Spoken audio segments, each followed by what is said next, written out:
Ladies and gentlemen, welcome to the grand final of Bellum against Elite Stara Zagora. MBAPEEK and Skade will face each other to see who will lift the trophy. And of course go home with the lion's share of $5,000. The Bulgarian mix ran through Majesty in the semis fairly easily, but Skade had to come back from a map deficit and close up the series 2-1 against Fate. But without further ado, let me introduce you the teams. First on the stage, I would like to invite Skade!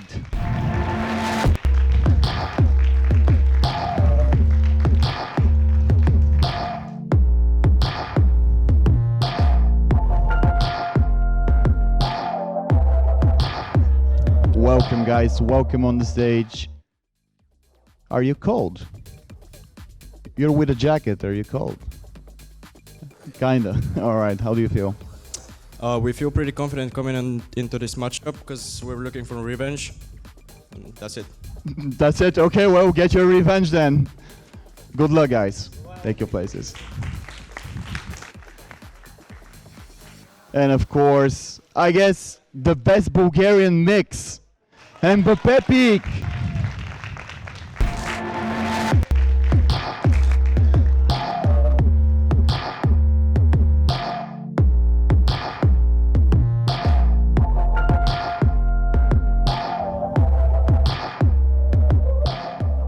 Hello guys. Bubble, I will not torture you this time. I'm just gonna ask you, how do you feel right now? No revenge. No revenge? That's how I feel, no revenge. Alright, Victor, you wanna say something to the audience here? Yes, guys, enjoy this. Well, enjoy it then, take your places, thank you. Oh, and who is going to win? I don't know the answer, but our analyst Des might. Take it away.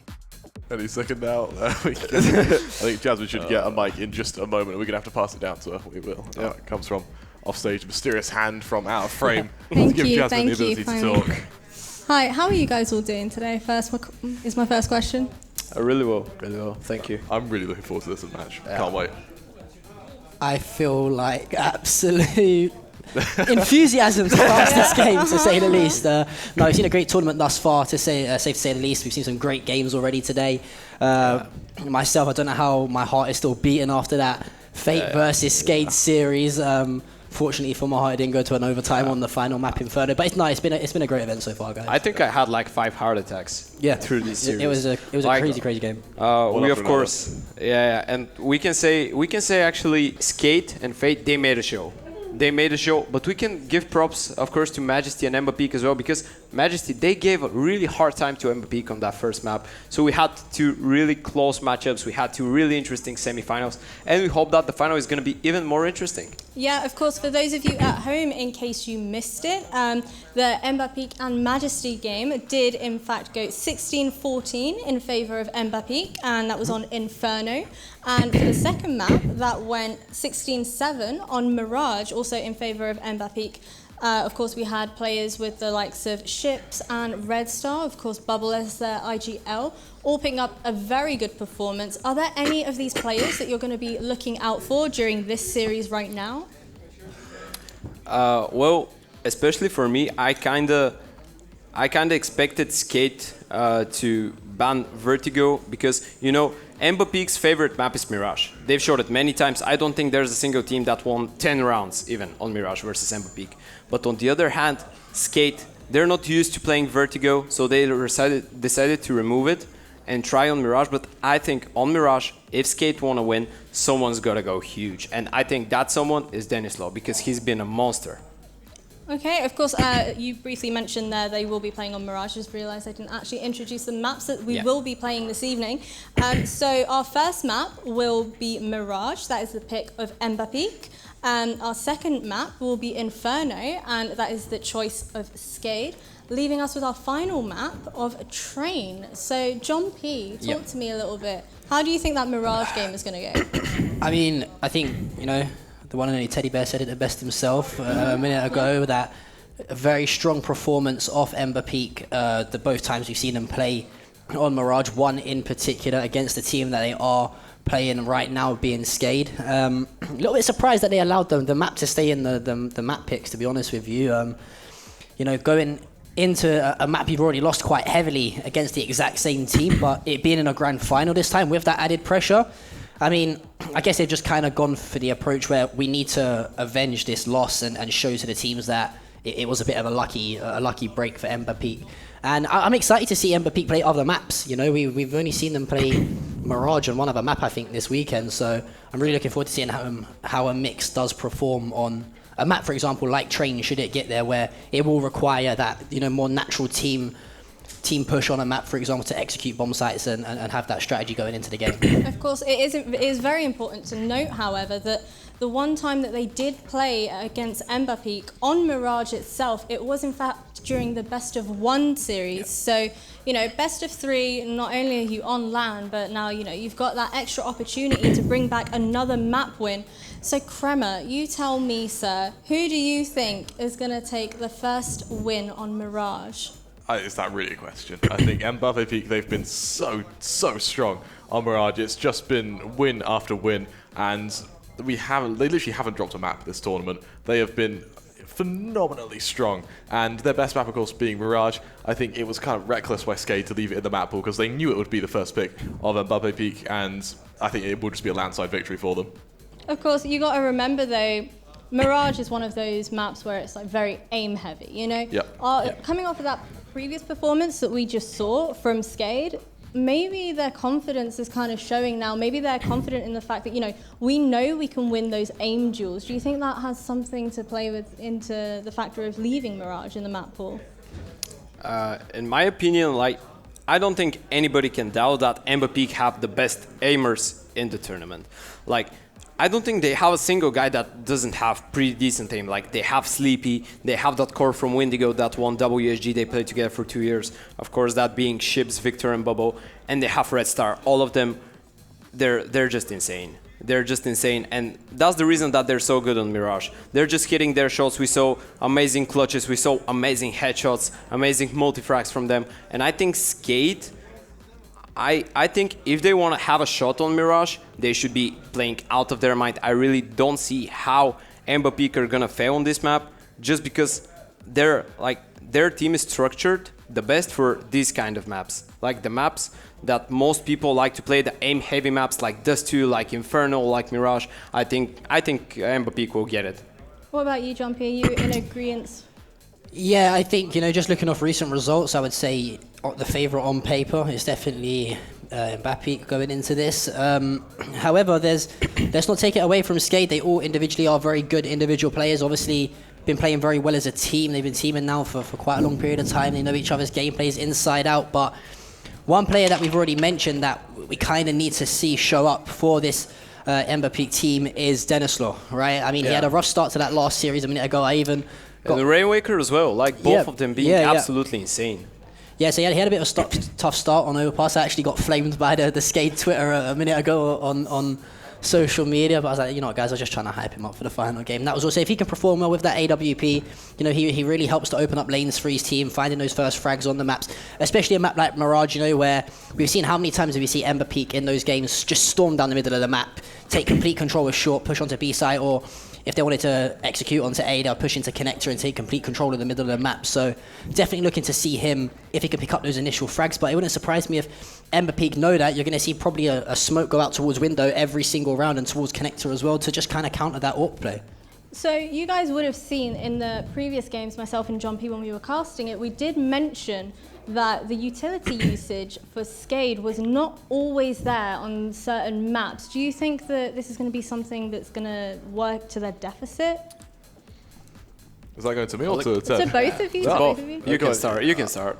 Yeah, absolutely. I think that Skade, one of the reasons they allowed Peak to do so well against them was because they couldn't utilize that utility, especially on Inferno. And I think that when you don't have the utility doing the work for you, you put an even heavier emphasis on your aim. In that last match against Fate, it didn't really matter because Denislaw was going huge, Rainwaker as well, going absolutely insane, but you shouldn't have to rely on players to do well because that human factor is always going to go wrong eventually. It's only a matter of time before that happens. I actually think quite the opposite. Like, I think Skade did a pretty good job on Inferno with the utility usage. I think they won a couple of rounds on B side only by using their utility, saving their smokes and mollies for the final seconds of the round. Yes, I think that on Mirage, aim will be like, I think aim will be prevalent on Mirage for the side of MBAPEEK, but who knows, Skade may find a way to use utility to their advantage, but I don't think on Mirage it's as vital. Of course it's vital on every map, but on maps like Inferno, on maps like Train, I think it has a bigger matter how you use your grenades than, for example, Mirage and Dust 2, where it's just pure aim.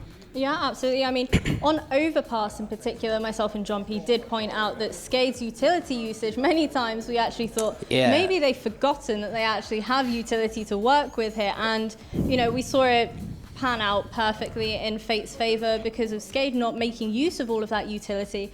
So I'm wondering, Inferno, do you think we're just going to see a repeat of what we just saw coming out from Skade? I mean, I don't want to, you know, predict the third and final map when it might not even necessarily get there. If it should go there, I think Skade would have learnt from their mistakes, I would say, especially in the grand final as well. The room for error is such a fine margin, and these guys have been there, they've done it before, they've won tournaments online and on LAN. So I would say that, you know, during that hour or so break we had between the two games, they would have been watching a few clips back as to how they went wrong, the better usages that they could have used for that utility, for example. And one player I want to highlight on the squad of MBAPEEK, is Ships. You know, we've spoken a minute ago before coming on air, and I can't remember how many times I was in the audience with you, and I've just said, like, Ships is nuts. Like, I think arguably he's the best player on the scene. Yeah, and I could definitely agree. I feel like any time MBAPEEK needed someone to find an entry frag or find a 2, if not a 3K on a bomb site to get that info, Ships was always that person to go to. I mean, thinking my mind back to, I think it was the Mirage game against Skade where he found 2 one-taps back-to-back within about... From Palace, yeah. From Palace in about a millisecond, and it was just like, this guy is literally not missing at the moment, so... You mentioned how important it was to have that core roster from the Windigo WSG lineup.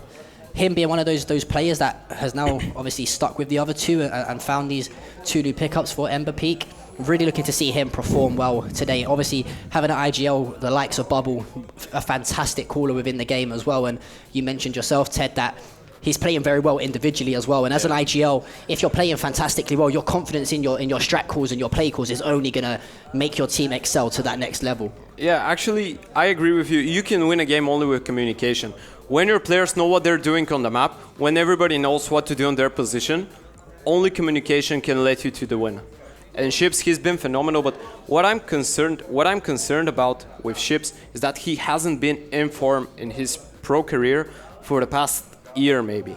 But he's without a doubt the player with the most raw talent on stage. And I'm saying that, but on the other side, you have Denislow and Rainwaker, who I think Denislow, in the form that he's in currently, maybe gets closer to Ships. If not, I think he might be as well better.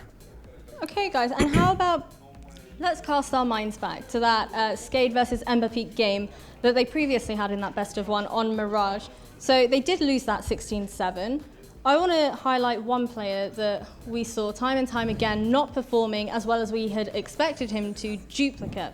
How important do you think it is that during this map series now, are you confident in the fact that he's going to be able to perform against a team like MBAPEEK when he had struggled previously? Do you want to answer it first? Oh, do you want to go first? Nah, you go. Yeah. Again, I think for MBAPEEK, they have the most raw talent in the tournament. The way teams beat them is through teamwork, it's through cohesion, it's through utility usage.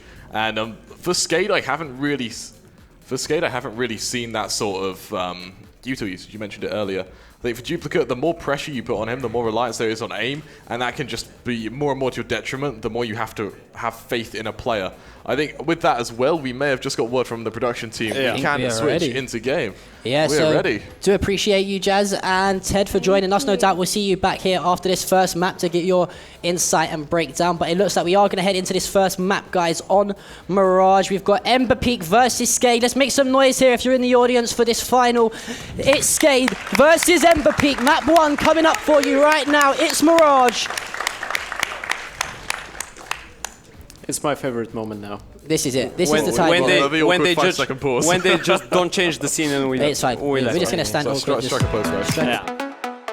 Hello, my name's Theodore, and I've been casting CS for about like 2 years now. I think I started in the end of 11th grade, and I'm first year in university. I began casting in Bulgarian only. I've casted only a couple of like small tournaments in English, but I think it's pretty fun and I'm doing pretty well. It's something I really enjoy doing. Casting Pro League was a big thing for me because actually my first event ever was casting a major in Katowice. I casted the minor, then the qualifiers, like the legend stage, and afterwards Pro League. It was really nice because a lot of casters need to cast for like 1 year, 2 years before they get their chance, their shot in a big event. And from the beginning, I had the chance to like cast the biggest players, the biggest teams in the world, and it was really nice. It was really nice.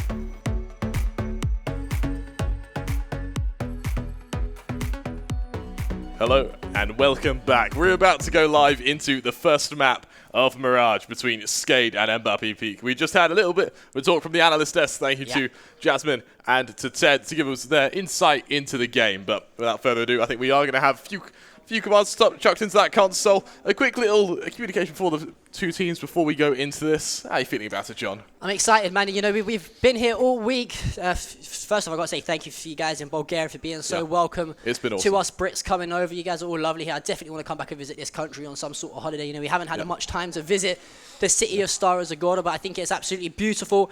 But this is the moment we've been waiting for. You know, weeks of qualifiers, non-stop practice, hard work, dedication from these teams all led to this moment.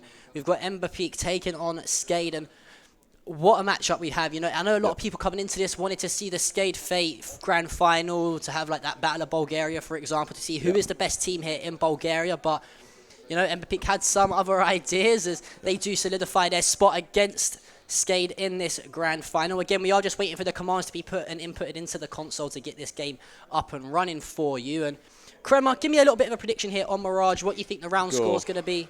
Putting me on the spot here. Unfortunately, I am on the MBAPEEK bandwagon for this map, at least. I think that Skade, they had a massive improvement over the course of the tournament. I think against MBAPEEK, I was genuinely convinced they could have gone out in the lower bracket. Yeah, However, they've kind of come back here against Fate especially. They've all woken up. They've shown true teamwork, and it worked admirably for them.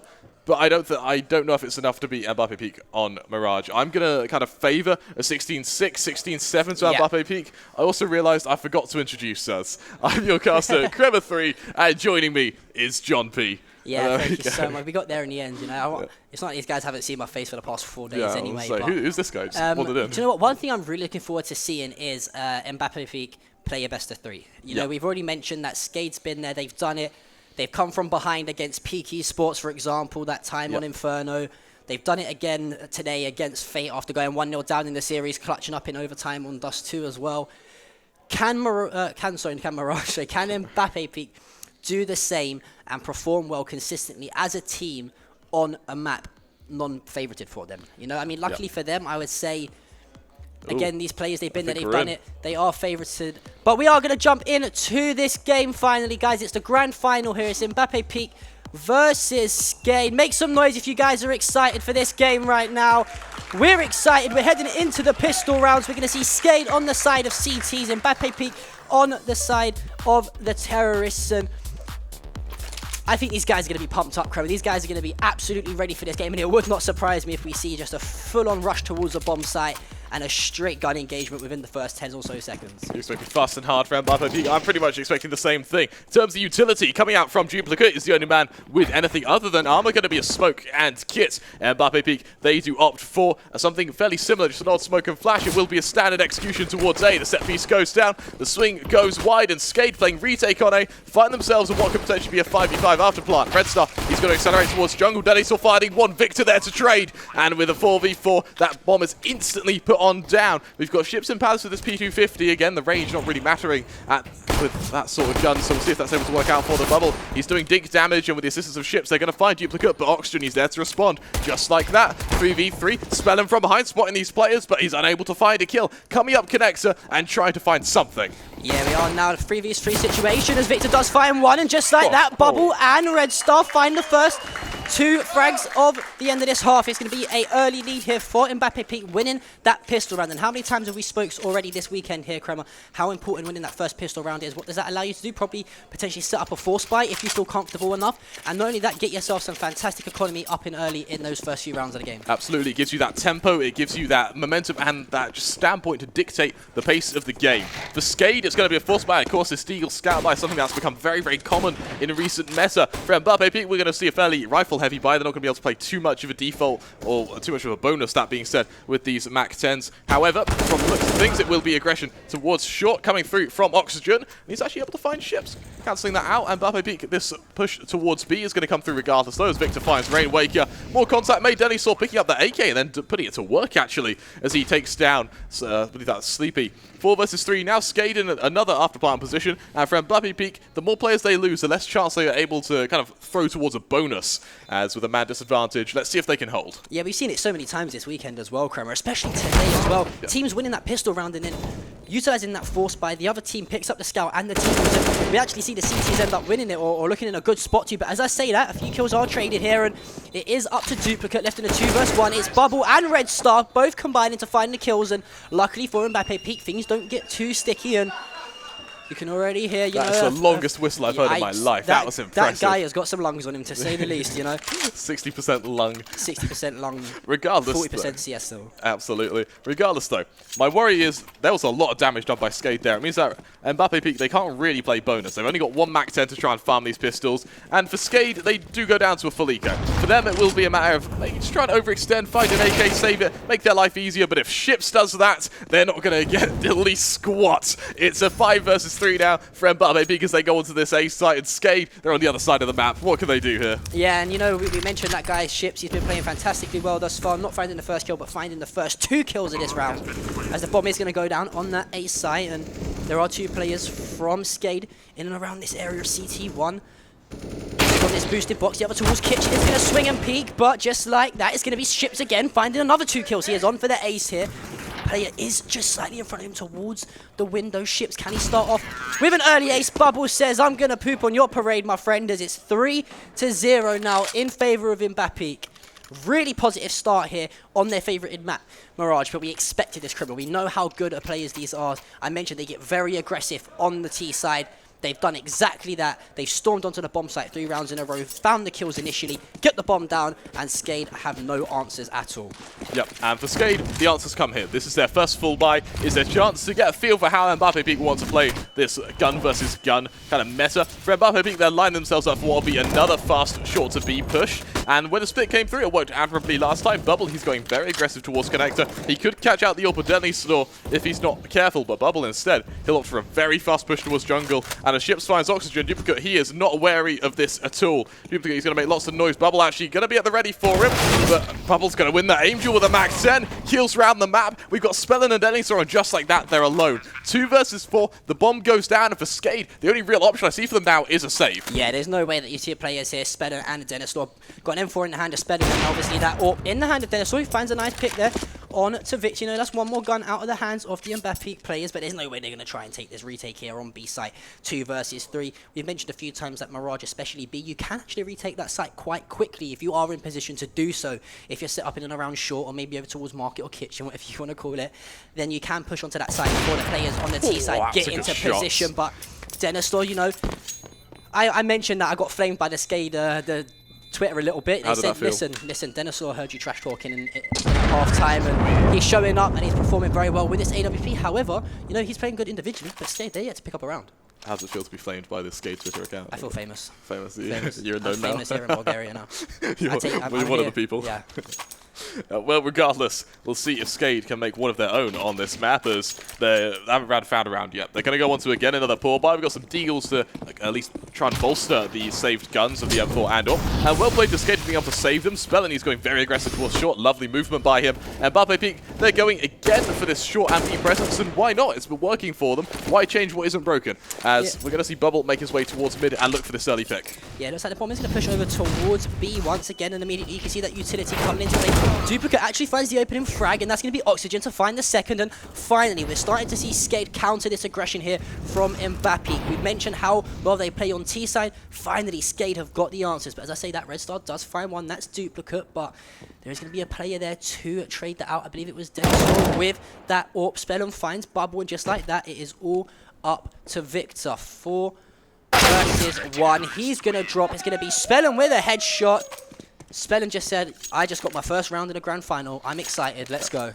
That was a very loud shout for their first round. Regardless, Skade, they make it their first, and it shows MBAPEEK that they can't just keep abusing something that has been working for them before. It shows that Skade, they can adapt. And more importantly, it does put just a little bit of strain on the MBAPEEK economy. What I love here is the timeout. It comes through instantly from MBAPEEK. It doesn't give Skade a chance to build momentum. It gives them a chance to kind of talk over what's gone wrong and maybe what they can do to beat it. And do you know what that is? That is pure experience there from the WSG winner, the IGL of the team of MBAPEEK Bubble. You know, he said, okay, guys, just being shook up a little bit. Our usual fast aggressive play towards the B site has been countered. What can we do now going into this 6th round to potentially change things up? No doubt he's telling all of his individual players exactly where they need to be on the map for this next round, and it wouldn't surprise me if we see something a little bit special, or as I would like to say, you know, off the training ground routine kind of thing coming here for the squad of MBAPEEK, because we've got 10 seconds of this terrorist timeout left. And what do you think is exactly being said in that terrorist timeout? What type of play do you think they're going to be making here now? Something fast. When Bubble got into window, the whole round just fell apart for Skade. I suspect that once they get behind that kind of back line,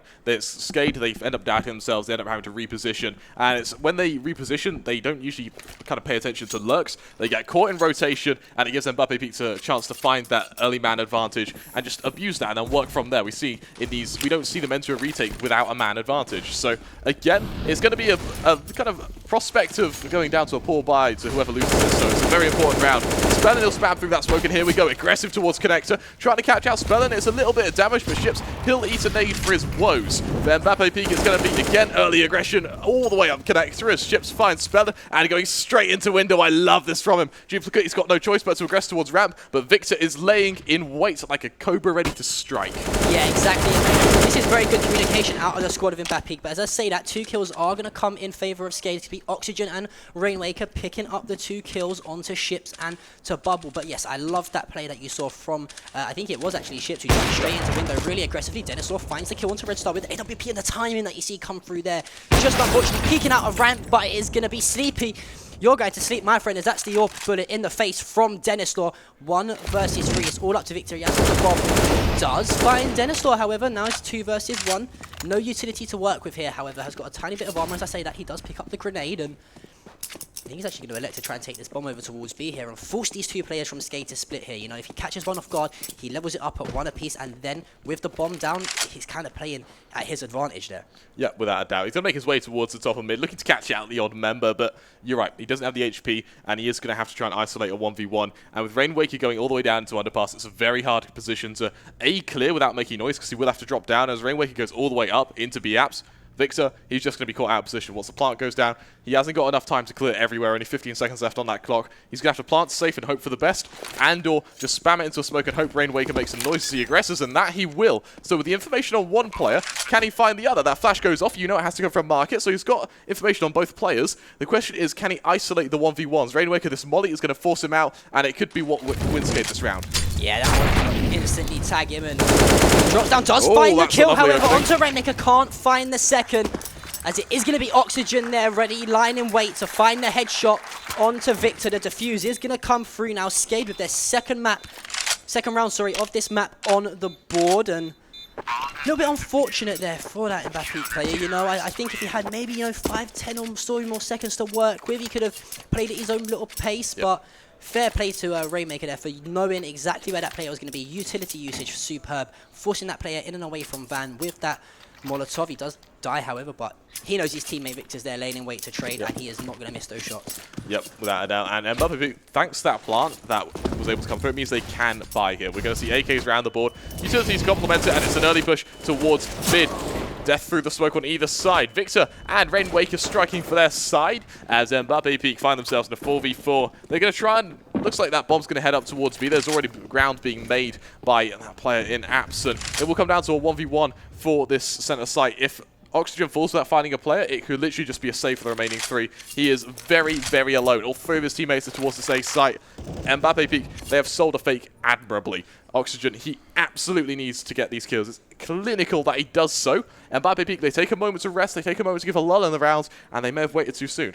Yeah, the rotation, you can see there. You said they might have waited too soon. Two people are going to pop out of window, in towards CT, up into market, and I think this is a recurring theme we've seen with teams this weekend on the rotation. They're just taking too long, a little bit of indecisiveness, you know. But then again, this has got the added pressure of the grand final. You know, you're paying for that $5,000 grand prize, you know. A lot of money is on the line here as Denislaw finds the kill onto Red Star, make it 2. That's going to be Ships who drops. Sleepy does trade out, however, Denislaw finds his third, goes for the no-scope, just narrowly missing out on the player who is going to be Sleepy. He's just going to try and get this dart down. He does actually drop Denislaw, but no doubt that AWP is going to be picked up and took into the next round. And 4-3 now in favour of Skade. We're starting to see a little bit of momentum from Skade. For MBAPEEK, this, I think the scariest thing about this whole scenario is that Denislaw is feeling it. He has that ult. We haven't seen him not get a multi-kill. We're currently on round 8. He's already 10-5. He is popping off. We saw him do it against Fate. He's repeating it again on Mirage. And bear in mind, this is MBAPEEK's map pick. This is the chance for them to kind of establish an early lead in the series. And if they can win it convincingly, they can use that momentum into other maps. But if Skade makes them work for every round, then there's no momentum to be had. And again, it's another early nade towards top mid. The run boost comes out. Denislaw strikes again. Rainwaker there to catch the man who's run boosted out. And MBAPEEK, with only 3 players remaining, Oxygen to find 1-2 left towards the back of Apps. And I can't see them getting anything done here. Yeah, the bomb's down. They know exactly where the bomb is. It's going to be more of a just try to, you know, not feed the economy of Skade here. As I say, that Oxygen's going to find Ships. The lone man left alive is Victor with the Deagle in hand. And, you know, I think going into that, you'd probably expect Skade to pick that map up. It was a full buy of the Eagles from the side of MBAPEEK, so no utility usage available to them as well. Heading into this next round, they are going to be a little bit better on the terms of economy, but not a single player's even took any damage in this round from Skade yet. And the knife kill. Oh, that was scary for a second there, but it does come through. And with that, Spellin, he's going to get that cash injection as well. You said it yourself. Because there was no players taking that much damage, Spellin, on top of a knife kill, he's going to get that 1.5 cash injection on top of that, which has come from the round win. And now, off the back of that, he's gone from what's essentially 0 to about 4.3k in the bank. Skade, they tie it up 4-4, having established to start a bit of a spree for themselves here. And MBAPEEK, they go onto a buy, but they still don't have that orb on Ships. It's going to be AKs round the house, utilities to support it, and a 9th round to try and find. Looks like the bomb is going to make its way over towards Palace. The smoke's going down towards Pit. There is 2 players actually inside apartments, and it looks like one player is making his way towards Pit. Going to try and get some info onto where those players are towards A site before those players come out of Palace to try and clean up those frags. There is Ships, who's got very aggressive up towards the van, and that's a fantastic one tap onto Oxygen. He does get cleaned up, however, but this might play into the advantage here of MBAPEEK, and it's done exactly that. You see the split-second time in there. As soon as Ships makes that kills, what happens? The 2 players that are at A immediately turn around to start their rotation towards that B bomb site. What happens? That player pops up out of Pit, finds the kill in the back. The 2 people then push out of Palace onto the bomb site. They have complete control at A. No doubt this bomb is going to go down relatively soon, but it's actually hanging underneath Palace. There is 1 player towards CT, which is Spellin, but I think they've actually sold this rotation once again. We're going to have to wait and see how long it takes Sleepy to put this bomb down, as I think Spellin might get some fantastic...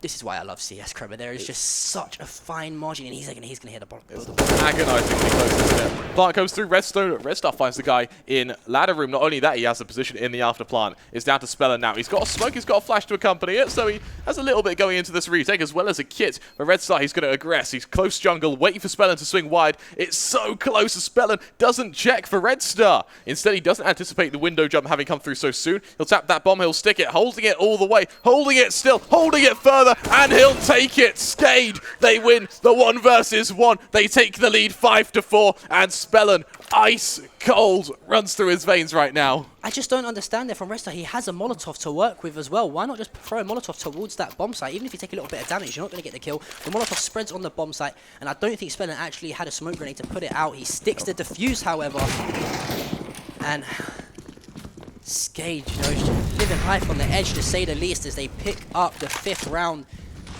I believe in a row actually, as it is going to be the 5 AK buy on the side of MBAPEEK again. You've got the AWP in the hands of Dennis Law, the AUG for both Duplicate and Oxygen. The bomb is towards Pit. There is a player up in Palace, however, you can see this is a very standard A execute here. The smokes come out towards stairs, towards CT, smoke off jungle, try and cross onto the site, but it's going to be Duplicate who finds the opening frag. It is going to be Victor who drops as well, however, and the bomb is going to be planted. Now, can MBAPEEK hold on to this A bomb site, or will Skade break back on?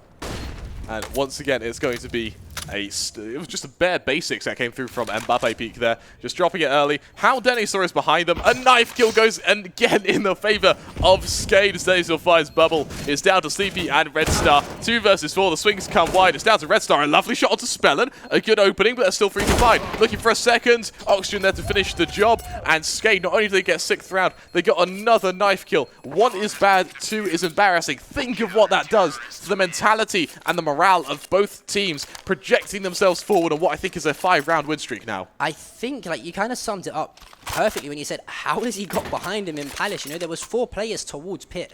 Some perfect patient play. I think it was Denisaur actually got the knife kill, if I'm correct. I might be wrong. I think it was Denisaur, but so frustrating from the squad of MBAPEEK, you know, to be knifed twice in, what, within 3 or so rounds. Red Star does miss the shot, but a fantastic kill from Victor, removing Denisaur out of that window, and Rainmaker's going to drop to the hands of Ships when the kill is traded. That is going to be Spellin, however. Spellin tagged down to 14 HP. A lot of crossfire going down as Duplicate finds the kill onto Bubble.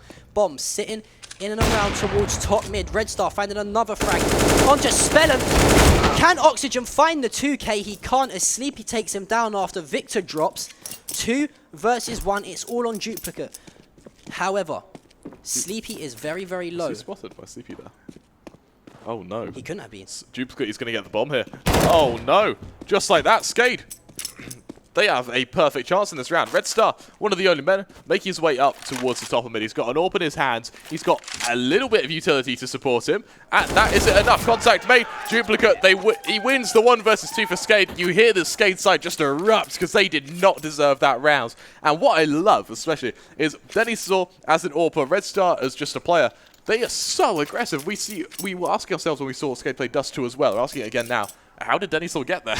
Especially with an AWP. Yeah, it's really mind-boggling here to see some of the plays that's happening for MBAPEEK. And I don't know if it was just that split-second timing as to that player not Sleepy not seeing the player come towards back apartments, but you must be really frustrated if you're MBAPEEK. You know, that's a 2 versus 1 situation. Okay, albeit Sleepy was down to around 12 HP rather, but you know, it's so frustrating, especially when you do so well finding those opening frags. You know, Red Star pretty much opening up that B site at one point, finding the kills in and around market, but we are currently in a timeout. You can see here on the scoreboard, it's still quite even when it comes to statistics so far, but we are just waiting to see what is happening. I'm not too sure if it is a tactical timeout or if it is... We get word from production if it's tactical or technical.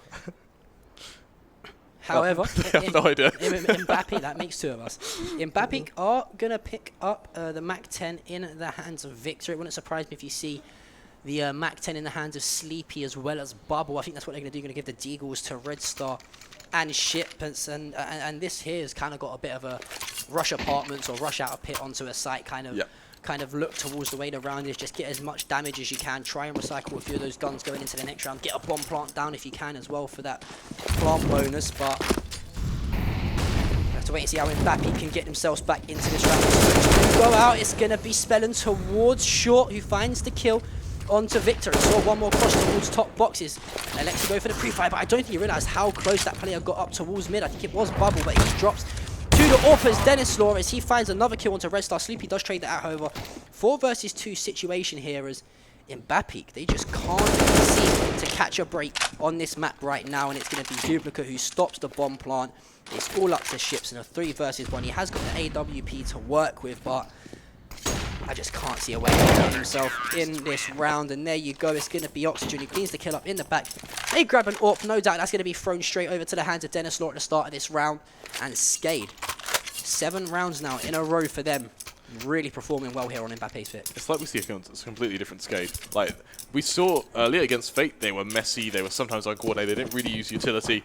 Now, they've turned it around. I assume that there was a bit of team talk that came through from Spellen, and now they are just playing insane. Denisaw again going so aggressive towards under here, but Ship still fights Spellen. There's no support for Denisaw. He finds himself alone. He's got the whole of MBAPEEK snarling down at the back of his neck from mid, but he stays there. He doesn't aggress. He's calm. He's composed. He waits for players to come his way. Flash goes out. Swing comes wide. A lovely shot on CP. Re-aggressing, looking for one more, but Ship's there to trade. Aggression comes from short. Rainwaker, the man to strike. And Oxygen and Duplicate, just like that. The push from MBAPEEK just collapses. Victor, he's alone in a 1 versus 4, but what can you expect for him to get done here? And this is the difference here between a mixed team and an actual team that has dedicated setups to counter aggressive team plays.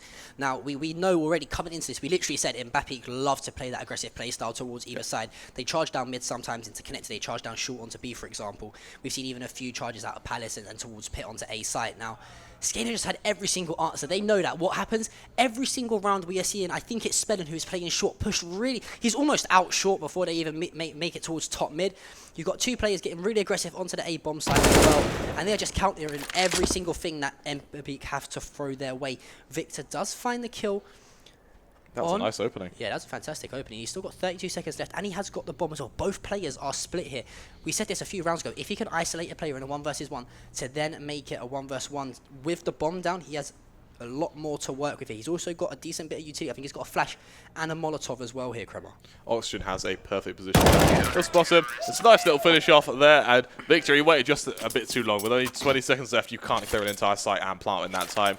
And Skade, they showed that Oxygen, he was calm, he was collected. It was a lovely, just little execution to the man coming out and market. As Skade, they lead 9-4. Not only do they cement a victory in the first half, but it becomes a question of how much of a victory. The penultimate round of the first half comes through MBAPEEK. They've got no money whatsoever. If they cannot find this round, they're going to have to finish the half on just pistols. Yeah, and going into the second side of Mirage here at 11-4 isn't really the ideal score, to say the least. You know, we've seen how well teams can play on the C side, and just like that, first kill, it's going to be Bubble as well, who picks up the kill. That is a trade onto that opening frag of Spellen, and Denisaw in and around mid connector here, and I don't know if he's going to get a bit of bad timing behind him. I'm not sure if he knows Bubble's here, but Bubble's actually to have 2 players, one either side of him, and he's just got to play that nuisance role right now. You know, he's got to wait for that noise on A site to come out and happen.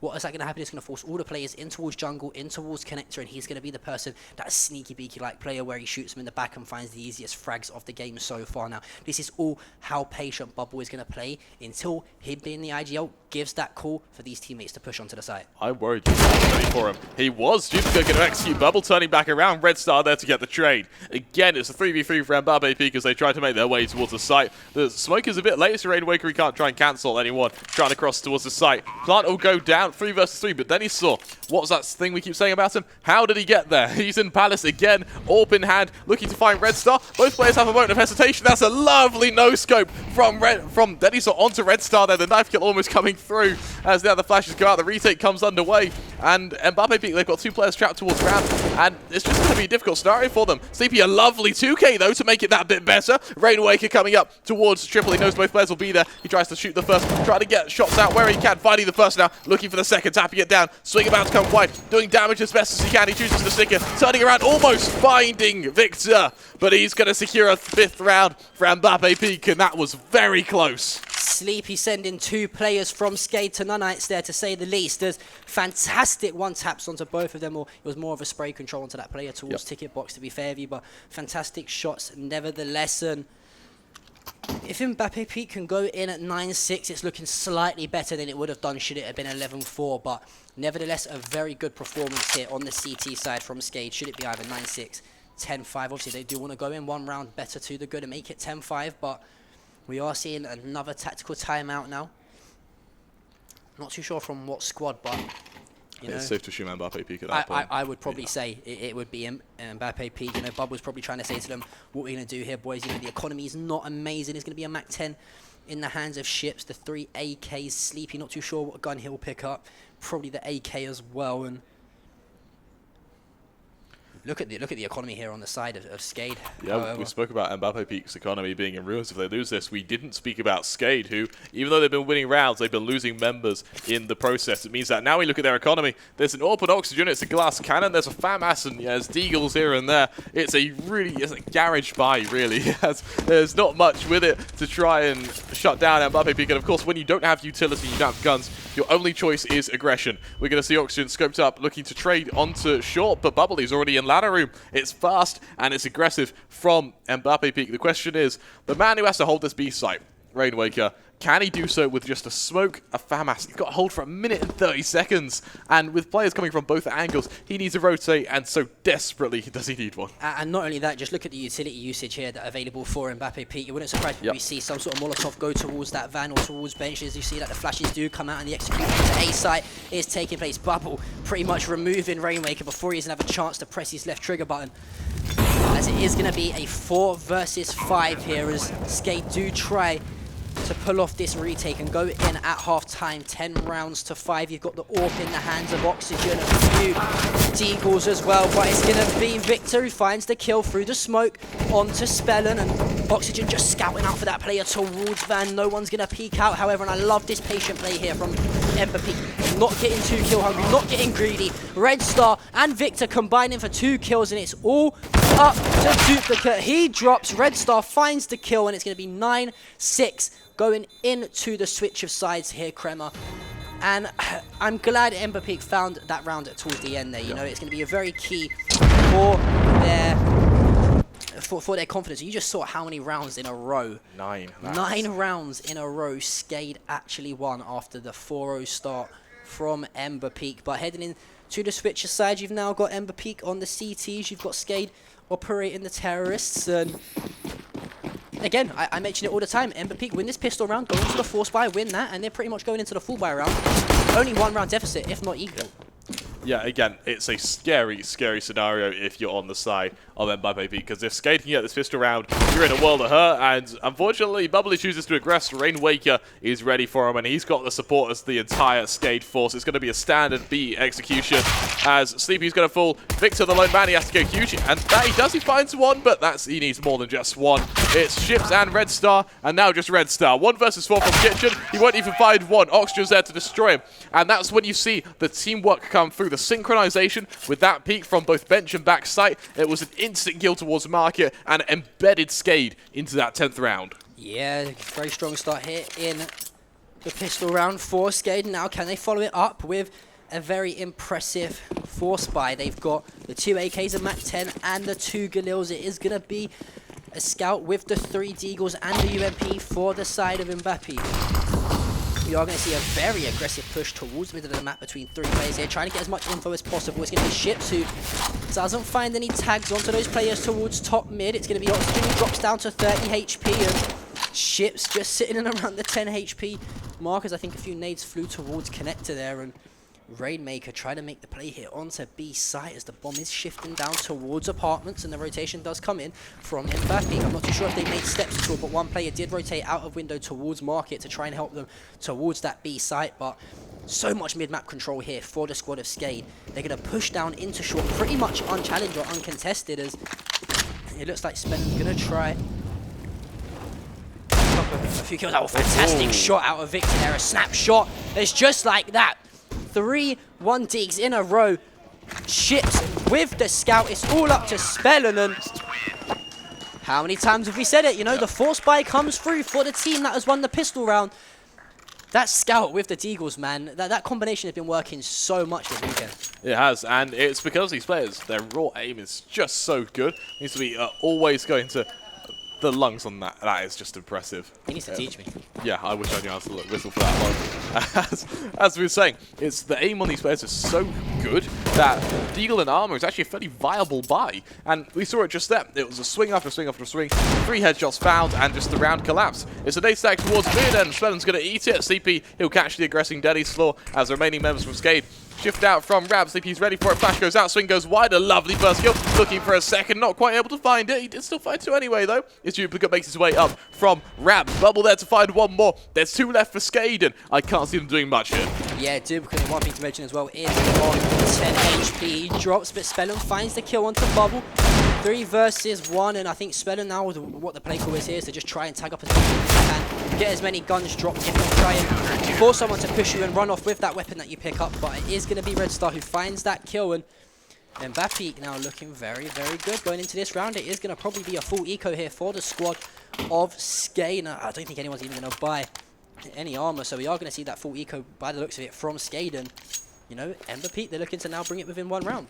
I'll tell you what, I think we both went into this map expecting it to be just a formality for MBAPEEK. We've been handed a slaughter, and if we've got the remaining 2 maps, I bet it's going to go to 2 maps at this point. If the remaining 2 maps look anything like this, then we are in for a treat. We're in for some incredible CS to be played and watched and spectated by those in the audience. But for Skade, with just Glocks, again, they are just looking to do a bit of damage here and there. I can't see them winning a round off an eco unless we do see some utter heroics. Yeah, I think if this goes all the way to the 3rd map and it's this close, I will not be turning down any more requests from production for me to sit down, to say the least. I do sometimes prefer to stand up while casting, especially if it's a grand final. But like you said, with just the 5 Glocks in the hands of Skade, it's going to probably be quite a bog standard round win here from MBAPEEK. It wouldn't surprise me. We've been offered again. We've been offered the chairs again. We'll leave it at the side, however, this time. It's going to be an aggressive B push here. Red Star and Victor combining the 3K from Victor. Fantastic recoil control with that M4, and before you know it, it's all up to Spell, and he falls asleep. He finds the kill, and 10 rounds to 9 now in favor here for Skade. For Skade now, we're going to see a full bite come on through. We're going to see AKs come out. They've got the utility to accompany it, and for them, this will be their chance just to get that bit. They're able to just pull it back into the lead. For MBAPEEK, if they take this round, bear in mind that they have an AWP and Skade don't, it'll be their chance to not only take the lead, but try and extend it further, because of course it would ruin the Skade economy, and it would just make their lives a bit easier. And with openings like that, Victor and Duplicate, they have a quick 1-2. That were a pass going through. Sleepy finds 1 and a second from Underbauk. We've got Spellin and Duplicate now the lone members. 2 versus 4, 1 towards mid, 1 towards Palace. They're kind of caught away from each other. The Spellin tries to do damage from Connector, and it will be able to find Red Star, and with that Deagle ringing out from Ships, it does warn him that, well, he is a one-shot kill and he does need to be careful. However, for Duplicate, he's stuck towards the back of ramp. He's alone. We're going to see if MBAPEEK are going to be able to either shut him down, or if Skade are going to pull themselves back into this round. Yeah, well, I mean, you just got to look at the HP here for Spell, and he's sitting at 10 HP right now, so it's a bit of a long shot here when it comes to getting themselves back in this round. They have got the flash and the smoke, however, of Duplicate to work with. And as I say that, Duplicate does find a kill onto Sleepy, but Spellin does drop to the hands of Ships. However, it's an AK in the hands of Duplicate. I don't think he's going to check underneath Palace here. I think it's going to be a pretty much standard clean-up here as the player jumps across towards the stairs. And MBAPEEK, I think, is that now a couple rounds in a row for them as the no-scope comes through onto Duplicate. 10 rounds apiece, and I think we're going to see another eco round here for the squad of Skade. A couple players are going to be buying those Desert Eagles with a little bit of utility to work with as well, but MBAPEEK here really showing up towards these latter stages here on Mirage. Yeah, without a doubt. And for Skade, it is going to be the odd pistol, the odd bit of utility to accompany it. It's a buy, but it's not a good one at that. They are just looking to fully invest into the next round and just give MBAPEEK a run for their money in this one. It is just body armor on most of the players anyway, so for pretty much any gun, it's going to be a one-shot on kill on headshot, as we'll see Skade make their way to just a standard execution towards A. It's just a loads of flashes, some smokes to accompany it as they run on out. Ships will miss his initial shot, he'll miss his second as well, uncharacteristically, but he'll be able to find 1 at least before he falls. But suddenly these Deagles look very deadly. They tie up, they make it 3v3, Plant goes through, CP again, the anchor for MBAPEEK. He's had a great tournament so far, he just embodies it there, cancels the plant, then he saw he's on the wrong side of the map, he's got 3 players to find and only a minute to do so. Yeah, it looks like it's just going to be another easy round win here from MBAPEEK. Here's going to be Denisaur, the lone warrior for his squad, to trying if they can take a few guns out of the hands here of the MBAPEEK players. It's not looking likely as he is going to make his way into Palace, but with 35 seconds left, the bomb is down. He's definitely not going to be picking up any heroic round win anytime soon, but heading into this next round now, 11 rounds to 10, the 1 round advantage for MBAPEEK on their favourite map pick, and this must be really, really fueling the confidence here. Oh, back. As I say that, Sleepy does get dinked. He dies, but Victor is going to be there on hand to trade out, however. And with that, a pause is going to come on through, and there we have it. That is so impressive. That is a whistle and a half. For MBAPEEK, we are going to see them take the lead again for the first time in quite a while, actually. So it's their chance to not only cement themselves in the lead, but a chance to potentially pull it over the line towards the end of the map. For Skade, it is their chance to go into a full buy. We've got 6k on, I say 6k, completely ignore me there. It's about 5.5 on Denisaur, about 5.6 on Rainwaker, so it's enough to justify a fairly good buy. They could go AWP body armor should they choose to. Yep. And regardless, it's going to enter this kind of AWP duel we see with either Red Star or Ships. Both players, they kind of alternate who's AWPing, and both of them have been able to do it to an admirable effect. But we haven't seen this AWP duel with Denisaur, because Denisaur is so aggressive, so up in their face, we never see just a standard, one peaks another. Yeah, we're going to have to wait and see if they do elect to give the AWP to Denisaur. He has actually picked himself up an AK, but it wouldn't surprise me if we see an AWP buy come through from one of his teammates, and that switched out, and I think that's exactly what Rainmaker has done. It's going to be that full buy, like you said, the 4 AKs with the AWP in the hands of Denisaur. A decent bit of utility to work with as well here from the squad of Skade. Equally, however, on the side of MBAPEEK, you've got the AWP, you've got the AWP with the AK and the 2 M4s, and this is a very important round here in terms of the economy side of things. Either team that loses this, I mean, you're going to be looking at the economy really taking a big blow here. If you're MBAPEEK, you can probably afford to lose it and still afford to force buy next round. However, Skade really invested heavily here, as it is going to be Rainmaker who finds the first kill on to Victor. He's going to get boosted now into that window. I think it was... Red Star needs to be careful, Spellin, he's ready for it.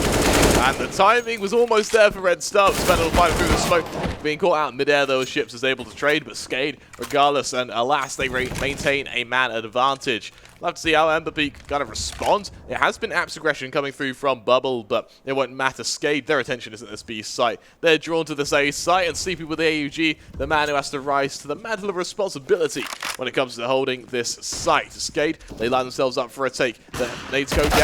Ships to find one duplicate to trade, and just like that's a lovely shot from Ships there, looking for one more as the plant goes on down. Looks like MBAPEEK is going to allow it to go down as Ships looks to try and find this planter. As Rainwaker will attempt to back away, the head's spotted. No kill found though. Now the flank will come through as well from Bubble, but I think Ships has been a bit too aggressive there.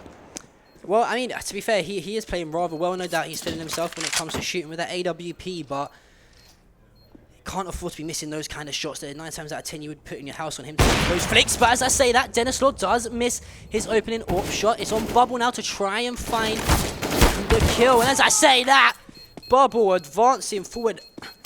He has got the kit as well. Plenty of time to get that defuse through, and it's a 2-round advantage now here for MBAPEEK, and you can hear the crowd really enjoying themselves. Yeah. I said plenty of time there. I think I may have overestimated that a yeah, I little think bit. he was cutting it fine a little bit there. You can see the whistles from the crowd. Both teams really putting on the show that we wanted here in this grand final, and luckily for Skade, they are able to salvage some sort of buy. It wouldn't surprise me if we see a 5 AK buy with the armor and a little bit of utility to work with as well. Maybe even see Rainmaker pick up an AWP and throw it out to Denisaur, but if you're the side of MBAPEEK here, you've got to make sure that you have no room for error. It's very fine margins, as I always say, especially a team like Skade. We've already seen Skade earlier on today, for example. They got given a chance against Fate on the map Dust 2. It went to overtime. What happened? Skade show up when they need to show up in those dire moments, when the game is on the line, and you need that player to step up. They've got 5 individual fantastic players. As the timeout is still currently in process, and just want to highlight a few players here. You know, Red Star 20 and 12, man. This guy's really fragging for his team at the moment. Likewise, on the other side, you've got Dennis Law. We spoke with that AWP coming into the game, how much he can really counter the aggressive plays for MBAPEEK when on the T side, holding that from window towards top mid. And he's answered every question thus far, and I really don't know which way this map's going to go still, Krem. Although there's a 2-round advantage for MBAPEEK, Skade win this round, the economy starts to take a little bit of a hit. Luckily for MBAPEEK, however, they have got a lot of economy to work with. They could probably afford some sort of rational buy going into the next round. But it's Dennis Law moving his way towards top mid. Not the best of smokes to cut off some angles from shorts there, as there's a wide old chunk of a gap left open for ships to scope down. And it's going to be Rainmaker, who's tagged up very heavily through a smoke. He's down to 23 HP here as the bomb is going to rotate itself. He's going to run straight into a player. There's one player all the way at the back, and that is going to be player number 6, Bubble, who's coming through T-spawn. If he shifts all the way here, he's going to completely take the squad of Skade by surprise. And the aggression from MBAPEEK, you know, we've seen it time and time again, and every single time it looks like Skade have a foothold. Somehow an MBAPEEK player ends up behind them. They find a little crack in the defense, they turn it into a canyon. As we're going to see Red Star try and hold this B site, but look at the stack from MBAPEEK. I'll be thoroughly disappointed if they actually let this B site fall into the hands of Skade. Victor's able to find one duplicate there to trade. Victor finding yet one more, and there didn't need to be a flank. It didn't matter. It's all on Smellon. The lone man towards window. He's going to make his way down in towards market, but it looks like his location's already kind of suspected, and it will be known once he gets that initial contact. CP at the ready. CP to finish him, and MBAPEEK to make it 13. Yeah, really impressive stuff here from MBAPEEK. We mentioned these guys' best playstyle is to use their raw aim ability. You know, these guys are very good at those 1v1 duels and aim duels anywhere on the map. These are very good players, 5 individuals who can win a round on their own just from gun skill alone here, Kremer. And Skade now forced to eco, although there is a few pistol buys. There's the 2 Deagle, sorry, as well as the Tech 9. The Mac 10 in the hands of Duplicate as Ships sends a haircut Oxygen's way as he finds the second. Is he going to find the third? The 4K potentially for Ships as Dennis Law does eventually shut him down, but Red Star trades that out, and Ships, man, we mentioned his ability with that AWP, really turning it on here in round 24. And that is scary for Skade. It shows that Victor's feeling, it shows that Ships is feeling it, and it shows him doing very, very well. And we're going to see MBAPEEK, they do lead 14-10, and for Skade, they may only have one buy left in them. We spoke about players doing well. Ships, Victor, and Red Star. They are the stars of the show for MBAPEEK. Only 2 kills separating all of them going insane, all of them doing well in their own way, which I love from MBAPEEK. It's down to Bubble, and CP just put them in, you know, advantageous scenarios. That being said, again, Ships will leg down Denny. Sorry, tries to get fancy with a little boost towards Ram, with a player already at a HP disparity going negatively against Skade. We'll see if they're able to pull themselves back. Yeah, there is one player, actually, I think, pushed up towards underneath window. That was Spellin, who finds the kill onto Red Star. And removing a player like Red Star off the map is a key starting frag here to kick off this round number 25 for Skade. Now, you did mention Dennis Law did get legged early on. And it looks like Oxygen's going to walk round the corner and find a snapshot onto Bubble there. 3 versus 5. Now things looking good. If you're a fan of Skade, we mentioned that they heavily invested into this round here. If they lost this, they'd pretty much be going into the next round with bare minimal economy at all. 14 rounds to 10 here in favour of MBAPEEK, and it looks like the bomb is going to be making its way towards B, but the rotation coming into play has been red. It's going to be the first frag of this potential bomb take is going to go in favour of MBAPEEK, and as I say, that Duplicate finds one, Oxygen finds the second, 11-4 now in, 11-14 rather, sorry, in favour of MBAPEEK. That was scary for a second. That B hit, it was scary. Considering MBAPEEK, they read it so well. Skade, once the trades came through, they did come out on top, but I was scared regardless. It's going to be a pulse coming through from Bubble, and it's going to give MBAPEEK a chance to just talk about what they can do to just tilt their team over the line. Only 2 rounds that separates them from victory. They don't have too much economy, all things considered. Once that full buy comes through, they're going to be able to reinvest maybe once, maybe 1.5 times if you consider a force buy afterwards. Same can be said for Skade. And so with neither team having true economic security, it's a scary prospect for either one. Yeah, well, these next few rounds are the rounds that matter. You know, again, if you can really do some damage to the economy late on against your opponents, you're pretty much forcing them to go into those dire rounds that they have to win with, like you said, either a force buy or just a full eco round, you know. And what are the odds on 5 Glocks, for example, outshooting 2 AWPs and 3 M4s, it's just not likely at all. But as we speak about the weaponry right now in favor of Skade, we've actually seen a double AWP setup. It looks like Spellen's going to grab an AWP. We've seen this a few times. We actually saw it on the Dust 2 earlier on as well. The which, that's interesting. not on the T side, however. It was on the CT side, which makes slightly more sense. But a bit of a, unpeculiar play here on the T side of Mirage here, as the double AWP, one in the hands of Spellen, the other in the hands of Denislaw. However, trying to find the first picks, and it's going to be Bubble who drops the opening frag in this important 26th round, going in favor of Skade. That's unorthodox, to say the least, this double AWP setup, and they make it work. A trade goes there, though, as Ships finds duplicate. There's still AWPs standing for Skade, as they'll make their way into both ladder room and short. Ships scopes up towards jungle. His location will be known with that hollow click at the scope, zooming in, looking for a kill. So I think by some miracle he may have survived that. A shot ringing, just whizzing past his ear there, as MBAPEEK, it's still 4-4, and Skade, they take a moment, they stagnate their push. They take a moment, just hold, they see what MBAPEEK's going to do, and they're going to try and find a pick to at least give them that momentum to try and charge onto a site. Yeah, there's still a lot of time in this round, however, Crema, over 50 seconds left to play. That's a long time when it comes to a CSGO round, and the bomb not dedicating itself to one particular site just yet, as the bomb looks like it's going to be rotated back towards top mid. As I say that, it does take a bit of a U-turn towards short, and that's a good shot. Denislaw finding that frag onto Red Star, but Rainwaker is going to drop to the hands of Ships. Victor find Denislaw. That's one of the AWPs. That's 2 of the AWPs out of the hands here for Skade. Oxygen, can he find the kill onto Sleepy? Yes, he can. The rotation had already come in. The bomb is going to go down. 2 versus 2 here. It's up to Ships and Victor to do this retake on A site and put their squad in BGE 1 round away from going 1-0 up in this grand final series. We'll have to see if they're able to do so. Of course, Oxygen, he's only towards CT. He's got his teammate of Spellen on that long rotation, and MBAPEEK, if they can find his first kill early on, is going to give them exactly what they need to get into the retake. While he goes out, it's the first kill found. Second kill not quite found. Victor, he realizes that his partner's gone down. Does he stick it, or does he wait for Spellen to come and try and fight him? Tap comes through. Spellen trying to aggress as fast as he can. Kill found by Spellen. Skade, they make it 12. And for MBAPEEK, only 2 rounds is what separates them, and the buy from them is going to be poor, to say the least. Yeah, I'm not too sure if they're actually going to probably force buy here. It wouldn't surprise me if they see them maybe pick up a few deagles and save themselves a bit of economy going into that next round when Skade put the 13th round on the board. We do see the MAC-10 come out of the hands of Spellen. However, the AWP in the hand once again of Denislaw. No surprise there. The 3 AKs also available to the side of Skade. No utility usage at all. Only 3 players from the squad of MBAPEEK have actually got armor, and it's only half armor at that. No helmet involved there, just a Kevlar, as you're looking very, very strong in this round if you're a Skade supporter.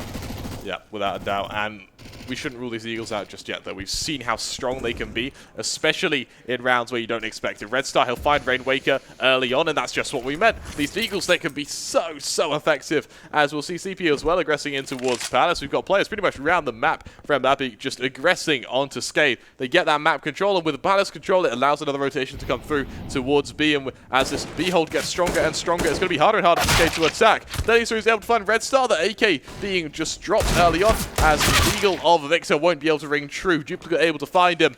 And for MBAPEEK, it's going to be a retake on their hands. 3 versus 4 for the B site. Yeah, and if you're Red Star, then you've just got to stay alive as long as possible. You know, you're the only player on your team with any sort of weaponry outside of a deagle to do any type of damage. And we've kind of highlighted Red Star being a player. His rifle in this game has been fantastic. He's also performed very well with the AWP in his hands at rounds, and if you're him, you're kind of just, if you're his team, you're kind of saying, just don't get spotted, you know?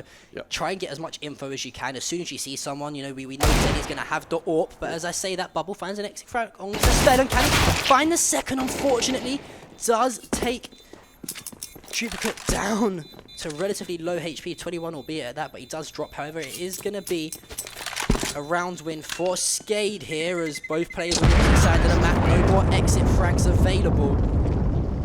13 rounds to 14 now, as it looks like we are going to see a full buy from both squads here. Could this be one of those rounds that swings the momentum in someone else's favour, especially for the likes of MBAPEEK? You've literally invested every single bit of economy you have into this round. You know, you're pretty much saying, let's win this round if we can. You've used a lot of money on utility, but on the other side, Skade, look at how much utility they have to work with in this round.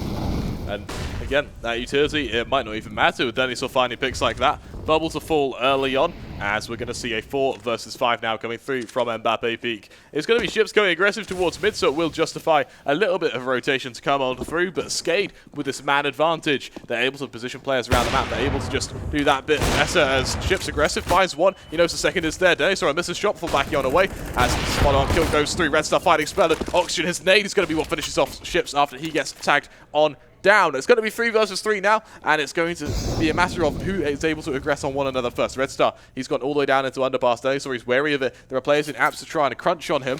Question is, can they? Yeah, we have to just kind of really wait and see how this plays out as we say that. We say, can they find the pick? And it's going to be Rainwaker who does to swing the favour in advantage of Skade on the T side. They've got one player actually from the CTs. It's going to be Victor, who's up towards short, and I'm not too sure if any of these players are going to make any noise, but as soon as he hears any sort of step towards these apartments here, that rotation is going to come out, and there's no actual utility to work with from Victor either. If he has like a Molotov here, for example, a flash, anything, even a nade, he's looking a lot better in this round because he can slow that push down from Skade, but all the utility is in favour of Skade here. He's going to have to pretty much say to himself, I've got to win as many 1v1 as possible, and that's a good start. That's a fantastic start, actually, as he finds the kill, but Denisaur is going to trade him out. The bomb's going to go down with 10 seconds to spare, and it's going to be Sleepy with that AUG to try and do this 1v2 retake on B site, but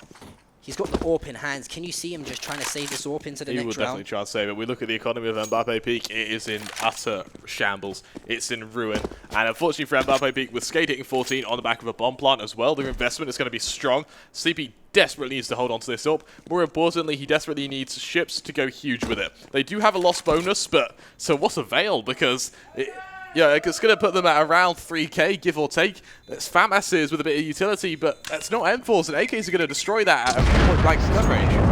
Yeah, and funny enough, actually, Denisaur does drop to the bomb plant as well, so it's only the one gun that carries over into the next round, but lucky for them, they've got a lot of eco to work with. Without a doubt, we are going to see MBAPEEK now with just the best buy they can scrape. It looks like it will be Deagles and Armor coming out. That interests me. They're going for overtime. With these Deagles, they're going to give Skade a little bit of a run for their money, but what we're going to see from that is a full buy come round 30. Exactly, and that you need to take a lot of composure to hand your team, the enemy team, match points. Regardless, though, I will not trust the I will not doubt the IGLing of Bubble. It's worked so far. This flashing towards Ramp, Sleepy fighting one. Look at that straight aggression coming out towards the safe site. It's going to be down to pretty much Bubble now. The lone man strapped towards center site to try and cancel this. The boost comes out from Ships, so we'll be able to find one. Bubble looking to try and find more. He'll hear players towards default, though. Just run straight past him, though, as he'll turn back around to see if he's able to get that kill, though, as he's just hugging default. Looking to catch out the odd member. He's able to find one. Denisaur then straight. Denisaur looking to do more as Ships is holding for him. There's more players around the map, though, towards Connector. Ships is ready for it. It's a man advantage for MBAPEEK. So what avail from behind Rainwaker? He strikes. That's the only gun for MBAPEEK. 2 versus 2 now, and the Deagle of Victor. He finds one. Rainwaker the lone man. 1 versus 2. Red Star from one side. We got Victor from the other. They have to swing at the same time here and try and tag him up as much as possible. If Rainwaker finds the kill here and isolates one player just like that, he finds the kill onto Victor. He knows exactly where the last player for MBAPEEK is left. Not only that, he's got the bomb as well. This bomb's going to go straight down onto the site. And Red Star making quite a predictable rotation here as the full spray comes down, and it's going to be Rainwaker who clutches up that 1v1. And if you're in MBAPEEK there, you've just got to try and swing and face him at the same time. He's not going to be able to turn around and shoot both of you with those Deagles. All you guys have got to do is land 1 shot to the body each, and you're going to push yourself with a round victory going on to the full buy. But you know what? That was a very good eco round. We mentioned that they were going to go for that overtime. That's exactly what they said. They're going to go, all right, Skade, we're going to play you at your own game here. We're going to clutch up if we need to. And it is now into this all-important final round here on map number 1 of Mirage. The full buys on either side. We've got a double AWP set up on the side of MBAPEEK here. That's going to be Ships and Red Star. First time we've seen it for MBAPEEK as well. And with the double AWP set up, it's potentially that chance. That's what they've been working for all game, just to get Ships and Red Star in a comfortable position to try and frag.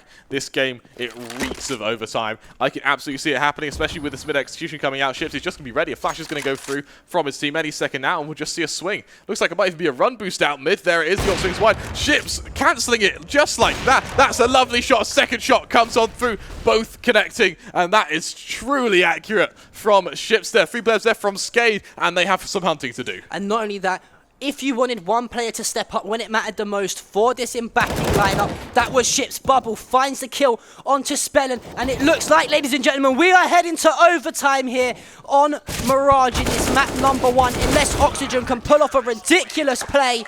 And just like that, the kills are cleaned up. That is incredible. That is a big ballsy play from MBAPEEK there to play for that overtime. Luckily for them, Ships hits 2 fantastic shots on 2 players top mid. We're heading into overtime.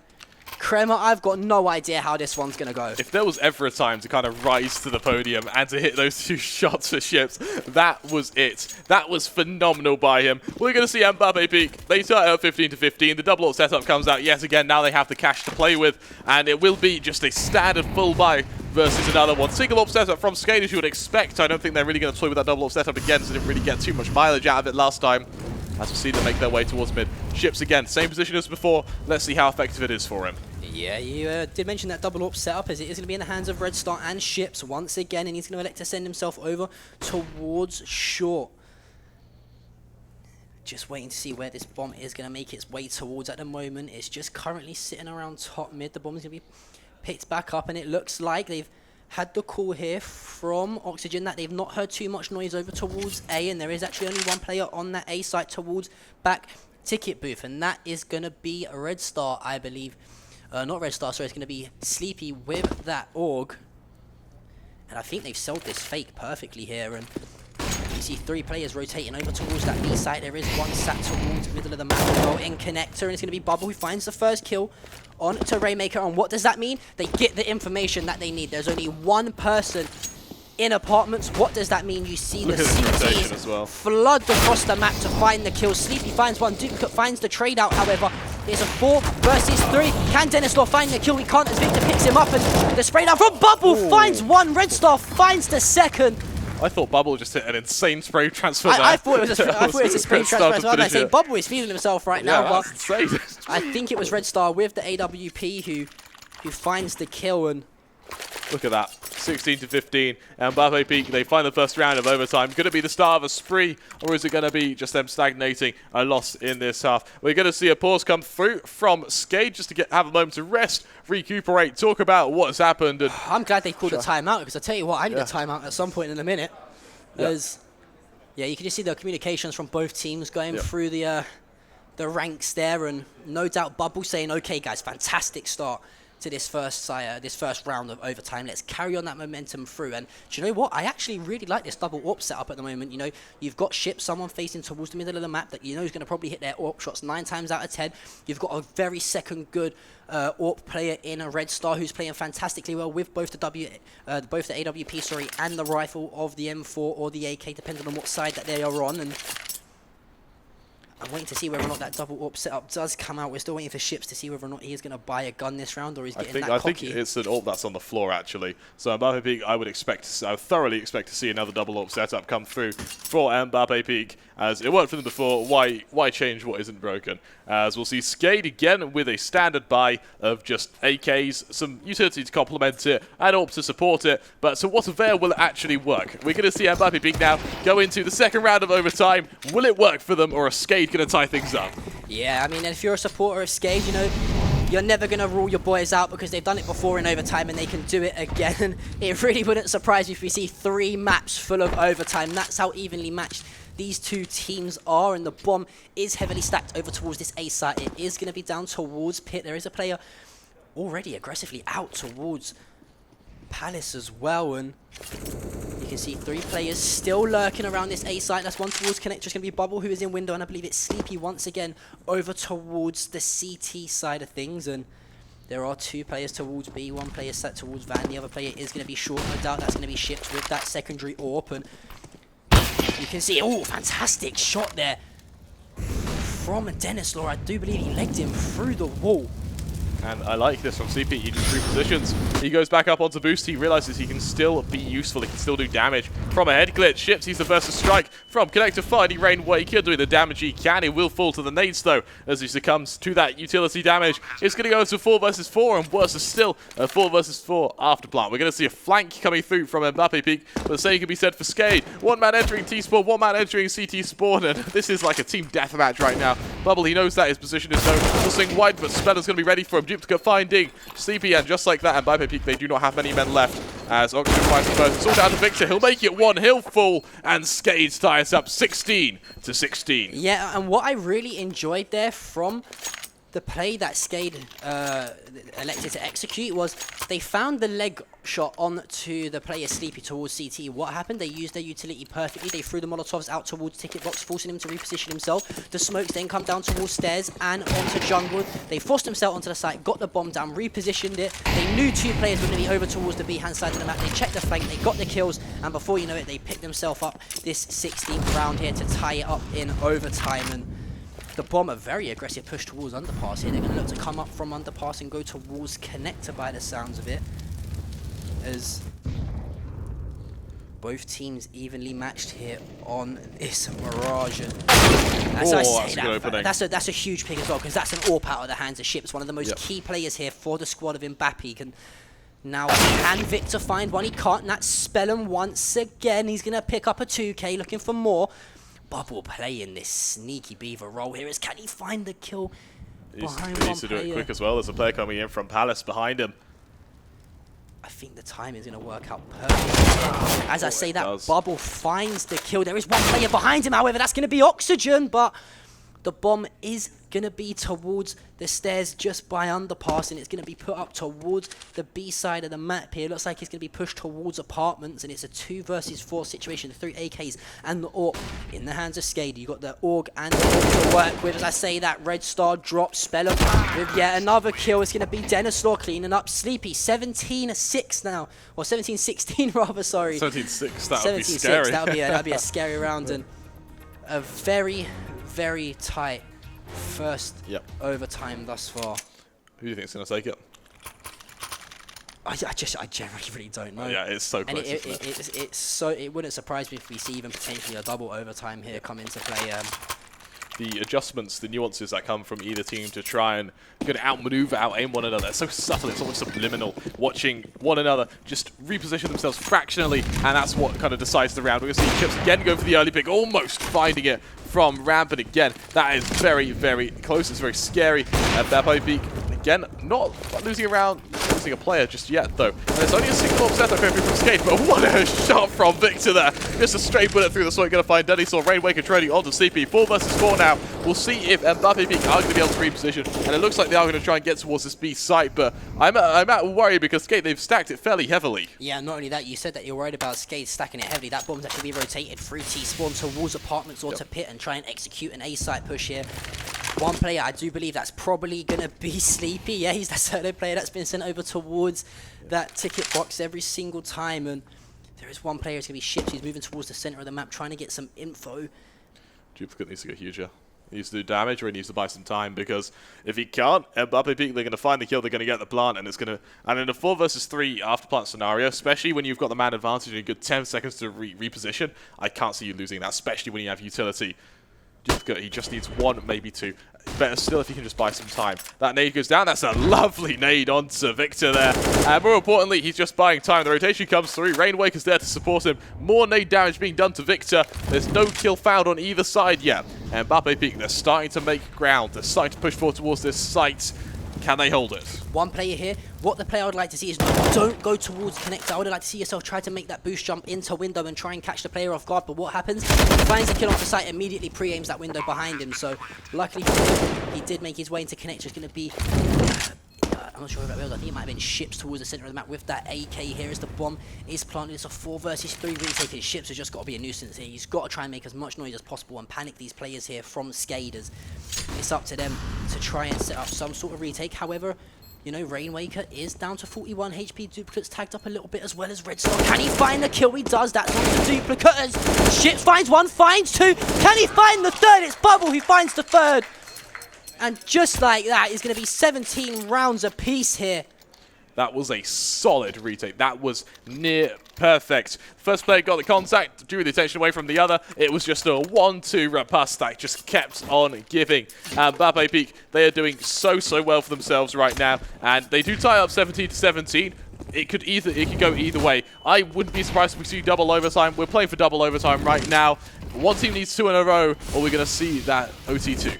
Yeah, and some frantic comms coming out of one of the teams here. I'm not too sure who it was, but I think it might have been Skade because it's a very aggressive push towards the middle of the map here, and it's Bubble finding that opening frag there on to Denislaw. Rainmaker going to try and pop that nade towards the middle of the map. No damage done just yet. Spellin trying to find that spray through the smoke. It was towards that chair, but you know, Bubble tucked in and away behind that corner. No damage done as of yet. The bomb dropped down towards the back of these B apps, further towards the T spawn. It looks like it's going to be rotating though. And this might even be a rotation towards A here. And we've seen this, I think, for nearly 3 rounds in a row now, where they get the first frag, they just rotate that bomb towards A, and they try to set up that kind of standard execute to push out onto the site and get the bomb down. Once again, we see Duplicate in the same position towards CT, looking to get that early man. And when he is that far back, when you do play retake on A, it allows the other team to get mid control. We see that from Bubble right now. He's just established it for himself. He might even just run into window simply because he can. He'll show his presence with that smoke. Unfortunately for Skade, it's going to be a 2 versus 4 on this setup to try and hold Spellin and Duplicate. It's actually going to be Duplicate getting him fairly aggro. He'll be able to get under balcony. We'll see if he's able to do anything with this push, though, as shots ring out on either side. Bubble trying his absolute best to just get an odd kill here or there, but nothing found just yet. There we have that Bubble. He'll strike first. Duplicate, he's finding one, but he needs more than that. The trade comes through. Red Star to find him. 3 versus 2 for MBAPEEK. Rainwaker coming up from Connector, looking to make it just that bit better in their favor, but there's a man on top of him. There's a man ready for him. Oxygen finding Bubble. Trade goes through Oxygen, making another. Victor, 1 versus 2. He finds the first on Rainwaker. Oxygen, the lone man to find. That AUG is going to do so much damage. And falls to 11 HP. The molly landing on that bomb going to buy him a bit of time, at least enough to reposition. As Oxygen, he'll scope it again. He's trying his best to try and outmaneuver Victor right now. He doesn't even tap it. First tap comes through. He's ready for the push. Trying to hold for Victor. Victor, he's so smart. He doesn't take it straight away. Oxygen going to find him. Skade, they're going to make it 18. And with an 18-17 lead, they look like they could take it. Yeah, it's all up to this last round on the first overtime here. Can MBAPEEK force the second overtime? And it looks like they have got the economy to try and do just that. The full buys on either side, the stack worth of utility as well. It all comes down to this, Kremer. Are we going to see a second overtime, or are we going to see Skade narrowly, marginally edge their way into a victory here on the map pick of MBAPEEK? B and Mirage set themselves up going into their pick up next with a 1-0 advantage. As I say that, Duplicate, that's exactly what you wanted if you're a Skade supporter. Find that first frag. However, they have heavily stacked this A bomb site. They've sent 3 people towards A. What does that mean? The bomb's going to rotate through T-spawn over towards apps and try and take some sort of advantage over towards B. However, I think there's one player who's quite up close, aggressive onto B, and he looks to be set over towards that balcony. And no doubt that the squad of MBAPEEK have to be playing quite fast, because there you go, you see the execute come to play the Molotovs. This is it. It's going to come down to this, Kremer. Who are going to find the frags? It's Sleepy who finds 1, finds 2. Can he find any more? No, that's because the site for now is clear. There is 3 players now making their way through market. It's Denislaw. Can he find the peak with the AWP? All 3 players here very, very close to each other. The 4 men of MBAPEEK, the nade damage coming through. It's going to be Red Star who is tagged up, but Sleepy here, Kremer, is relatively low. It's Duplicate who finds Red Star. Bubble trades it out, and Victor finds the 2K to force double overtime here on the first map of this series. And we said we're in for a long, grueling game, Kremer, and that's exactly what MBAPEEK and Skade are giving us. That's absolutely right. We saw such a close game so far. That was embodied in that retake. It was trades either way. Bam, bam, bam. Once again, there wasn't a chance for either team to get a breath once that retake went underway. MBAPEEK, they end up on top. They end up the victors in that round, and they bring us to overtime too. We're going to have to see just how either team's able to fare against one another. It's a single AWP setup from MBAPEEK and Skade. So I'm really interested to see just who dares bring out that double AWP setup, because once you do, that's when you risk that economic crisis towards the third round. Yeah, and I think that's why we're not going to see it until we should get to those business stages of the games where a team need one round or so to win. They might try and close it out, but then again, it is such a risky play. Like you said, you pulled out those double orbs. You're investing so heavily into one round there. Your economy can crash just like that, and your backs are against the wall, and you do not want to make a mistake, especially in a grand final against the caliber of opposition you are playing against. Now, it looks like the bomb is making its way over towards apartments once more, and a 3-man stack towards A as one player for the CTs. It is going to be Spellin rotates over towards window, and I'm not too sure if he's actually spotted that player who shifted into underpass there, or if he's just narrowly missed out on seeing that head. And Ships is going to Molotov towards hit. The smoke comes out as well. The flash comes into play. Now, he's not going to expect 2 players to be in there. Surely not, as Oxygen finds 1, finds 2. Can he find the 3rd? No, it's going to be Ships and Victor to trade those 2 kills out, however. 3 versus 2. It's up to Spellin and Duplicate, and as I say that, 3 kills go down. Skade finding the first round here on this second overtime. And it's the 3 remaining players of Skade, all of them strike for 1. It's a lovely little show of teamwork there. It's just the bait and switch. It works so well for Skade. And that's why, as a team, they have that advantage against MBAPEEK, simply because these setups work so well for them. MBAPEEK, we are going to see them just take that little pause. They're going to take a moment to breathe, relax, and just think, what do we do now? Yeah, and you know, you wouldn't want anyone better than someone like Bubble to be your IGL in this type of situation. You know, he's been there, he's done it, he's won WSG, you know, with Victor as well as Ship. So it really doesn't surprise me that, you know, that veteranness in him coming out into play here in this grand final at BGE Stara Zagora. And guys, we want to say thank you so much for sticking with us here. We've got a lot more CSGO to come. This is the first map. This is the first map. We've been here for what feels like forever, but you know what? I'm not going to complain. However, my tonsils might kill me a little bit later on, but you know what? It's worth it for you guys at home.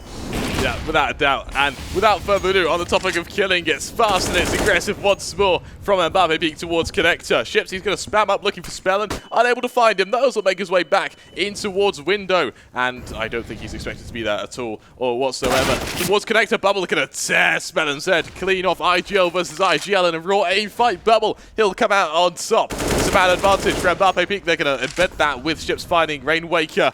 And just like that, it's down to only 1 man to try and hold this A site. But that being said, Oxygen, he's going to aggress towards B. That's where the bomb is. He'll find one. The bomb of Red Star. He'll scope in. He's ready for the push. And Oxygen, he'll fall on away. We'll have to see if that's to his detriment or not. Ships again in an aggressive position. Wait and see if he can find Duplicate. No, he can't. Duplicate ready for him. And just like that, Skade, they've tied it up. To 3 versus 3. Kills going either way. Dennis finding Bubble. And just like this, for MBAPEEK, this has been a collapse. Yeah, this nearly worked out perfectly. Although you saw Oxygen find that first kill over towards Apps, you see immediately the 2 players of Skade rotated over towards that B site. What happens, however, the players get caught rotating back towards A, and before you know it, you've got a fantastic situation here. If you are Skade and MBAPEEK, they could be 2 rounds down here in overtime. It's Victor finds the 2K, 2 HP, and very much more than a dream. He knows Oxygen is towards short. This bomb plant's going to come down, but there is no room for error here. I do believe there is a smoke in the hands of Oxygen as well as Victor. Is he going to be able to clutch this up? I'm not sure, but I think Oxygen might have seen him cross there towards Tetris, and this is such a huge round here. If you allow Skade to get a 2-round lead in the overtime as well, I don't know if the angles are going to come into play here. It's Victor versus Oxygen as the shots come in, and it's gonna be Oxygen with the AUG to find the kill. He's got the kit, more than enough time to stick the defuse. He's got time as well. There we have it. That round was so heavily in MBAPEEK's favor. They had a 2-man advantage, a positional advantage, and instead they choose, rather than to go to the A site where they already had players established in jungle, they tried to be fancy, they tried to get into their own heads and went to B. Once Oxygen found that kill, the others had to aggress to try and maintain that man advantage. They all collapsed. It went into a 1v3 for Victor. Well played to get it to a 1v1, but it just was not enough. And Skade with a 20-18 advantage. Looks like they are in a really comfortable position now. Yeah, and it's a little bit unfortunate there for Victor, for example, that he didn't have the likes of a Molotov. He only had a smoke to work with. He could have maybe Molotov that bomb and gave himself a few extra seconds to work with, but Denny is going to find the opening frag in this round. That's going to be Sleepy who drops, and Skade looking in a very commanding position now. They've got the man advantage. They've got the 2-round advantage. However, the bomb is towards the middle of this map, and it is now up to MBAPEEK to execute some sort of push here. It looks like it's going to go towards the B site, but Ships, one player who has been so consistent, missing in shots of that precise detail, you know, to find that opening frag onto a bomb site is so huge, but he gives his position away, and Rainwaker unfortunately gets some really poor timing there onto Victor as Victor finds the headshot, and it's a 4 versus 4 now, and Dennis Law now, you can see the nerves are starting to set in here. Both AWP players who have been so consistent all week are starting to choke a few shots, but now Dennis Law is going to reposition himself and find the kill onto Ships. The bomb is underneath a window, and MBAPEEK, they sort of froze here. Kremer, they have really no idea what to do. They need Red Star to go huge right now. In mid, you can't do much, especially when there's no presence elsewhere. They've got Victor on short to try and find the odd man, but Skade, they're not going to give him anything. They're being calm, they're being collected, they're being professional about it, and it just falls down to Red Star. He needs to find an opening. Making his way out from Palace to find the odd man. Victor will try and trade, but Spellen's there to kill him. The last 2 members of MBAPEEK going to go out towards the safe site. Red Star leading the charge, but not even finding one. Jim's going to so fast to find the second. Bubble there to trade. 1 versus 4. Now 1 versus 3. 10 seconds on the clock. Dennis Law, he's insane. He'll be able to tie that up. Not only that, but Skade, they go a flawless half in overtime. And MBAPEEK, the odds are stacked against them here. Yeah, you know, it's got to be a flawless second half performance here on overtime from MBAPEEK in order to force yet another overtime, let's say that. And Skade are looking very strong and very scary right now. And I would love to be able to listen to the comms and strat calls here from both IGLs as we get into the business stage. It's so important. We are obviously heading on to, I believe, Dust 2 next, which is going to be Skade's map pick. And they looked so strong on that today on Dust 2. MBAPEEK trying to stay alive here, keep the dream. All Skade need now is a few more performances out of their players. As I say that, the opening frag goes in favor of Ships. It's going to be Spellen who drops. Dennis Law tries to find the trade. He does, and that is the AWP player down for Ships. And we mentioned, when are we going to see that investment for the double AWP? And I think that's exactly what we've seen. Bubble finds the first kill. That is going to be Dennis Law who drops the bomb over towards B. Can Duplicate find the kill? He does. Can he find the second? Of course he can. But it's going to be Bubble there to trade the kill. 2 versus 2 situation here, Kremer, as the bomb is making its way to B. Red Star, he's misread this. He's going back towards A. Unfortunately for Skade, as they make their way towards this B site, it's something to watch out for. And MBAPEEK, they're going to be on a retake going forward. It's going to be 2 versus 2, looking to... Well, actually, Skade, they've been fairly quiet about this, as it's going to be...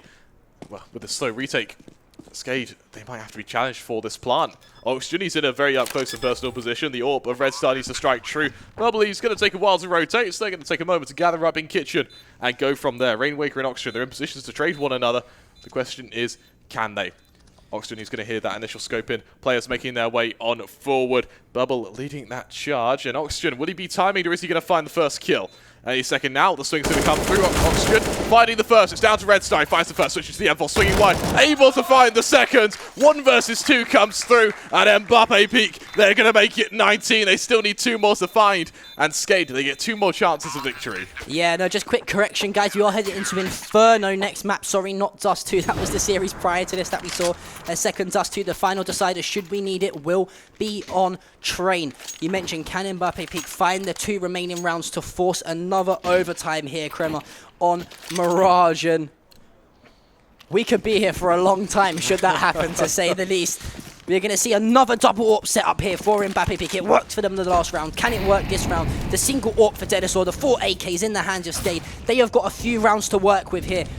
However, if they lose this round, it's going to get very, very nervy for them. Ships, can he find the angle onto the player as the minimal timing, as Rainwaker is tagged down to 79 HP by way of Molotov, and Bubble as well getting tagged up. And these types of rounds, it comes down to who finds that first frag, and it looks like it's going to be Ships with the AWP. Spelling, see you later, my friend. I want another overtime, as it is going to be up to Skade now. 4 versus 5. The bomb is over towards B bomb site, but Skade, they are going to struggle to break onto this site here with the numbers disadvantage. In my mind, for Skade, their only hope is to go for a fake towards this A site. Pull the numbers away, at least go for the X versus 1 on that B site. Look to trade one another and find yourselves in an afterplant scenario.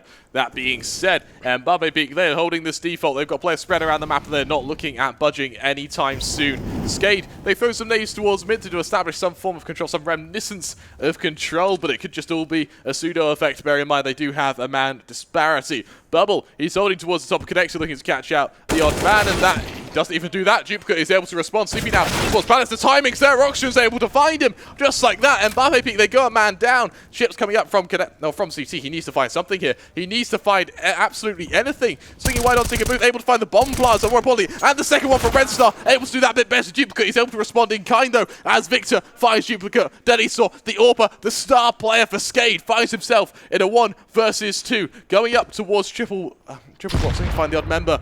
The plant goes through, 10 seconds left on that clock. Swing goes wide. Victor looking to cancel it. It's messy. Eventually he finds it. MBAPEEK, they make it 20, and Skade, only 1 chance left. Are MBAPEEK going to force another overtime here on Mirage? They could. They very well could. I think I'm going to have to get health insurance on my voice at some point should I continue to cast CSGO, because I've got no idea what to expect as final round here of overtime. And it looks like he's going to be an aggressive push here. This is it. It's going to come in straight away. But Victor, very aggressive into Palace. Can he find the first shots? He does spot 1. This is going to be a very key engagement. Can he get Palace control? Yes, he can. As Oxygen's going to drop. Here you go. The execute comes into play. The smoke's going out towards CT, going out towards stairs, as well as jungle. It's going to be a complete push here on to the site of A, but MBAPEEK are there to pick up another kill. It's Sleepy. Can he find another one? There are 3 players in front of him. No, he doesn't need to, because Ships finds the kill onto Spellin. It's all up to Duplicate as we're going to another overtime. Oh my lord.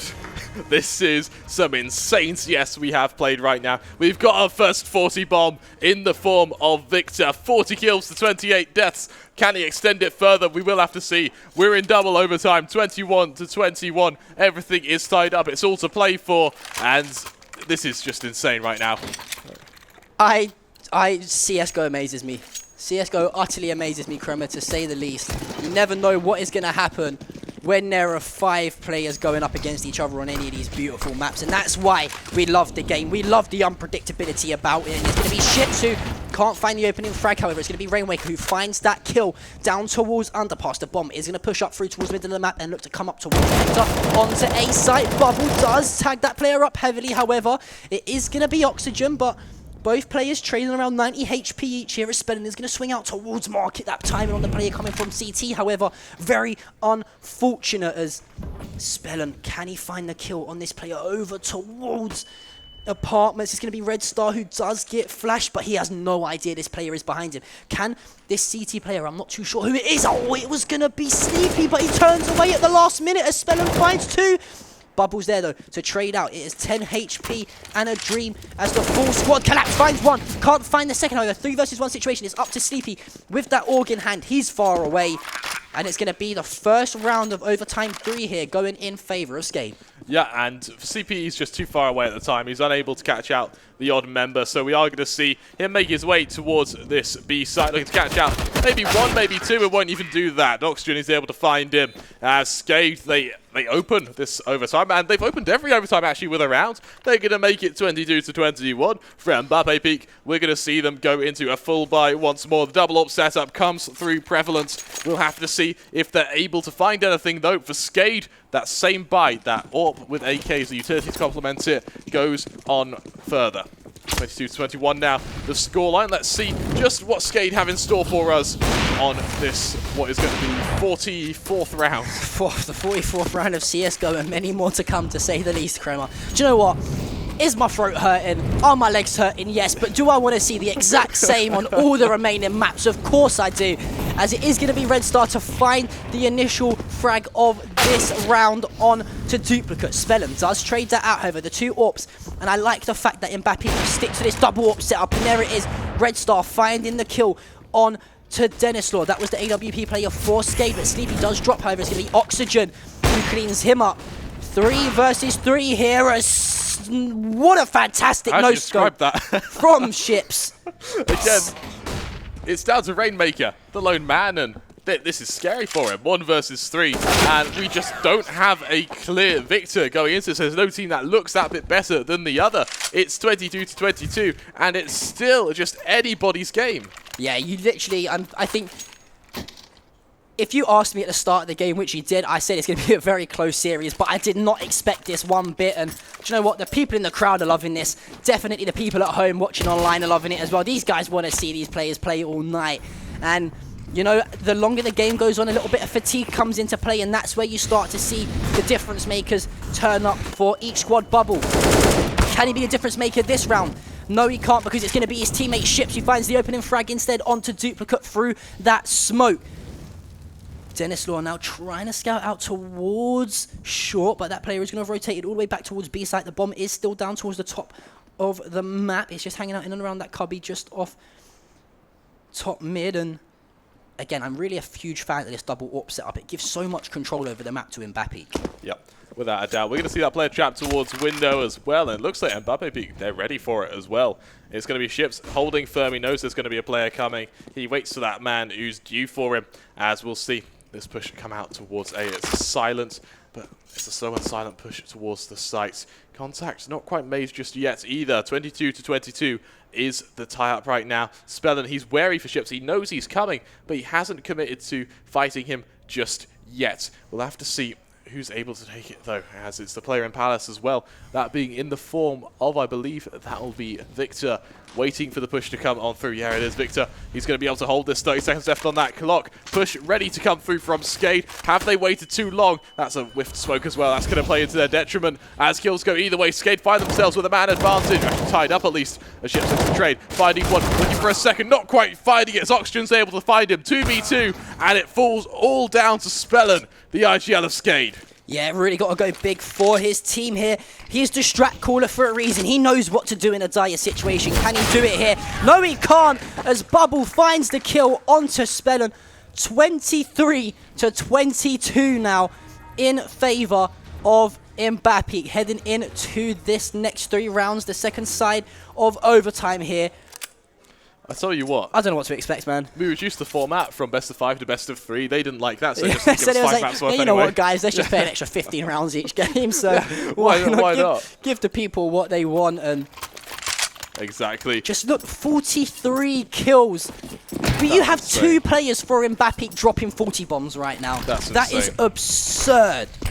Without a doubt. And for Skade, we are going to see themselves make their way into what's going to be a very a very aggressive towards mid default. Players from Connector and Short trying to get up close and personal. And MBAPEEK, they're opting for what could just be a standard execution towards B. They've got everyone lined up in apps, so it wouldn't surprise me if we just see that set piece go down. As contacts made, Oxygen finding one of the trades there from Victor. Nades going out left, right, and center, but none of them really land. They're thrown a bit too early. As we'll see the follow-up push go on through. They take a moment to relax, they stagnate, and look at the rotation they've pulled from Skade. Yeah, and if they go quickly enough about this, you know, obviously they can't make too much noise in and around this side of the map because their footsteps will be called out by the player towards short.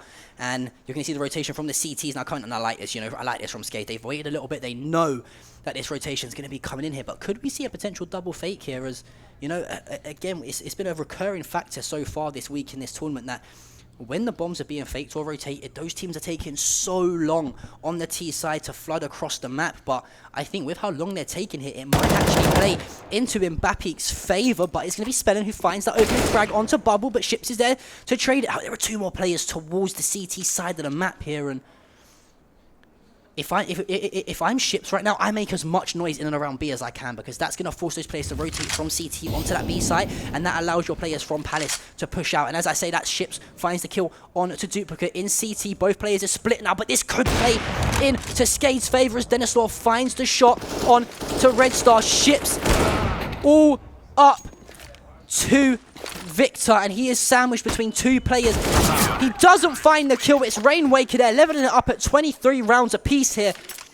Crema, I don't know if my heart can take it, man. This is, look, if you faint again, I'll catch you. But We might be seeing a fourth overtime. Again, we need one of these teams to win 2 in a row should we want to go to map 2. 23-23 the scoreline, and I'm in awe really. Both teams deserve to win this utterly. And again, we said at the very start of the games, this is the caliber. We've got an incredible series of CS ahead of us. This is the first game. This is the first game, and we've just seen unbelievable stuff from either side. It's a single AWP setup from Skade as they take their time. From MBAPEEK as well, they stagnate a little bit with a standard buy. It looks like they might just go for a standard A execution to accompany that with a bit of a sprinkling towards mid. Yeah. Do you know what? One thing you got to say is how well MBAPEEK have performed, and I really hope these guys stick together after this event and try and salvage some sort of team out of it, because they're playing so well together. Every individual stepping up where they need to, but now, here we go. I'm not even going to try and attempt to do the mental maths. I think we're heading into the 47th round here as Duplicate finds the opening frag onto Sleepy. That's going to be traded out. It's going to be Red Star there once again, and we mentioned how well he plays. Look at that fantastic utility placement there as those players are actually going to storm through that Molotov. It's going to be Dennis Lowe finds the first kill onto Bubble. Being traded back and forth. It's going to be Rainwaker and Red Star finding a kill each for their team. 3 versus 2 now. Make it 2 versus 1. 1 versus 1 here for Victor. The Molotov coming out. He's going to be forced to swing. He must know the players towards Tetris. Surely. If you're Oxygen, he's going to rotate the bomb. Fantastic. He's got the bomb. Fantastic play from Victor. He's also got 0 utility to work with, so this could play into the hands of Oxygen. He's got the nade, he's got the flash, as well as the smoke to work that retake on to BSAT. And I love how quickly Victor has gone here. He's going to plant the bomb there. Probably push up towards short, knowing that player's going to try and rotate down towards connector. But no, actually, the player's going to elect to go through jungle to window and push into marking. These players are going to run into each other in any second. Now, who's got the swing? And it's Victor with the kill. 1 HP and more than a dream left. That's insane. The 1 versus 3, that could be the round-winning game, or the round-winning kill, rather. Sorry, yeah. Or game-winning kill. Game-winning kill. And that's as Mbappe. We casted so much CS:GO, my friend, we can't even talk It's all on top properly. of each other at this point. As MBAPEEK, they lead 24-23. We thought this would be a sprint. It's turned into a marathon. As Spellin, he'll interrupt that window smoke just by tanking it. As we'll then see for MBAPEEK again, it's going to be the sort of, they opened up the game with this B to short heavy push. We'll see if it's able to work out for them. It's down to Spellin and Rainwalker to robust any mid-hold, and we've got Apps aggression coming through from Skade. They've got the perfect setup to try and hold this. The perfect setup to refute any aggression from MBAPEEK, and instead, MBAPEEK, they respect that. They back away. A lovely shot from Denisaur to kick things off, though, as CP is going to fall. MBAPEEK, they make their way back down towards this A site. The rotation coming on through. Is it quick enough? We'll have to see.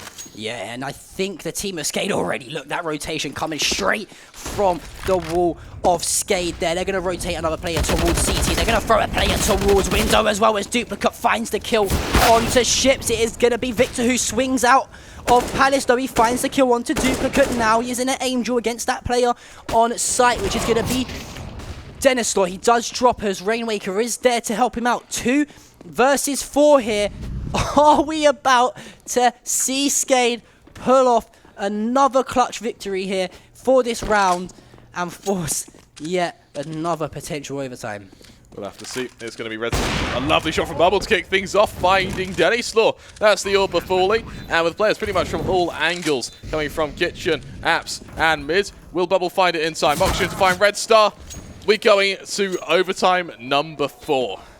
With that Skade, they're going to tie it up 24-24. And with 3 men left standing, they're going to catapult themselves with momentum. And with no one's actually on 40 kills yet, which is surprising for Skade. But with 39 kills apiece, 38 on some, they're going to use that momentum to bring them into overtime number 5.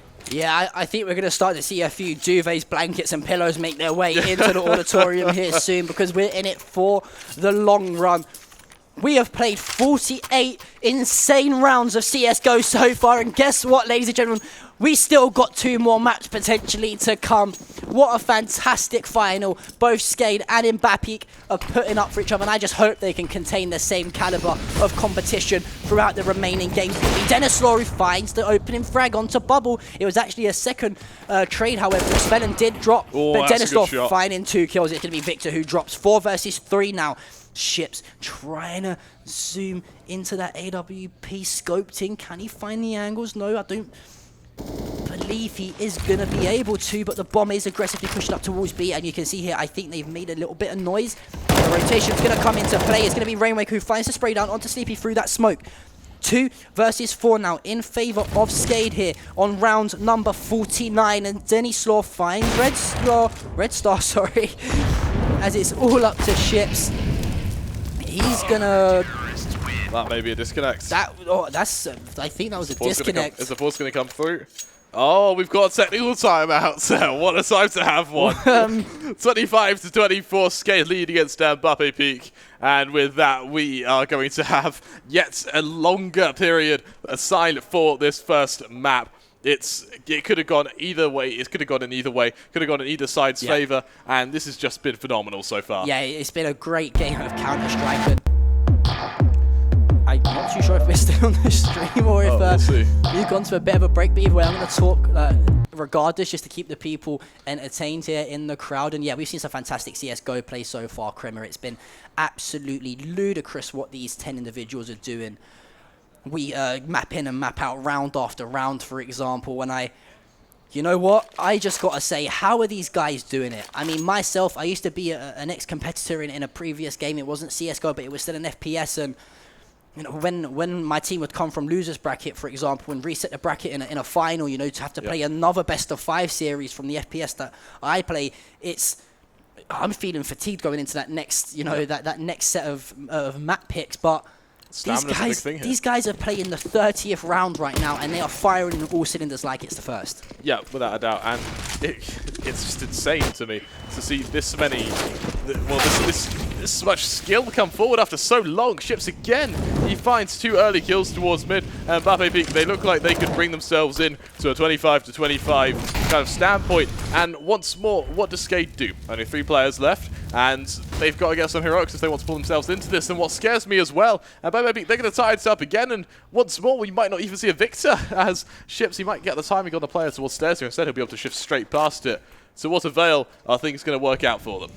Yeah, and you really don't know which way this game's going to go. You don't want to make any prediction on any round, because even if it's a player left in a 1v3, you know, we've seen some crazy stuff happen this game. It wouldn't surprise me if they clutched up, and as I said, that Ships is going to find 1, he's going to find 2, can't find the 3rd, as Oxygen is going to take him down, but the callouts are going to come in. That player is located over towards short. You can see the pre-fire coming through the smoke, the flash coming into play as well. Oxygen's going to be cleaned up relatively soon, but actually he has dropped the bomb, and all 3 play. Oh, so okay, this is getting interesting here. Oxygen has got a flash to work with. The bomb is down. He's only got 2 bullets though here, Kremer. I don't think he's going to reload. With that bubble going to find him. MBAPEEK, they tie it up 25-25, and I am just so impressed with both of these teams. And with that, we still don't have a team that can potentially pull on ahead right now. With all things tied up, it could go either way. We finally see Skade break that 40 kill barrier. 43 to Oxygen and 42 to Denisaur. Both teams having phenomenal showing so far. We look over to MBAPEEK. Ships is about to drop 50 kills. Yeah, I was going to say, we'll look at that. That is absolutely ridiculous, ludicrous from Ships. You know, we say he's one of the veterans on the team. He's been there for so long. He's done it. WESG winner, obviously back alongside Bubble as well as Victor under Windigo. You know, it does not surprise me that we see these players performing really at the, you know, the highest levels that they can do, even though we are into the 51st round here. 3 more rounds to play on this overtime. It's not the first, it's not the second, it's not even the 3rd, it's the 4th overtime we have seen. Australia, we're into this. Is this the 5th overtime? I don't even know. This is the 4th one. This is the 4th, potentially heading into a 5th even, as the bomb is over towards B, and I think this is the first time we've seen MBAPEEK actually go back to that aggressive style of play to try and force the bomb up the map as quickly as possible. It's also one of the first times we've seen them show a lot more respect to their opponents. They're taking their time with their pushes, they're making sure they have man control, they're re-establishing, they're starting to show fakes, they're starting to show strats, which is something that I don't think they wanted to show or expected to show. It's an early push towards B, Bubble to find 1, then they sort of trade, finding a second, looking for a 3rd, a lovely flick up, but Rainwake is able to find any kill he doesn't find. Victor on the response, coming up from short, able to find Rainwake, 2 versus 3, Ships response onto Denisaur, 2 versus 2 now, and for MBAPEEK, this is looking really, really strong. Duplicate finding Ships, it's a 1 versus 2, and as Spellin takes down Victor, we're going to finish the half with a 26-25 lead in favour of Skade. And do you know what? I think Ships was just feeling so confident with himself. You see the knife animations coming out mid-gunfight. It's just, these players are playing with such high confidence right now. They want to challenge everything. They want to try and win those 1v1 aim duels to be the... Every single player in this lobby wants to be the one to make the play that wins their team the map. I could almost confirm you, whatever team wins this map is going to stand up, scream and shout the loudest, you know, really get hyped. But we are heading into this second set of rounds here on overtime. 3 more rounds to go here. Are we going to see overtime number 5, or will we see one of these teams take this map finally? And I'd love to know how long we've actually been in this particular game for. It's got to be way over an hour and a half it must be at this yeah, point. we are here for a very long time, and you know what? I'm all for it, man. Let's go for another hour and a half. Why not? Well, Ships, he's going to open up with a kill onto Oxygen. I'll tell you what, with this initial kill, he's also ready for another hour and a half. As he looks to find one more, he'll be dinked down by that player in connection. Rainwaker's going to find him, and as Bubble trades onto Duplicate, Skade again in a man disadvantage. And it's this man disparity that means that Skade can't just flat out push somewhere. They have to overextend to try and find another kill, and the overextension comes in the form of Denisaur shifting out from Rap with the bomb as well. CP under Balco, a position we've seen him play a fair few times, but granted, when you have had to play for 50+ rounds, you're eventually going to play positions more than once. Bubble, he's holding for the connector push as well. He'll be smoked off, hooks bait to the other side of it, flashed out, he'll swing wide. Very, very messy. That's an utter whiff as Rainwaker, he's able to punish it, and CP, he'll be able to get the trade, but Spellin and Denisaur are able to find him. Red Star coming out from CT will be able to find Denisaur. It's down to Spellin now, 1 versus 2, but he should not be in this scenario at all. You know, it's those fine margins, and we nearly saw a player who was just crediting so much nearly whiffed those shots and cost his team the round, but it's all up to Spellin. The bomb is down, it is planted for him, however, the nade just doing a little bit of damage, down to 11 HP. The flashes are going to come out, this bomb is going to most likely be defused as... There you go, you see Victor picking up the kill, 26 rounds apiece here on Mirage. It's tied up, it can go either way, and if this goes 27-27, we go into another overtime. I hope these guys realise that we have flights back to London to catch tomorrow. We're not catching this. We might have to talk to the event organisers and stay an extra week vacation just for hard work, if that's possible. Recovery. Regardless, for MBAPEEK, we're going to see the double AWP setup come out once more. On to Ships and Red Star, both of which having mixed success with the AWP, so I understand the investment. For Skade again, I think they're never going to touch a double AWP setup on T-side again. That's a lot of util damage onto Oxygen, and Duplicate early on, more so to follow as CP finds one. Denisaur there to trade as more kills go out either way. It's Spellin to find Ships, and Skade looking very, very strong right now. There are players who are very low as CP finds one of them. More players able to swing wide. Red Star to trade. Spellin and Denisaur, the lone men for Skade. Trapped towards jungle and connected. The bomb is nowhere near them, so they are playing this team deathmatch. We'll have to see how it works for them. Denisaur being spammed down through the wall there. That's perfect, and both of them are so agonizingly low on HP. A well-placed nade could be the decider here. Yeah, and you know, the crazy thing here is MBAPEEK don't know that Skade haven't got the bomb. They've not seen the bomb at all this round, so again, we are playing this like a bit of a team deathmatch, or free-for-all, whatever you guys like to call it, and it's 2 versus 2 here. The players from Skade, however, so agonizingly low. Could this be the momentum steer here that MBAPEEK need to clean up these few remaining rounds and see them take a, well, what would be a 28-26 victory here on Mirages? It looks like it could potentially be them going to the 27-round mark, and Red Star misses a shot. The Molotov is going to come in, however. That Molotov's perfect. He can't aggress. He doesn't have the HP to. Red Star, he'll miss another shot to Denisaur. Denisaur there straight Victor to find the man on shot. 1 versus 1. Victor, he's got a nade for Denisaur, but will he get a chance to throw it? Denisaur with only 20 HP, or 22 HP to his name. Gonna look, try and cancel that. Victor, he's double scoped in. Victor, a well-placed nade. He has an inkling to where Denisaur could be. There's only so many places he can be. A well-placed nade, again, is all it takes. Denisaur with his sword. He's starting to readjust. He realizes Victor could be anywhere. You have to nade Van here. You know, there's only one place someone that is going to run with an AWP is most likely going to be set up, and it's going to be Victor who finds the wall bang. He's got the kit to stick the bomb with as well. More than enough time. 27 rounds on the board for MBAPEEK as they look to try and close this out here. We've got our first 50 bomb. 51 kills for Ships. Victor at the 49 mark. And it is all on Skade now to try and force our 5th overtime here, Kremer. Are we going to see it? Do you guys in the crowd want to see another overtime? Because I definitely know that I do. Everyone's like, no, I want to go home, please. That's a lot of no's. But regardless, we've got Skade. This is their chance to either take it to another overtime or for MBAPEEK, their chance to take it home. It's two players committing towards underpass, with the other three going towards B as bubble. Holding firm in connector, he's able to find one, trying to spam down the second, as Spellin takes a lot of damage early on, but there's no kill to be found just yet. Red Star with this AWP looks like he's going to aggress towards Zaps as well. He'll find Denny's Slaw, and just like that, Skade, they go down to just 3 men left standing, making their way on up, spotted early on. Red Star finds one more, it's down to Oxygen, and Spellin, the lone men, caught out in connector. Oxygen able to find bubble, the trade's there by Victor.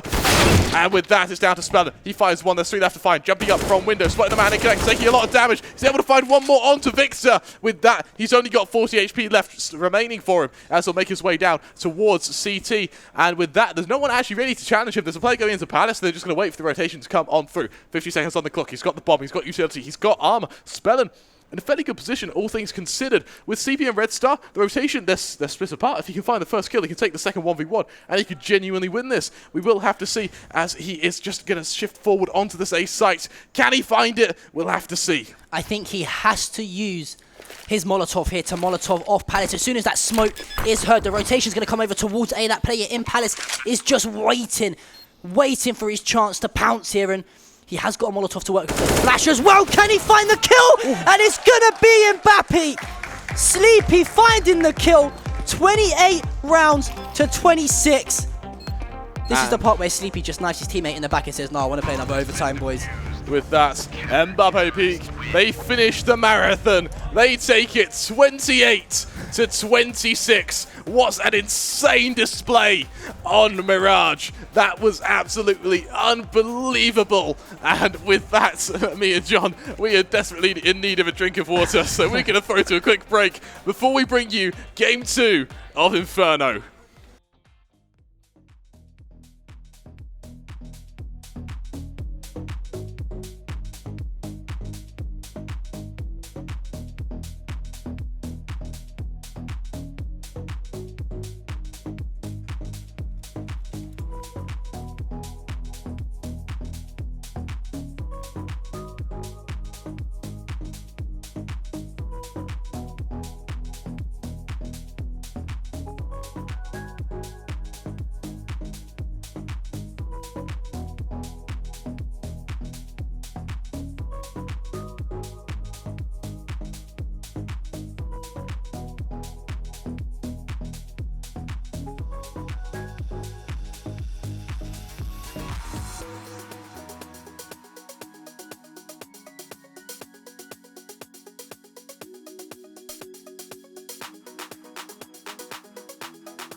Hello, ladies and gentlemen, boys and girls, to everybody watching at home on Twitch, and also to our fantastic audience that we have here.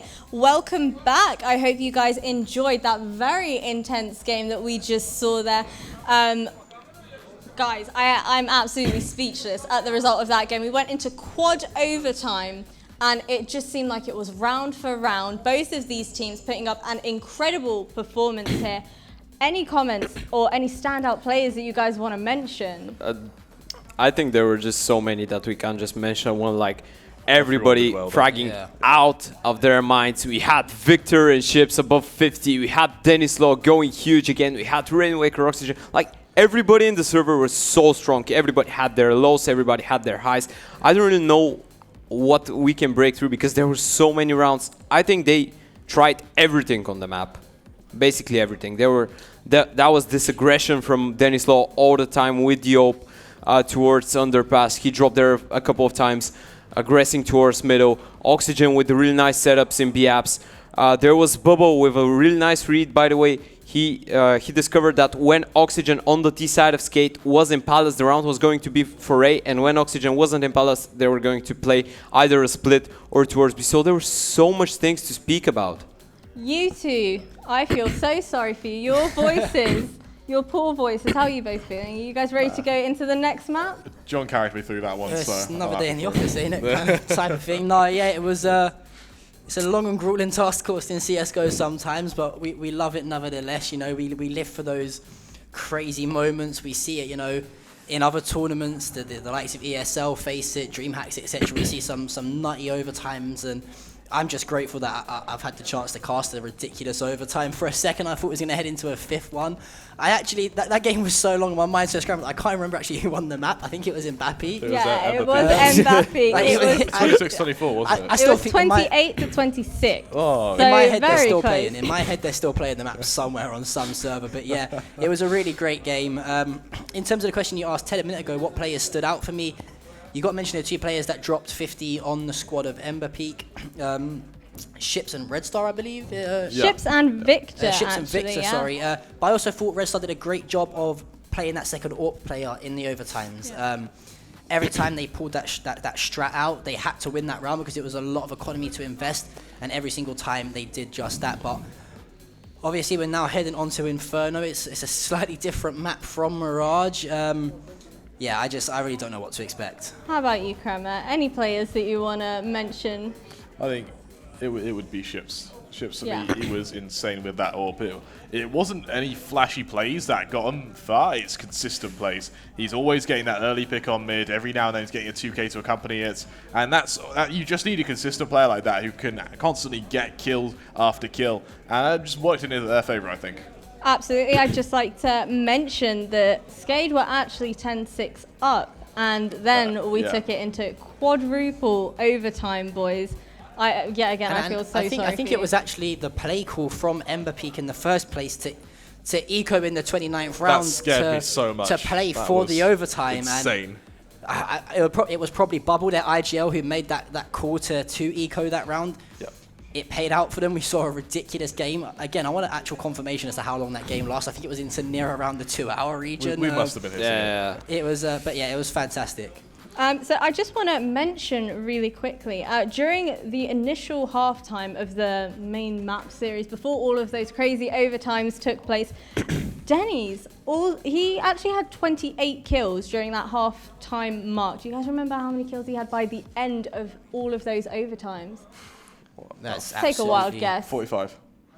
He actually had 46. And Oh, Ships. was pretty happy with that. Ships. Meanwhile, I'll take that for you, mate. during the halfway mark of the main map, he did have 29 kills and ended the series on 51. So, you know, quite a consistent player over there. I do believe our players, however, are ready to get into games. So, without further ado, you guys have fun. Take it away. Thank you. Oh, boy. Thank you very much, Ted and Jazz, as always, on board to give any sort of analysis that we do need from that first map. And we are now heading on to Inferno. It's going to be Skade on the T side. You're going to see MBAPEEK operating the counter-terrorists here as It looks like it's going to be a push towards B here for Skade, pushing down Banana. The smoke's come into play. It's going to be Bubble who finds the first frag, however, and Spellin trying to find some shots through that smoke. It's going to be Bubble on the site. He's taken down by Duplicate, and 4 versus 4 at the moment as the bomb is going to be planted for the T's. You know, this is a perfect opening for Skade. Things going. They got that plan. The retake comes underway, and actually it works perfectly. It's going to be ships to be able to find. 2 Duplicate and Dennis all going to try their best on the retake. We've actually got the flank coming through as well. So Duplicate, he just needs to stay alive right now. He's able to find one. Anything more as bonus. A lovely shot onto Sleepy. Looking for more as well, as he'll be able to slap down what he can. Dennis will find ships from the flank. Red Star to find Duplicate. 1 versus 1 now to kick things off on Inferno. The defuse coming in through Red Star. Dennis will finish the job, and Skade, they make it 1. Yeah, and already these players aren't showing any signs of fatigues immediately after that first pistol round win. The screams coming across the stage, and we are going to see something that we've seen quite familiarly this weekend is that force buy for the CTs after losing the initial pistol round. It is going to be a few shotguns in their hands. You've got a Deagle with P250 as well, and the UMP also, but it is going to be the 2 AKs and the 3 split with the MAC 10s. Looks like, again, that bomb is going to be heading down towards Banana. It's a lot of util damage. Bubble, he's here to farm some cash. He'll jump up, looking for one more. He's actually able to dink Duplicate down on the other side of the map. So, or down Banana, at least. Probably wasn't even aiming for him. Skade, they do enter a, HP disparity. Even though they've won the first round, looking at their buy, it almost looks as if they lost it, considering the HP as well. For MBAPEEK, we do have that Mag 7 as well, laying in the arms of Victor, waiting on this B site. Luckily, MBAPEEK, they're able to avoid it. They can turn their attention towards the A site, and they'll try their luck there. Yeah, the rotation does come in here. Like you said, they are going to try and push over towards A and take it. There are 2 players, however, for MBAPEEK. It is going to be Red Star and Sleepy, who are going to try and hold off this push. There is 1 player, which is Ships, rotating through Library, scouting, and is going to find a snapshot headshot there on to Dennis Laura's.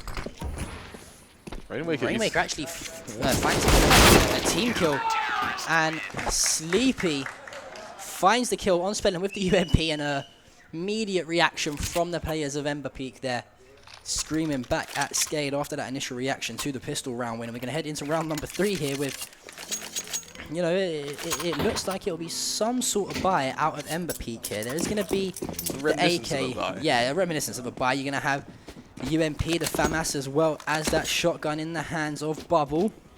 And on the other side, however, it's going to be 4 Deagles and a kill. That's a lot of early damage done by Skade to kick things off. Oxygen finding ships as he tries to cross on apps. We're going to see MBAPEEK just set themselves up into what is going to be a standard default. They do have a man disadvantage, and with that, they're not going to over-aggress. They're going to sit back, they're going to take Banana control, and just wait. For Skade, it is going to be a matter of trying to find one more. They're being slow, they're being methodical. They don't want to run into the awaiting guns of MBAPEEK, so they are just taking their time. For Skade, they are an advantage here. This is their chance to take the lead. MBAPEEK, even though they won the last round, they don't have that much utility to complement them. They've got the odd smoke here or there, but that's it. They're down to flashes and a nade now. It's a well-timed smoke, but there's still a minute left on the clock, and for Skade, they're going to enter Aim Duel Central.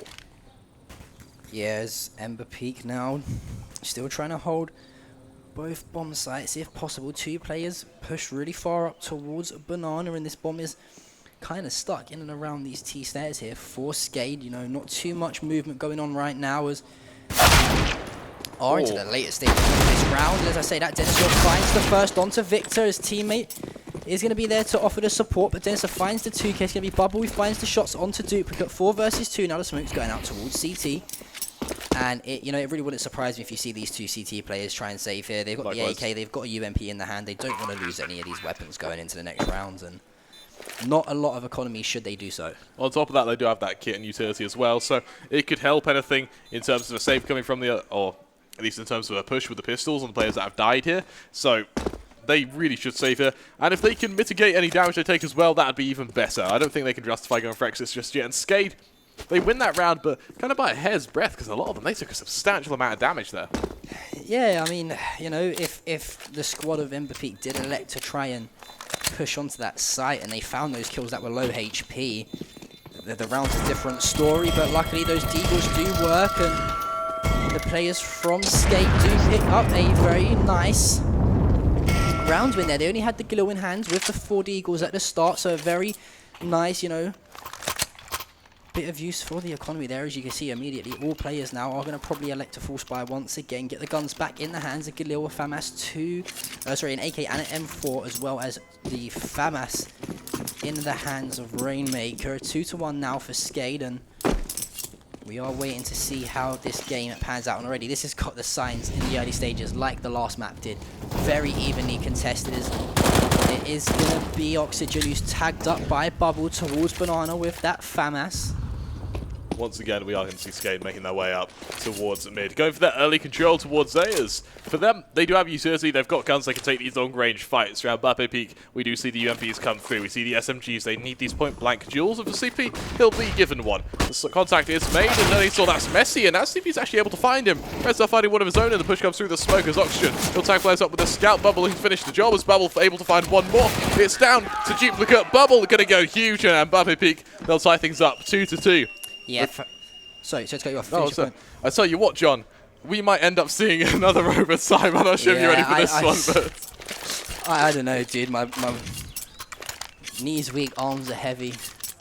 There's some Bulgarian spaghetti on my sweater or something. I think that's how the lyrics go. Yeah, but something like that. Something around those lines. You know, I was never much of a rapper back in the day, and that's why I gave CS:GO casting a swing at things, and it's 2 now, like you said, and this is headshot there, big head dink onto Bubble, but this has got exactly the same sort of replicating the way the first map, when it was just round after round, round for round, and even when we saw a team get a 2 or a 3 round lead, the opposite team was just going to pick up 3 rounds straight in a row, and before you know it, we're resetting both economies pretty much, and we're back to square one in that map again. And when you play these economy wars with one another, you're constantly trying to one-up each team. The victor always in this is the T side. Their side can't just cost less as it is. So Skade, if they keep trading rounds, they're going to eventually win. And MBAPEEK, they know this. They need to win here. And they're playing for banana control. They were able to find Rainwaker. They've stagnated a little bit. Skade having to wait behind the smoke before they push. They have flashes to go out. So we will see banana control, but they're going to wait a moment before they commit to it.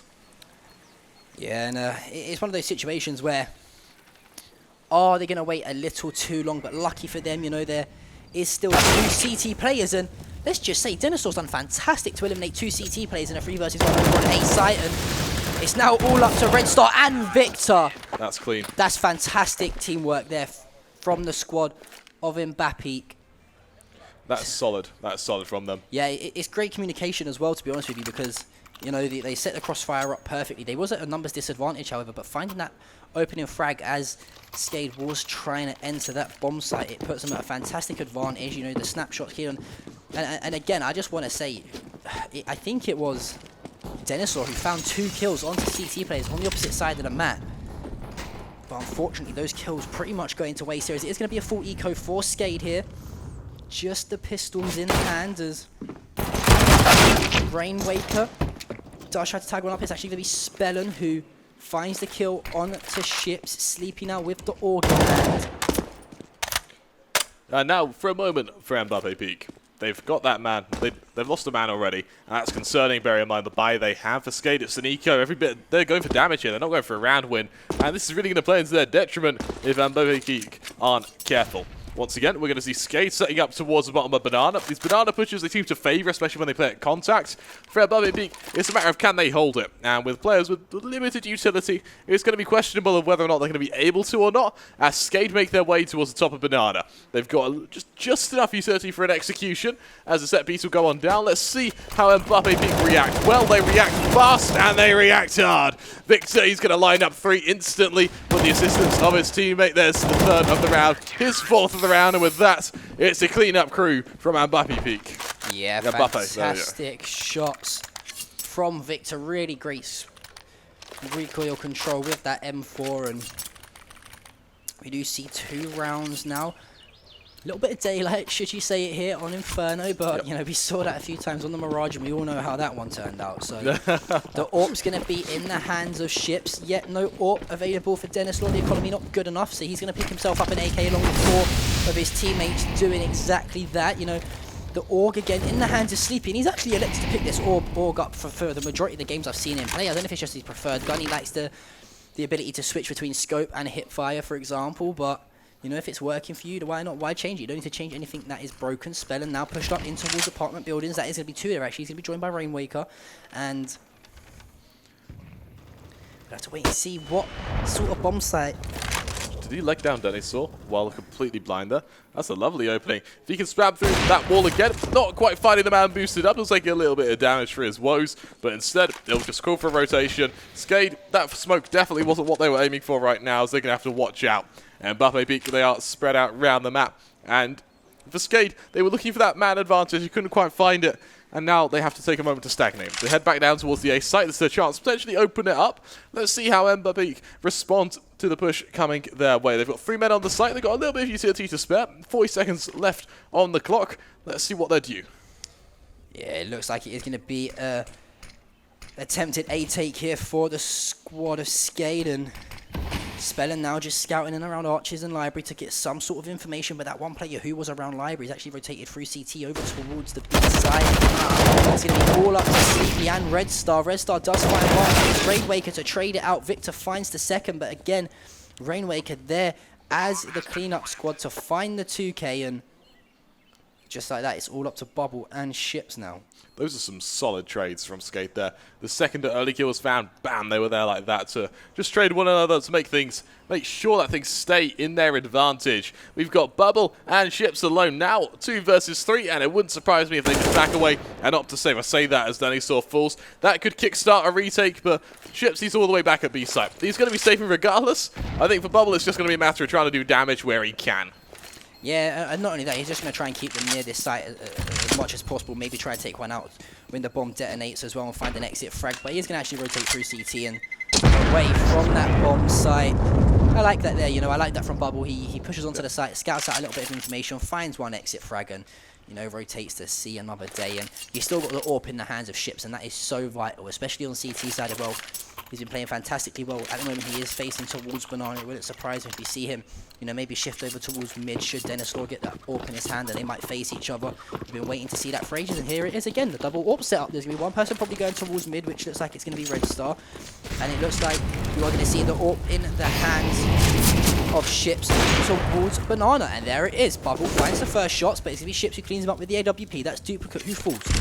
5 versus 4 now. 2 MAC-10s in the hands of Rainwalker and Spellen. You got the 2 AKs here for Oxygen and Denisaur. Look, a lot of utility to work with here for the squad of Skade as well. So, okay, they are down to a player's advantage, but they've got a lot to work with. There you go. You can see the Molotovs now coming onto site, as well as a smoke going over, I believe, towards Archers. And these players are going to get themselves out of apartments here onto Bauk. He does get tagged up. That player was sleepy, but he does find the kill onto Rainwaker. The nade coming in. Spellen cleans that one up, and Red Star and Bubble positioned to perfection for that crossfire. Both finding a kill, but as I say that, Red Star does drop. That's going to be Denisaur, and it's a 3 versus 1 with himself on 10 HP. This is just more of a when he dies, more like instead of an if. 4x3 or not? No, Denisaur is ready for it. Oh, Ships through the smoke is going to find him. That was scary for a moment, but alas, MBAPEEK, they make it 5-3, and this is their chance maybe to pull ahead even further. Skade, they were able to do so on Mirage, and they weren't able to close it out, but we see MBAPEEK able to do the same thing, or will they suffer the same fate? It could be very soon to say, but with Skade going down to a poor buy, this could be the chance for them. Yeah, and I think we've always said that, you know, if you can somewhat reset the economy of your team going into that middle stage of the half, which is exactly where we're at now, you can really start to pull a few rounds away. But every time we've seen that happen, this is what happens here. The Deagles, you know, we've mentioned that these players are high caliber players, that, you know, the armor buy with the Deagle isn't such a bad shout, albeit only one player has the actual armor on the side of Skate. They do get the first frag, however, it is going to be Red Star who levels things up at 4 players apiece after Spellen drops. And Spellen dropping so far away as well, it means that the AWP won't be able to be picked up. Yeah. As it's going to be Red Star finding his second kill of this round. He finds one onto Duplicate. Rainwaker does trade that out, however. Red Star very low, and just like that. But look, there's one player here. They've actually got the bomb down in spawn. They have the bomb in spawn? They have the bomb in spawn. Oh, no. No player has actually rotated back towards T-spawn here, sorry, to get the bomb. And this is a round that has been gifted pretty much to MBAPEEK, because, you know what? They got on site, they got the guns that they needed to hold the site once the bomb was planted, but guess what, Skade? You forgot the bomb. key components to winning the round with the bomb plant. Regardless, 30 seconds left. Victor to find the first. Then he saw the lone man. He's able to find one more. 30 seconds left. Will Victor fight him for it? He probably will. The question is, does Denisaur have enough time to get the bomb head back to a site, or is he going to have to pick it up, then play team deathmatch? It won't matter. Victor able to find him. MBAPEEK able to make it 6-3, but what scares me is for Skade, that was a full eco. They had the Deagle here or there was no armor whatsoever, and they just did so much damage to MBAPEEK, who don't have that much of an economy, at least not enough to force buy like that. Well, I mean, you know, if one of the players from Skade go back and pick up that bomb, they take the site and they probably win the round. Yep. You know, they picked up the guns. I think it was an organ, the hand of one player, the AK for the M4, sorry, for the other, and unfortunately they forgot the main thing while playing on T side, that being the bomb. Denisaur now with that AWP in hand. It is Ships that was momentarily facing mid. No players taking shots or hitting each other. However, as the bomb looks like it's heading down towards second mid, in towards A. You can look to see the bomb here probably push towards apartments, or no, it looks like they're just hanging out, taking their foot off the gas a little bit. You know, hitting the brakes, just waiting to see if any entry frags can happen. And it looks like Speden's going to be the man who's shifting down towards Boiler. The flash does pop out, followed by the Molotov. Nothing to see here from Skade, as Denisaur does find the kill to Ships, and the spray down from Victor on to Speden, finding the headshot 4 versus 4 here. And it looks like the rotation's come into B here. Bubble's just going to go for as much damage as possible, finds one. He does actually tag one player up down to 50 HP as well, you know, but does drop to the AWP of Denisaur. You can see now the rotations from the CTs through their spawn spot over towards this B bomb site, and Denisaur, he's seen that player. He peeks out. That's going to be Victor, who drops 2 versus 3, and it looks like Skade are going to break this momentum from MBAPEEK because he finds the shots onto Sleepy through the smoke. It's all up to Red Star. Denisaur, man, you just can't underestimate. That's a 4K from him, just like that. Finding the entry and the players on the retake. Let's see just what Skade have to follow up, because it is only 2 rounds separating these two teams, and that damage that they did earlier is starting to build up. And MBAPEEK now, we're going to see them go with just Eagles, the odd mag 7. It's a poor buy regardless, and for Skade, this could be their chance to pull on and catch up. Yeah, and we mentioned it only takes that 1 round, you know, whether or not it could have been that eco round we saw, however, but they had another shot in the dark, and luckily for them, they do clutch up and win that round. And before you know it, you flip a coin, and all of a sudden MBAPEEK was on exactly the same situation Skade was on 2 rounds ago. As Ships getting audacious, fantastic headshot over the top of the wall there, as he is going to get traded out with the wall bang from Denisaur. Victor trying to just take as many shots through that smoke with that Desert Eagle as possible. The bomb is still down towards the spawn spot, and I don't know if they're trying to play the fake here, or if they are going to actually try to push up onto this B side. It does look like they are going to do that. It wouldn't surprise me if you see the smokes come down towards CT. Exactly what happened. The shots from Victor narrowly missing there through the smoke. Again, it's shots either way, but no kill found just yet, surprisingly. And the bomb, it took a moment to go through. Eventually it does by Skade. We are going to see a few Deagles here or there just fire off through the smoke, but it wouldn't surprise me if for MBAPEEK they saved this armor and these pistols, and they just go to play bonus again. Because they're eco next round regardless. For Skade, this is a perfect round to try and hunt them down, because Deagles, they can be pretty bad if you get up close and personal, especially if the other person panics, and you're putting them down to an eco regardless. Yeah, well, not even that. We just mentioned the pure gun skill that these players have, you know, the fantastic use of just all-out, all-right aim, for example. You know, these guys are winning duels against AWPs, against rifles such as AKs and M4s with Deagles just because of how good they are. It only takes 1 bullet to the head. These players can find the counter strafes or the jiggle peaks to do just that and pick up the kill, you know. So Skade do put the 5th round on the board at the moment, and, you know, things are edging a little bit closer, like you mentioned. MBAPEEK now are going to be forced to eco here. I can't see them doing any sort of force buy, but it looks like it is going to be 2 Deagles at least for them. Make it 3 as Bubble, Red Star and Victor all picking up the Deagles.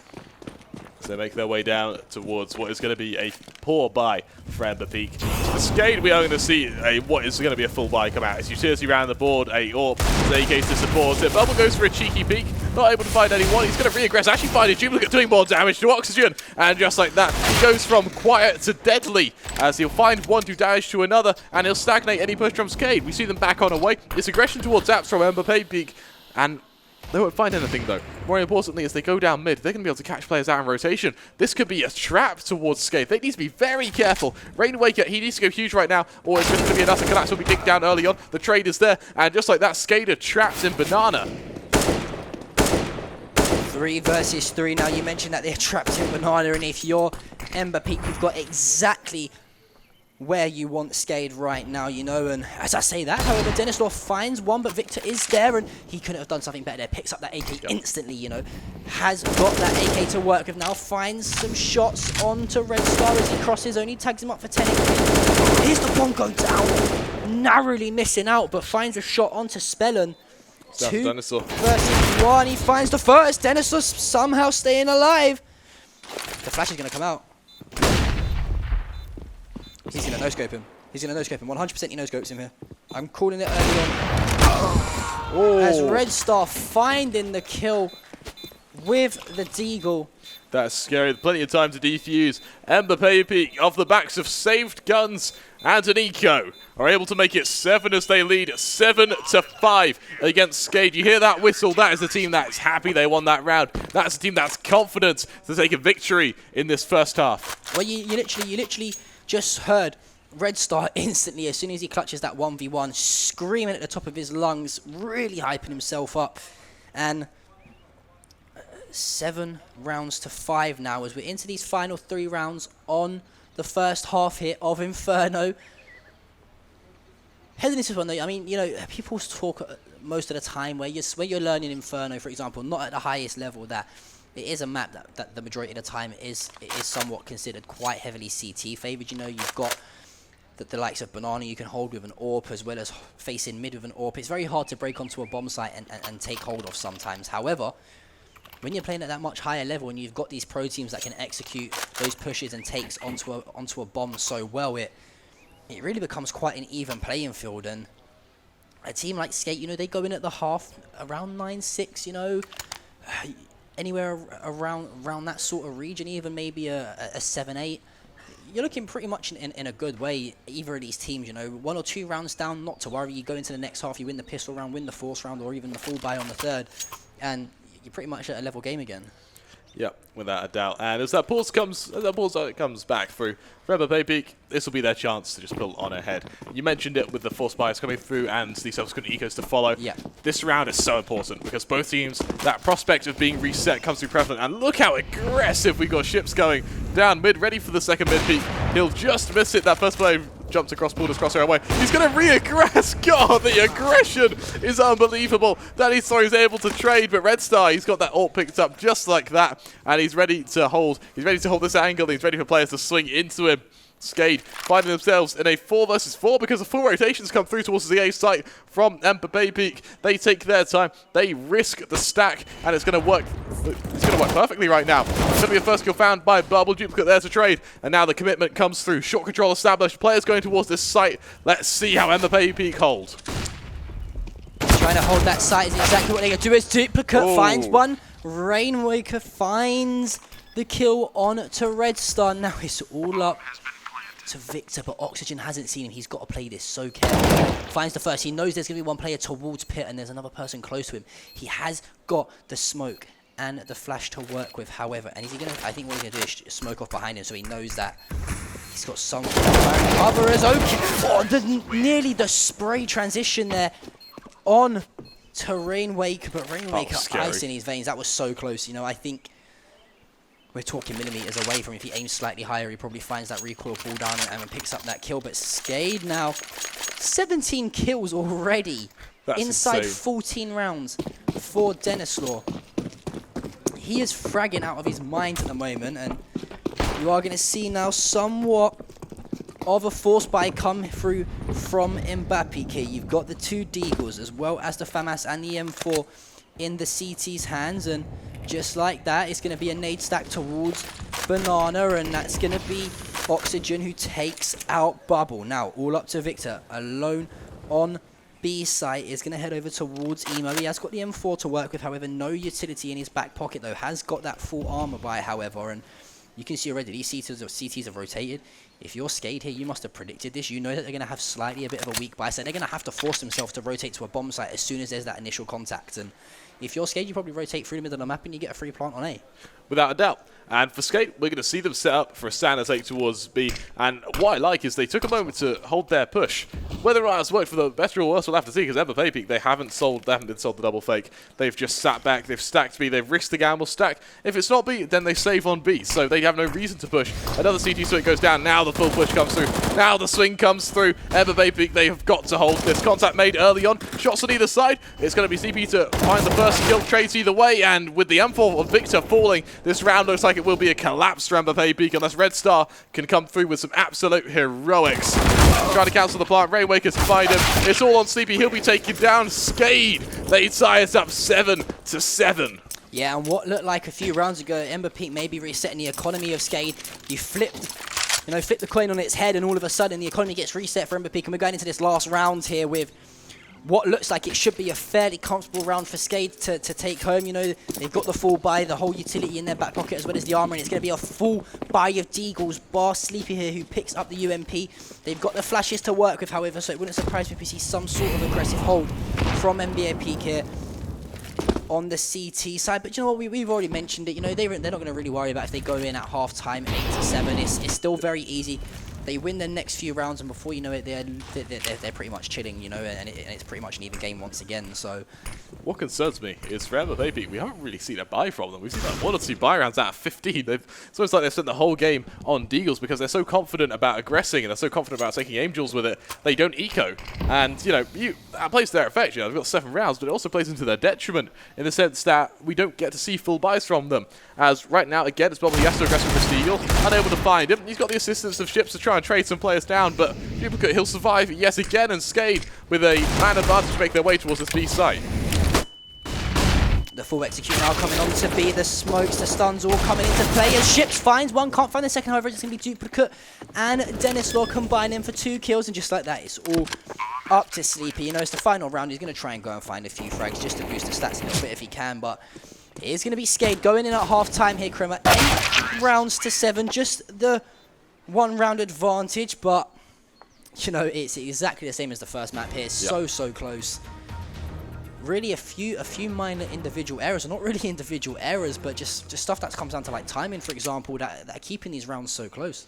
Yeah, without a doubt. And for Skade, if they could take this pistol round, they could pull away with this, and we could be looking at map 3. For MBAPEEK, it's a pistol round again, but it will just give them that 1, maybe 2 round advantage. This is an acceptable pistol round from MBAPEEK because you're meant to do it. Not every other round when your economy is in tatters. Absolutely. We are going to see now the bomb in the hands of the T side, which is obviously going to be MBAPEEK now after that switch at half time, and bomb's going to be heading towards A, Kremmer. For a pistol round from MBAPEEK, it's going to be fairly util heavy. You know, we got 2 smokes, some molly, an accompaniment of flashes as they'll make their way towards A. Skade, their defense will be a kitten smoke from Spellin, so they could play retake should they want to, and it looks like they will on B. It's going to be a 4-man stack towards the A site, so MBAPEEK, if they're not careful, they're going to be walking straight into a stack. I think with the lack of contact made towards B, though, they might change their mind. However, it looks like they're going to be brazen-headed about this and make their way towards A. The first flash is expended. Swing comes right. Oxygen, Dennysaw trying to swing. Ships to full. Dennysaw able to trade. And as the collapse comes through, MBAPEEK, they've been had. Bubble, he's able to find 2, actually. A lovely little 2K. And suddenly that makes this round a lot more competitive as we find ourselves in 2v2. The only players surviving for MBAPEEK, though, are the players without armor. Plant goes down. Swing goes wide. The molly going to prevent a push as, just like that, Skade have to wait for just a moment. Bubble continuing to do damage where he can. The smoke going to buy them even more time. First player jumps up, Dennysaw able to find him. It comes down to Sleepy, 1 versus 2. Trying to hold firm, he's going to be found, and with that, Dennysaw is going to bring Skade their 9th round. Yeah, you know, unfortunately there for MBAPEEK, they did initially have the utility to use, but it went out so early, but not a single Molotov left alive there to be able to throw towards that bomb once it had been planted. That, you know, unfortunately for Skade, 22 kills, I believe, in favor of Dennis Law. That's insane. That is truly insane. He's doing so well, and it's actually incredible for Skade to take a pistol round, going 9-7, and this is a bit more one-sided than what we're used to seeing for, you know, well, compared to Mirage. That is usually we see a 1-2 either way, but now we have potential lead being established. Yeah, but you say that though, you know, it's still a very much doable round to win here from MBAPEEK. Sorry, 3 AKs, the 2 Deagles. As you say that, it looks like it's going to be the opening frag, however, on to Bubble from Duplicates. A numbers advantage in favour of Skade, no doubt. I think they've seen the bomb as well. And there is 3 players stacked over towards this side. Victor is going to trade the kill out after Spellon does pick up his teammate's ships. He does drop straight after, however, as Denislaw is there. And these 2 players are going to probably full send this towards A here and try and get aggressive as possible. They've got a Deagle and an AK to work with them.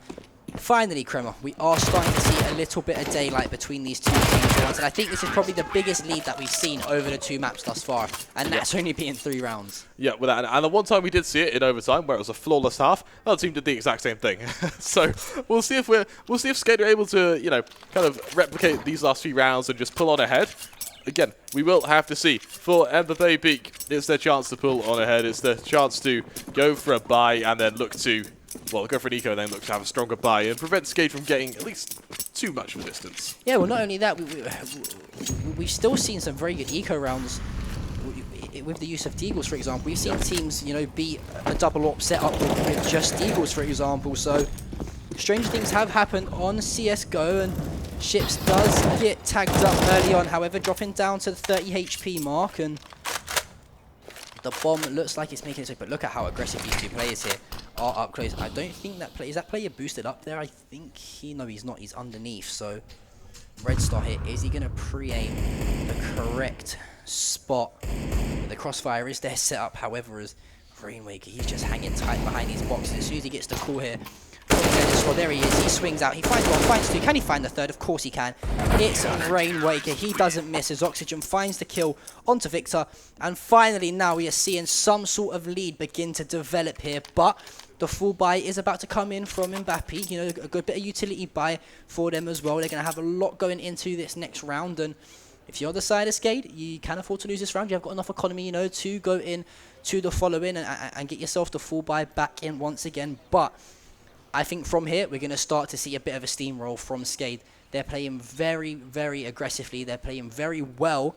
I do believe we have a quick pause as So Spellon does need to use the bathroom, for example. But, you know, to be fair, I don't blame them. We're now going into at it a while. The 2.5 hour mark here in terms of gameplay on CSGO. And that first game alone was in the 2 hour mark. So yeah. This is really, really a long endurance task here for these players. It's a marathon. It is. And not only that, trying to perform at the highest level possible for hours upon hours at a time, you know, especially when you're playing overtimes as well. It's not like you're having breaks in between these maps. You are, but you just, you know, it's not like you're playing a game this morning and you're not playing until later on this evening. You're playing literally back-to-back games here. And they're long, grueling games at that as well. Yeah, we'll have to see if it's able to work out for them. But regardless, I think for Skade, this is their chance to really pull ahead. Because MBAPEEK, they've fully invested. If they lose this round, they're going down to another eco. That's Skade's 11th, or sorry, that's their 12th and then 13th. Yeah. And when you hit like on 13-14 boundary, the other team has to play flawless CS. Well, you're feeling pretty comfortable in and around that 13th, 14th mark. Like you said, you know, you can pretty much afford to lose a few rounds because your economy is going to be good. It's going to be strong anyway because you've won 4, 5, 6 rounds in a row, you know, so you're going to have that money saved up. And with that, before we go too deep into the nuances of the other team's economy, let's wait for Spellon to get his headset back on. Regardless. I think we're all good. Anyway, so Skade, they lead 11-7. Yeah, we've got MBAPEEK with not much economy whatsoever. They go onto a buy, they just scrape one through. We haven't quite seen an ult from them. It looks like it will be AKs around the board. Yeah, and big round here for MBAPEEK. They've invested very heavily. We're in 19 rounds here, Cromer, and Denislaw is sitting at 25-9. He's insane. You know what? I hate to say that I bring out a monster in Denislaw, but I think I did. You know, I was talking a little bit of trash earlier, saying he wasn't hitting many shots, and since then he's performing fantastically well. I tell you what, every time Skade makes a tweet like that, one of their players goes insane. So There we have it, Skade. Yeah, If you're guys, listening, you can put me on a monthly salary if you like. I'll just trash talk your players every time you're at an event, and you'll be undefeated for the rest of your life. So yeah, we are going to head into this round number 19 now, as it's a very aggressive push towards the B site of Banana here, rather, sorry, is the Molotovs are going to come out from Bubble, but on the other side, this has worked out fantastically for MBAPEEK here. They've gone very aggressive towards A. What they need to do here is try and execute this A push as quickly as possible, get complete control of the site, and then force Skade into making the mistakes to try and retake it and take those guns out of the opposition player's hands. That's a lovely opening by Ships there, taking down Rainwaker. He is quick to get into Arch, and Skade now they have to completely doubt themselves. Ships, he makes it one more into Oxygen, and he may single-handedly just open up this A site. Then he's able to eventually trade as he makes it 26-9. That's just insane. As he'll then go back into BIP. They'll wait for the push to come his way. He's got some more players to find. As the set piece goes out from MBAPEEK, he's trying to get to the site early. Dennis not making it one more. Spellin there to assist. As trades go either way, Spellin to fall. 2 versus 1 as it falls down to Duplicate. He's got a nade for Red Star. The question is, will it land? Make his way forward through the smoke, looking for Bubble, but Red Star's there to strike. MBAPEEK, they make it 8, and for Skade, it's going to be a reinvestment.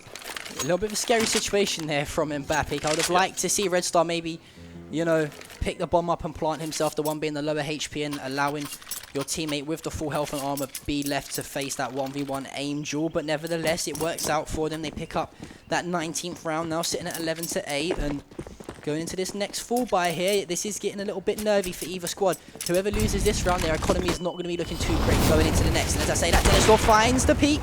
That is going to be Bubble, but Fall to the molly. he does die. 100 hits from the Molotov there is going to take him out. It's going to be a 4 versus 4. The 4 M4s versus the 3 AKs and the Mac 10, which is in Sleepy's hand. The bomb is going to be making its way over towards A. Just the 2 players on A site. Is going to be Rainwake, who's trying to delay this push, but Ships does pick him up, and it's going to be up to Oxygen. Victor with a fantastic shot onto Oxygen there, and you can see these players over towards B. What they're going to do is they're just going to hang out here. They're going to probably try and save this as possible. No point trying to go for this retake. You know, you want to take these AWPs. You want to take that M4 into the next round because the economy is not really looking too great. I'm not too sure what my mental maths is off the top of my head, if they're going to have enough to maybe even put 3 SMGs in the hands of their teammates here. If not, they might elect to just try and find those Deagles, but It'll be Deagles because they want utility. yeah, they'll probably want a few bits of utility to hold the site with. But Spellin can hold on to this AWP, he can drop it to Dinosaur, and he can just let Dinosaur do Dinosaur things, which yeah, I think that's definitely going to be the play. But then again, though, Spellin's been playing that second AWP role for Skade, sorry, and he's performed very well. He played pretty decent with that AWP in his hands. But when you've got a player like Dinosaur who's dropping like what, nearly 30 kills here, and we're only into the round number 21, then you don't want to be taking that AWP out of his hands. He's sitting at 28 kills right now, man. I would argue, before this game's even done, I would argue Dinosaur's player of the tournament. Like, he's just I would say, yeah, insane. he's been very consistent. He had a little bit of a blip earlier on today, but he's come back stronger, and that's what separates, you know, some of the best players from some of the better bouncing players. back. That's it. Bouncing back when receiving criticism, especially from a bit of a Caster's delusional caster's John name, John P. But you know, he's answered all the questions we've asked for him, and he's played fantastic in this grand final. But Bubble and Ships are going to fall to Duplicate. Ships with another Molotov kill there, that time on Duplicate, so it is a 3 versus 4. Skade love peeking Banana in the middle of a Molotov as well. We're going to see Red Star making his way up from Apps, looking to potentially take this A site. It's going to be USB to try and hold. Sleepy able to find the first. The M4 of Rainwalker, the USB of Rainwalker actually able to strike in response. So suddenly, this looks pretty bad for MBAPEEK. Rainwalker finding another with the USP. Spellin finding Victor, and Skade, they make it 12 from a round that should not have been theirs. Yeah, and that just comes down to individual brilliance there from, I believe it was Rainmaker finding the frags with the USPs, you know, and we mentioned how good these guys' individuals aim are with the Deagle, sorry, but USP can be equally as deadly there, you know, finding the taps onto the players' heads to remove them from the round and pick up another impressive round from Skade.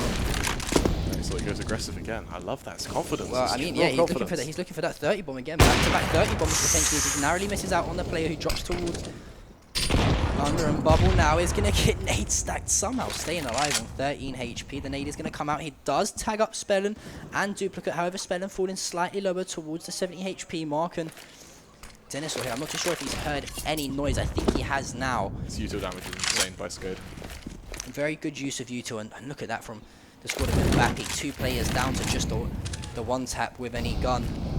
and the bomb has to make some sort of play here. You can already see the rotation from the CTs have come in. Yeah, without a doubt. And now with MBAPEEK, it's only 3 rounds separating them, so they do need this desperately, because Skade, once they hit 13, they go to an eco, Skade hit 14, and then there's just no room for error. As MBAPEEK, they line themselves up for what would be another A-take. It's about 45 seconds left on the clock, so it's around this time you see Skade dropping that utility, that smoke, that molly, just to buy themselves a bit of space. It's going to be a flash in towards apartments, then going wide oxygen, making it 1, making it 2. That's perfect for Skade. As we see the lone 3 members from MBAPEEK making their way up from short, but it's the collapse. Then he saw onto 1. Skade coming through from oxygen, making it his third, and Bubble, with only 13 HP, has no choice but to save.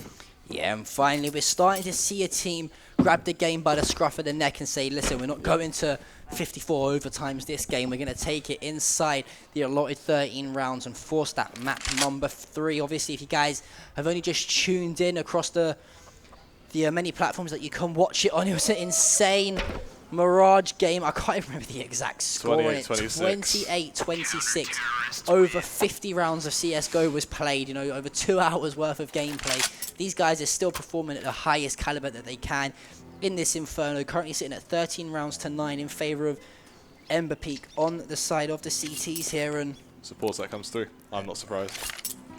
And again, you look at the economy as well for the squad of MBAPEEK. One person's already bought the AK, which is Bubble, and you're going to probably see the MAC 10s go into the hands of the 4 remaining players, and it's exactly that as to what's going to happen. And really wouldn't surprise me if these players just bomb up towards Banana and try to get as many frags as possible onto B site and get some sort of control on it.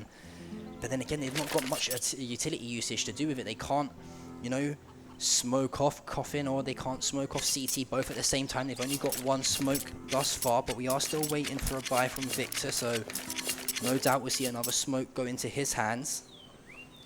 Yeah, without a doubt. And with a 13-9 lead coming through from Skade, this will be their chance to just, again, they can close out the map. They can get the momentum to close out the map from this round, especially if they take it convincingly. For MBAPEEK, they are not far behind. 4 rounds is not a lot, especially when you're on the T side of Inferno, especially when it only takes about 2 or 3 rounds to pretty much reset a CT side, especially from the kind of level Skade are at, you know, just to completely annihilate that economy. So I don't see these teams too far apart. The question is, do they have enough to tie it up? It's going to take 2 convincing buys to do so, and right now they've got to do it with Deagles. Yeah, well, not only that, it comes down to whether or not MBAPEEK have got what it takes in them to make the kills matter, and those individuals step up. You know, we saw it in the game on Mirage, where it was the likes of Ships, Red Star, for example, Victor as well, really stepping up for their teams when they needed those key rounds and those key frags to enter onto a bomb site. And they need exactly the same thing here, but I think Skade, you know, if they win this round, they're pretty much looking good to win the map. As it looks like it is going to be somewhat of a push. And Bubble, you are inside of a Molotov, my friend. Yes, you are on fire. That does kill you. And just like that, Spellon finds the second duplicate there to trade. And it's going to be Sleepy who finds a kill onto Spellon, but it's a 2 versus 4. Finally, the execute comes in somewhat too little, too late. As Duplicate's going to find the kill onto Ships, but it's all up to Victor. He's not going to survive this much longer. 4 versus 1. Skade moving in within 2 rounds of leveling up the series and forcing that map number 3. Yeah, without a doubt. And Victor is just hovering around towards Banana, looking to catch out the other man where he can. Slink comes around, Oxygen to find him. And Skade, they lead 14-9. More importantly, their buy is going to be poor from MBAPEEK. It's going to be just pistols here and there. The odd bit of armor to complement it, but nothing too extreme. And what scares me is that Skade, their economic standpoint, they could lose this round. Maybe they've got about 3 or 4 buys in them, and there aren't that many rounds left of the game. Well, not only that, you know, it's pretty much saying to MBAPEEK, you know, you're going to lose this round almost guaranteed unless bar some insane plays with these Deagles and MAC 10s, but you have to play perfect Counter-Strike from here on and forth. And as you say that, they're going to run into the spray down of Rainwalker with not 1, not 2, but 3 kills within quick succession. Fantastic 3K. Bubble finds the shots though to trade that kill out. It's a 2 versus 3 here. They've not checked up towards Bout. Oxygen's going to be there. The nade pops out. 15-9 now in favor of MBAPEEK and Skade. In favor of Skade, sorry, and MBAPEEK rather look like they are not going to be able to do anything here to slow They just about have Deagles. Also, Deagles? My apologies, AK. AKs. It's been a long That long is the series. best looking Deagle I've ever seen. if you ask Automatic Deagle. It's AKs coming out of MBAPEEK. It's their chance to maybe do a bit, you know. It's the first real buy we've seen from them in about 4 or 5 rounds, actually. And Ships will open it up by finding Spell, and that is exactly what they need. They just need to make sure that Dennistor can't re-aggress and capitalize off the fact they're coming up mid, and that's exactly what he does. He finds Ships in response. 4 versus 4 for MBAPEEK. They make their way back down towards Banana.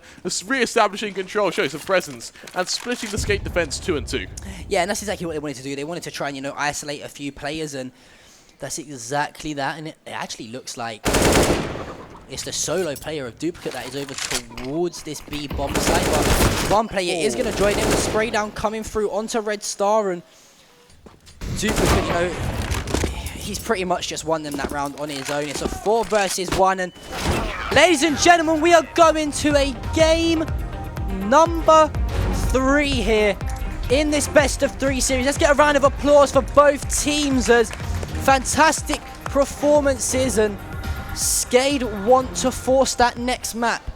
We're going into Train. We're going into a map that has had some of the best Counter-Strike played on it in history of Counter-Strike. It's a fantastic map to see what team is the best team. It's a map that heavily involves, you know, the IGLs being very confident in their play calls, setting everything that they need to up. And, you know, it's just going to be a fantastic way to end a fantastic week of CSGO, a fantastic day of finals, and a fantastic grand final. Without a doubt. To top it off. Without a doubt, again, it was an insane display of prowess from both Skade and MBAPEEK. But again, that team-based map, it went in favor of Skade. They were able to completely shut down that side, and it was a lot more convincing. Thank the Lord we didn't have to go through 5 overtimes, all things considered. But without further ado, here we are on the analyst desk. We've got Jasmine without a mic, so I think she can just shout and then hope mine picks it up. Okay. Oh, and Tense doesn't work either. We just bring you guys in here to be the good-looking ones on the desk. That's all it was. Is we've seen another great performance. Ted, I don't know if your mic's on yet. There we go. Okay. My first question is Nice. fired towards you. And hello, ladies and gentlemen. That was an insane map of Inferno. Really, again, like Dennistor, what is he doing? He's insane. He's a monster. What is he doing? And Skate, by the way, what we spoke about before the game, Skate in the past matches, they didn't use their utility to its full extent. Now, though, was the exact opposite. They were doing such a great job. The rotations were on point. Everything was on point. And I believe at one point, MBAPEEK lost belief in themselves that they can win the map. They started just forcing, and they couldn't get things together. And Skate, they were playing with so much confidence. Without a doubt. Jazz, you got any questions that you can just like shout and then we'll read them out loud? Just shout and we'll try and relay it. Do you know what the final kill feed was? The final scoreboard? Rather, I think Ted can try and bring it up on the laptop it's for us. Dennistor sitting on 31-12. Well, that doesn't surprise me. He's just heavy frags. Heavy frags. And how about Duplicate? Because I know we spoke previously about how much he didn't do too well. Yeah. 14 to 17. He didn't do too well, but only if you look at the stats. If you look at we've got a mic for you, Jazz. let's go. Re-ask that question before Ted answers it. So everyone at home's like, what is she saying? Why is she not talking? So my question for you guys was, in fact, we know that Duplicate previously throughout this tournament has had quite the struggle performing pretty well, being able to sort of put up some frags on that scoreboard. So how well did he perform this map? The thing is that if people watch only the ratings, which is completely wrong, like you shouldn't do that, you would say Duplicate isn't having a good day. He's having a great game now. He had struggles on Dust 2 versus Fate and on Overpass. Since then, he's been really good. Here on Inferno, he had so much impact. He was single-handedly holding B-side through this entire time. He was using his grenades to their full extent. He was just doing great. Not going for the eco frags, not getting any not so impactful frags, so that's why his rating isn't that high. But all of his frags were really important. And there's something that I believe in. Even if you're 5 frags, I mean, if all of these 5 frags are 5 1v1s, you've got so much impact. So that's pretty much what's happening here with Duplicate. And 14 isn't that bad as well. Yeah, absolutely. I mean, one thing that is worth pointing out also is that even in those games where Duplicate didn't exactly perform the greatest frags-wise, when you took a look at his utility damage, that was most definitely very impactful for him and his teammates. So, you know, it's not always all about the kills in this case. Well, yeah, especially a game like CSGO, you know, where sometimes it's the players that are playing that more support role, you know, they're not the ones that are just all out fragging or being the MVPs of the team, rather that 9 times out of 10 will probably end up winning you rounds, if not the map or the match in general. And I think that's exactly what Duplicate did. I think Ted said it perfectly, where he was kind of just set off on his own on B and just said, get the info that you need. If you die, it's not really that much of a problem. As long as you damage a few up, we can then rotate through CT and try to play for that retake. But how many times have we seen him pick up 2Ks, if not 3Ks, spray downs through smokes, for example? Exactly. To find those frags. And if you've got a player that is doing that, even though he's not playing as highly confident as he might be, because, you know, he has performed poorly in the past few matches. Yeah. He'll be happy to sit there and say, listen, I'll just do the dirty work for the team. As long as you guys are going to frag, then I'll be the support player. Okay, and how do you guys think this train map is going to go now? Like, in the beginning, I thought that MBAPEEK would win Mirage, but afterwards, I really think that it's just going to be Skade all the way. Okay, well, without further ado, ladies and gentlemen, I'm going to throw it over to our two fantastic casters over here, guys. Best of luck. Well, we're actually going to... We're going to go to a break. We're going to throw straight to a break. No break for you, just stay here and speak. Stay here and just talk for no reason. But yeah, guys, we are going to head to a quick break. Thank you so much, Ted and Jazz. They'll be with us after this final map to help close the show, as well as give you the analysis on the complete series once we do find the conclusion. We have got map number 3, the grand final. It's going to be Skade versus MBAPEEK. It's Train. Don't go anywhere. We'll be right back. Hello, my name is Konstantin Dinev, and I'm one of the organizers of this event. We're hoping to be a great event that is held continuously here in the city of Stara Zagora. And yeah, my past experience with gaming has been, you know, pretty long-standing. I mean, the first tournament I've ever attended and I actually played in was in 2001, and was in Counter-Strike 1.5. And it was actually held right next door here in this beautiful city. How we decided to do this event was because we're former gamers. We're really passionate about gaming and about, you know, the whole esports sphere, not only here in Bulgaria but globally. But we really want the esports sphere in Bulgaria to be developing further than what it already is. And so we decided we need events, and we need events in Bulgaria, and that's why we're holding Battle Against Elite Stara Zagora right here in our country. This is not a one-time event. We want to hold this event twice a year, spring and fall time, and we want to grow it. Now we're beginning. It's going to be a relatively small event. We're living in pretty desperate times with COVID and everything else, but we're hoping that next year, when we have better conditions for LAN events, we're going to hold larger, bigger prize pools, larger events, and this Battle Against Elite Stara Zagora will grow to be a world-class tournament. Thank you.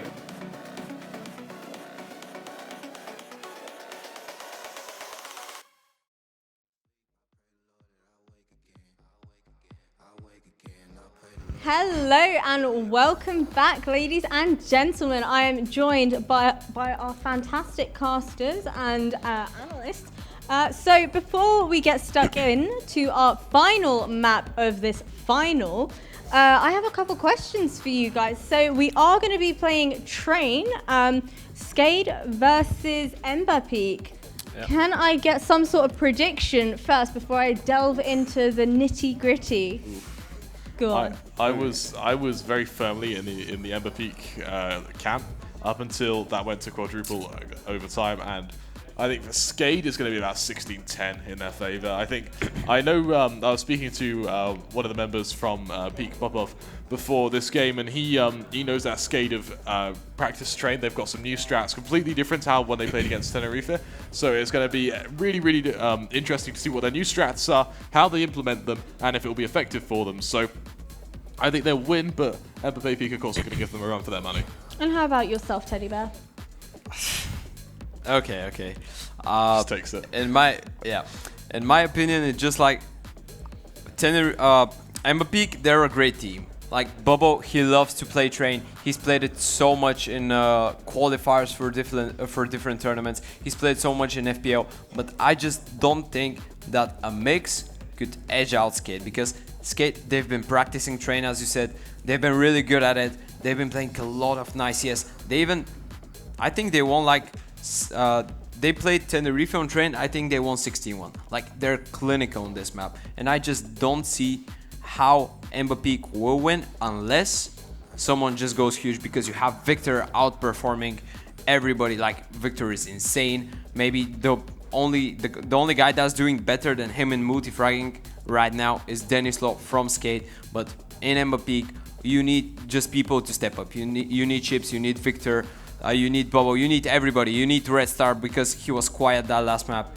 We just need everybody from MBAPEEK to step up if they want to win, but I'm going for the 16-8 Skade. And how about you, John P? I know everybody knows that you've been quite the MBAPEEK fanboy. How does it feel knowing that they're going into third map? Are you nervous at all? I think definitely if it was a map other than Train, like Ted's just highlighted, you know, we know that Skade are very, very strong. It's one of their favourite picks, you know, probably outside of Nuke, for example. So when they found out that this was going to be the deciding map, it was probably, you know, music to the ears of the team of Skade. But I really don't know. I can't put a prediction on it. I think there is potential for it to go to an overtime if MBAPEEK play out of their minds, but without further ado, though, let's see if those predictions actually come through as we go into the knife round. Take it away, boys. And well, here we have it. MBAPEEK taking on Skade. Knife round coming on through. Neither side just sizing each other up before they go into the swinging and the slashing. It's going to be early contact made by MBAPEEK. They take that first little kind of swing and slash in their favour, but it falls down to just Oxygen. We'll take some early damage. MBAPEEK, they take the knife round. The decision falls to them. MBAPEEK, they will probably go towards that city side. As we know, Train, one of the most city-sided maps in the map pool. Of course, if you know how to use your grenades properly, if you can go for this like middle aggression, just go for the pop dot control, Ivy aggression, maybe put up the double op. It's gonna be really interesting, but the knife actually, okay. Actually, they haven't started. I think, yeah, that's the restart.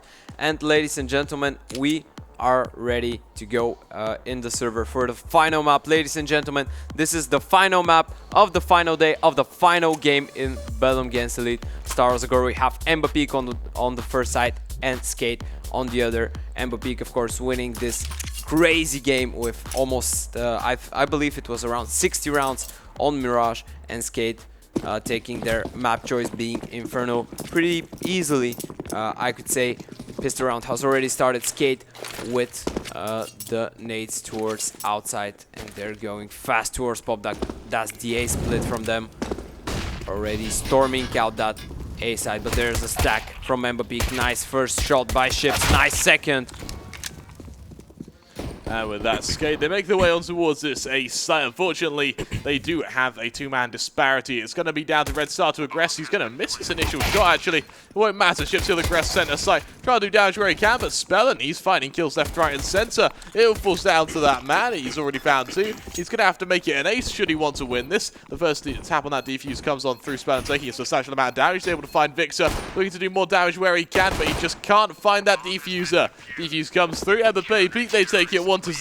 And Spellin, despite the fact he was able to find 3, he's unable to clutch out the round. MBAPEEK with a 1-0 lead and a chance for both teams to go into what I would assume would be a Deagle armor buy from Skade. And actually, it's an early AWP buy from Ships. We'll see how well that works in its favor, as this will be the chance to go huge. We're gonna go for the force buy on the side of Skade, of course, killing 3 members, planting the bomb. But look at that from Ships. He's just feeling himself. He was really cocky on Inferno, I could say. He was going for these aggressive peaks all the time. But the thing is that almost every round that he went for aggression on the city side with AWP, he was just dying, getting a maximum of 1 frag and then getting just constantly refragged, which of course goes in favor of the T side. So let's see how Ships will play rotation here on Train as Skater going towards that B side. They will be splitting upper and lower. I don't think they will expect dope from Ships. Like, there's no way they expect the AWP. There's the first pick from Ships. Sleepy with a nice double Oxygen with the trade. Nice tag by Ships.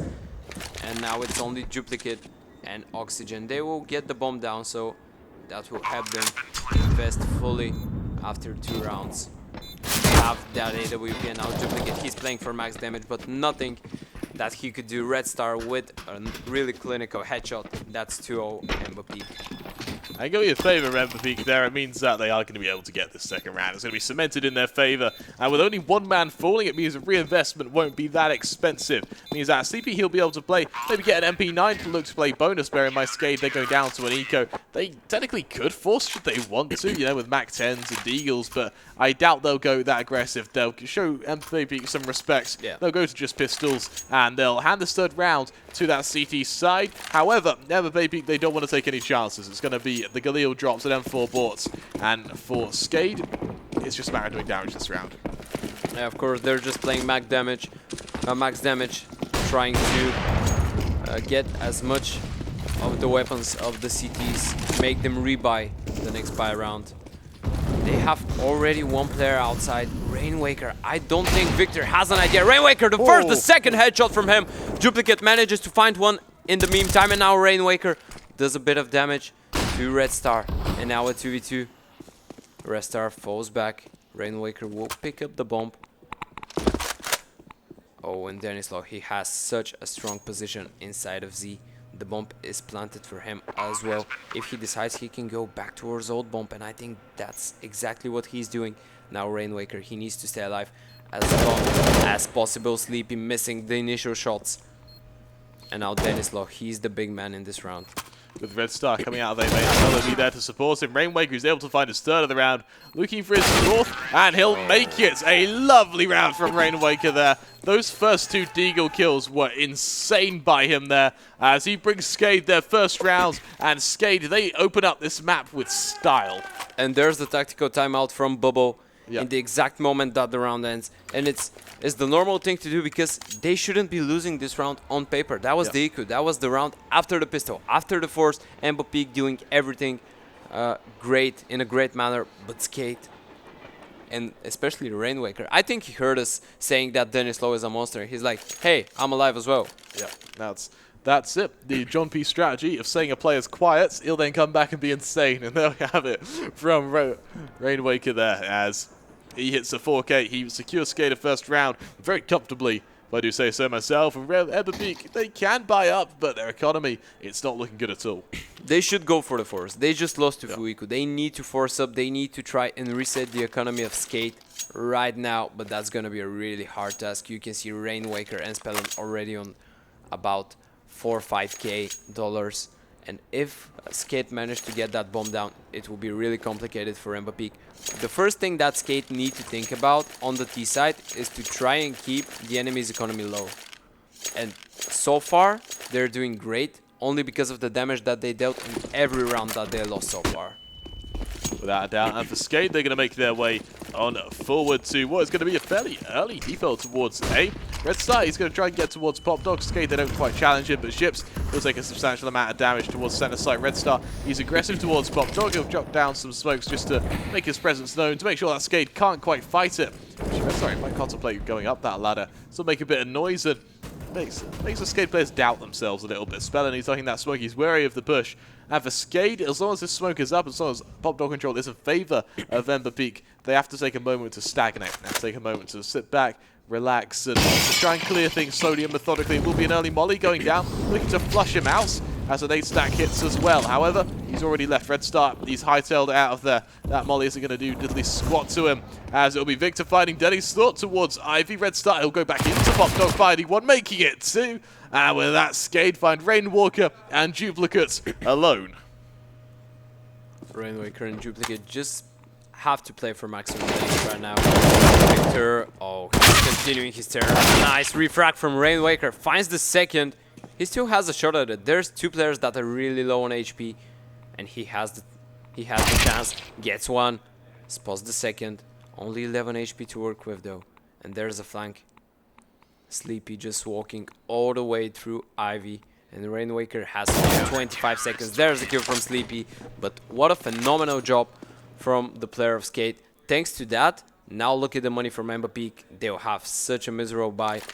But unfortunately, Skade, now they will consider whether they buy or no. I think they should force. I think wanna they see a should force. force because they want to capitalize on the low bank of MBAPEEK right now, right here. Yep. They want to make sure that MBAPEEK stay on the back foot. They don't want to give them a chance to establish themselves or get comfortable. And for Skade, it will mean forcing up, and it will probably mean a hero buy as well. We see Rainwaker dropping that AK to Denny's Slaw. It just means the more players were able to establish themselves, were able to set up, it just makes things easier for them. That timeout slowly going on down, 30 seconds left on that timeout. And for Skade, it's their chance just to discuss what could be done to get back at MBAPEEK and just make things a bit easier for them. Of course, and let's not forget that Train is actually one of Skade's best maps. Unfortunately, we don't have any statistics about MBAPEEK as they're a mix in HLTV, of course, speaking. But Skade, they have a 75% win rate for the last That's insane. 8 maps on Train. That's which really is impressive. really insane. And actually, I believe that MBAPEEK could put up a really good fight though, because they're looking really solid. I really like the way that Restar likes to play Pop Dog. He's always going aggressive with these nades, leaving his enemies to wonder if he's just inside of the smoke, up pop, or he's already left. And he's re-aggressing really well. He just leaves, goes close on an off angle, gets the first peek, uses grenades afterwards, gets support from his teammates, and that's an easy opening frag for his team. But now, some early damage inflicted by nades from the side of MBAPEEK. Once again, it's going to be an early default coming out from Skade. They've got Pop Dog control, they've got players towards Ivy, and main, it looks like it will just be a collapse onto the A site once the opportunity comes through for them. But they do, for now, just take their time. They relax, they just see if they can hunt out any of the MBAPEEK players. Bear in mind, MBAPEEK, they don't really have much money, much utility either. So every second that they have to drop utility is a positive for Skade. However, that being said, maybe it looks like they want to take some aggression. It will be a flash from Red Star towards Ivy. As a swing comes wide, he's been spotted. A lot of damage done to him, but no kill found just yet. Eventually, they will find him. Denny's able to trade, but Ships on the other side of the map able to find one of his own. A lovely kill onto Speller. Turning back around, looking to find Rainwaker, who was able to find Red Star in response to Ships. I love how he's being aggressive, even though he has 20 HP like it's nothing. It's pure confidence and experience that allows him to do that. And with that, it falls down to Denny's Saw. 1 versus 3, making his way out from A main, and Bubble is going to shut him down. Pretty clinical, by the way, from MBAPEEK. I think they cooled off because you could see the tension in the comms. You could see the tension on their faces when we were watching Inferno, and even on that Mirage. But now they look composed. Ships, he's not. Yes, he is overpeaking, but he's so confident. He's hitting every single shot. And MBAPEEK, they're just looking phenomenal on that city side of Train so far. Skade, they need to show us something different in the next buy round. With just these deagles, for them it will be economy damage. Bear in mind that MBAPEEK, they haven't really had a chance to establish any. Even though they've won the last few rounds, they've still lost players, which means that their investment isn't as strong as it could be. And the only player who has any form of investment will be Ships with 3k in the bank, but you need much more than that to have an entire team that can full buy. As Skade go on to deagles, no armor and no utility to support it, so it is just going to be aim duel central for them. And with MBAPEEK, they realize this. They don't want to go too aggressive. We're going to see, the odd peek here or there, but nothing that will involve walking into crosshairs. As Bubble will find Denny's Saw in Ivy. Victor able to find a player as well. Rainwaker able to trade. This will make his way out of main. Red Star is able to trade, and with the assistance of Bubble, MBAPEEK are going to make it a 5-1 lead. Now we're looking at buy round number 3 from the side of Skade. I really hope that we will soon see the OP in the hands of Dennis Law, because he's been a monster through this entire series. A little bit of a quiet start from him, but I'm sure that once they have the money to go for that OP, he'll do bits again. And Ships, I think he's going for that Ivy aggression. Without a doubt. And it's kind of sad to see Skade unable to get an AWP out on Denny's Saw, because Denny's Saw, as good as he is, his effectiveness comes once he has an AWP in his hands, and once he's got that comfort, once he has that kind of level of comfort to just go around and go PvP with it. Yeah. As I feel once Denny's Saw picks up an AWP, it becomes a point-and-click adventure game, and it works perfectly for him. But maybe they've countered it perfectly. They've just mounted aggression. They've not even given Skade the opportunity as they line themselves up for a B-take. It didn't work before. We'll see if it can work this time. Flashes go out. Sleepy looking to hold. And with that, he'll find Spellin. His teammate assisting from Connector. Bubble able to make sure that he doesn't get surrounded. And Sleepy, he's done all he's had to. It's 2 kills, the assistance of his team. It's a delayed push. And now, for Skade, they don't have a chance to establish themselves in a retake position. And Duplicate, he needs the 1v3. Gets himself a nice position, but Chips, he is on point with the AWP on this map. That's gonna be 6-1 in favor of MBAPEEK, and I think this map is going against our expectations right now. Yeah, without a doubt. We were thinking that Skate would dominate Train, and that was all of us. All 4 of us thought that Skate were gonna dominate, but MBAPEEK, they're starting so strong right now. And all of them are fragging, all of them are doing bits. All of them have. Look at the utility damage from Bubbo. He's on 150. Oh no. It's an auto sniper. Please tell me out. that he misclicked that. Please tell me that he misclicked that. Oh, he's got stat track as well. He's tracking how many kills he gets with this.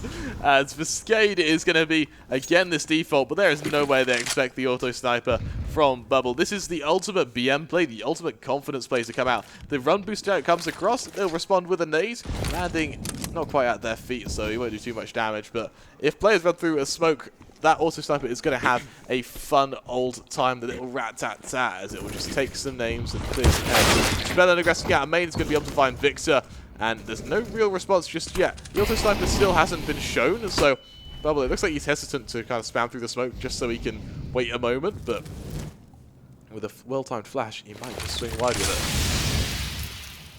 it. And Skate, there will go for the A split. One guy from Hot Dog, one guy from Intrude from Ivy. Nice flash and nice timing from Dennis Low, but Chips, he's still alive and he's on fire. Dennis Low shuts him down, and now it's only Bubbo and Sleepy at 2v4, but the auto sniper, it's still in play, and we're yet to see what Bubbo has installed with it. They might go for the save here, to be honest. Like, their bank doesn't look so bad, but it doesn't look so good either. From looks it was actually Ships' misbuy of the auto sniper, which he then dropped to Bubble, and so that explains why Bubble's been using it. But okay, again, Skade, they're going to make it their second round, and they're going to do it comfortably, which means they get some economy and maybe even the kind of stirrings of getting an AWP. It's really important for them to make 1 or 2 rounds with 4 or 5 players alive, just so they have that possibility to rebuy even if they lose a round, which will give them which will give them more confidence in themselves. It will just make it easier for them to be willing to take those risks, because they know even if we lose 1 round, we could rebuy the next one easily. But if they're going on a reset, it's a completely different story.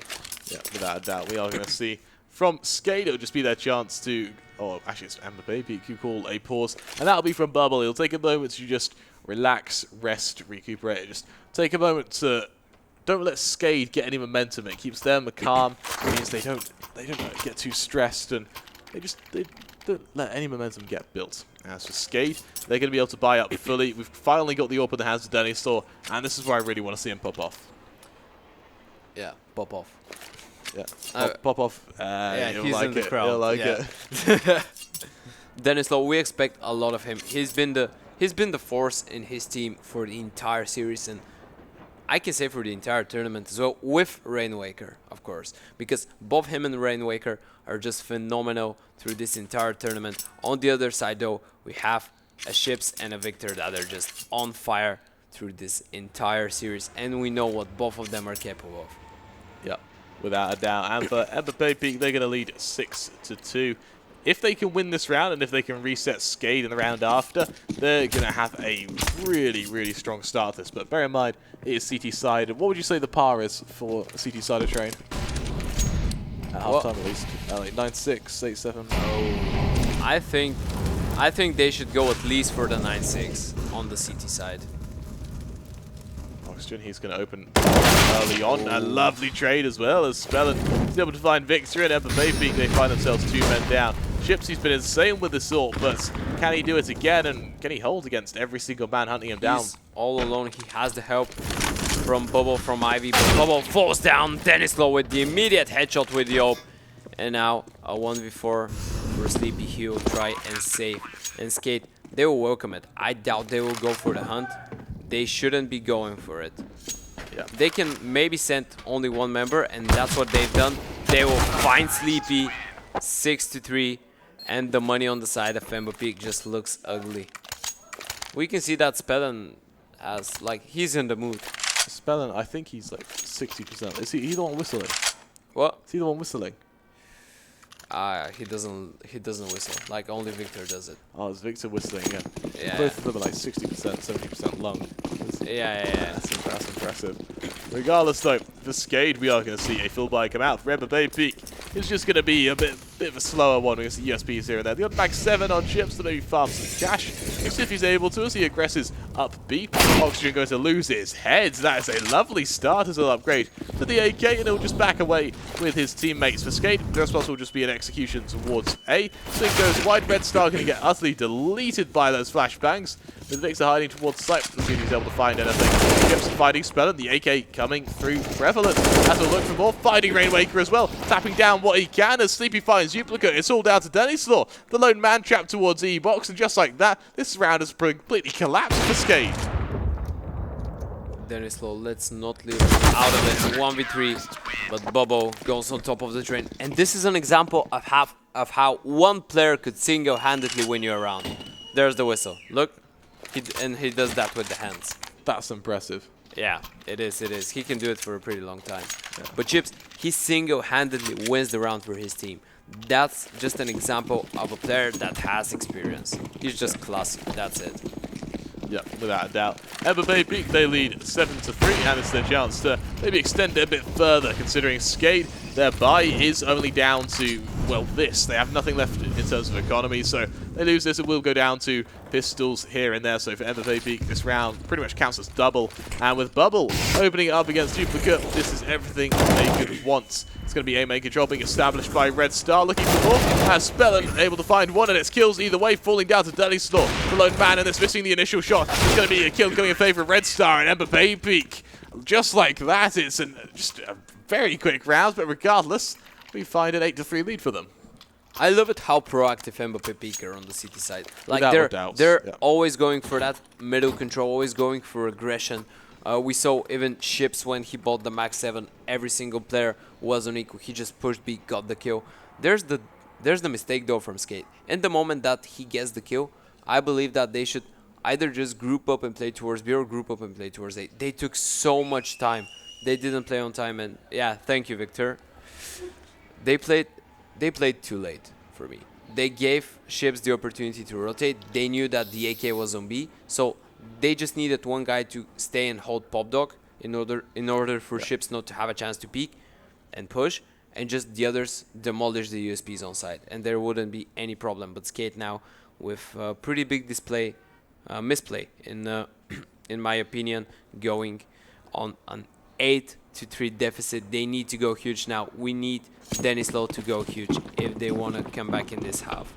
Yeah, without a doubt. And Denislaw, he's had a quiet game. He's had a really quiet game. He's hit some shots. I don't think that's quite in him being bad. I think it's quite. He has it's just the standard that he's put on. Yeah, exactly. And, you know, 12 rounds in and he hasn't hit 25 kills, so it's a bad game for him. Yeah. Regardless, though, for Skade, it will be a standard setup towards B. So that'll be the final resting point. And Sleepy, he's going to spot all of this really well-timed nade. He's going to do a substantial amount of damage to try and back away, but Duplicate's had enough of that. Then he's still fighting ships. Duplicate's trade. And MBAPEEK, does the save themselves. It could be a save here. Wouldn't surprise me. Skade, they line themselves up for a fourth. And Rainwaker, he's going to lay in wait like a Cobra ready to strike. He's got players walking towards him. Red Star and Bubble. Can they find him? Is Rainwaker going to have victorious? Bubble, he's ready for it though. He'll shut him down, and Skade, I don't think they'll commit anything more to the hunt. No, they shouldn't. They don't have money. It's a perfect round for them as they will keep 4 players alive. It will help them just stabilize their bank a bit. And on the other side, MBAPEEK, they will rebuy into the next one without any problem. Ships could afford the AWP. But now it gets interesting because both teams will be in front of a reset round. Yep. After they fully invest. Yeah, without a doubt. We'll see if they're able to hold, and we'll see if that's able to work out for them. As it is going to be 8-4 for MBAPEEK. And for Skade, their bye, it does come through. Just like, I think if they lose this one, they are still facing, they're on the brink of economic crisis, but for now, they haven't quite hit that moment. MBAPEEK, they're in the same boat. This round is so important, at least for either team economically. MBAPEEK, they've already established a victory in the first half. Now the question is to what extent. Ships will find Delhi saw Oxygen there to trade on the aggression towards both Ivy and Pop Dog. As Bubble finds Spellin coming out of A main, and with Oxygen mollied off in Pop Dog, he can't trade. The only other point of contact will be towards Ivy, but Ships, he's found the first, he knows the second's there, and I think a well-timed flash will put an end to Duplicate. Oh, Ships. That's maybe a bit too much confidence from Ships there. He risked too much in this situation, just over-peaking a bit. And now he's given Duplicate and Oxygen a decent shot at the round. They need to find the guy in all of though. And MBAPEEK, they're playing this so well, they're so composed. Victor, he has the position for the round. If he finds Oxygen, it's pretty much over, and I don't think Oxygen will check that. He doesn't, and now it's only Duplicate. They know where he is, as he was the guy to take down Ships. And that's a really hard situation. Manages to find the first. There's no refrag from Victor whatsoever. Just the position didn't allow him to go for it. And now Duplicate, he needs to go and pick up the bomb, but I think that Victor might hear him. Now back away, 30 seconds left, and he's got to accelerate at some point, and Victor, he'll hear all of this. Especially as he'll back away, he's going to go straight towards B. Victor's going to be well aware of this. 20 seconds on that clock, and Victor, a well-timed push-up from Pop Dog, is going to put an end to that. We've already got Sleepy rotating around from Connector, as he'll just scope in. He's ready for it. Duplicate, he'll sit above Pop Dog, swinging wide. Victor to shut him down, and MBAPEEK to make it 9. They've hit that par of 9-6, as you said. Yeah. It's a question of can they make it any better for themselves. I think they can, but Skade, they will rebuy into this round. Of course, I think Duplicate could drop an ult for Denzel, or he'll just buy one for himself. Skade, they need these rounds, because as much as city-sided train is, it's really hard to keep your economy on point. And if they lose, for example, 11-4, it's not like the result doesn't give you the opportunity to go for a comeback. It's really hard, and it gives you no room for mistakes. And Bubble, he's on fire this map. Rainwaker goes down, and now a 4v5. A Deagle, 2 AKs, and 1 ult in the hands of Denislo. He needs to go huge here. There's the contact play. Oxygen is down, and now the 2 AKs and Doll, but Sleepy, he's still close. He's still kicking, gets the first. That's the trade from Duplicate, and now a 2v4. Missed shot from Ships. Bomb will go down, which will allow them a buy in the next round. The Ships pushing through the smoke, going for the non-scope, goes for the knife. But at the end, he doesn't get it. That will be a round for MBAPEEK, 10-4. Yeah, and for MBAPEEK, that's just what they wanted. If they can make it 11-4, Skade are really going to be in trouble right now. And, you know, Skade, they said that they had stuff planned for Train. It certainly isn't on the T side. Things are looking really scary for them.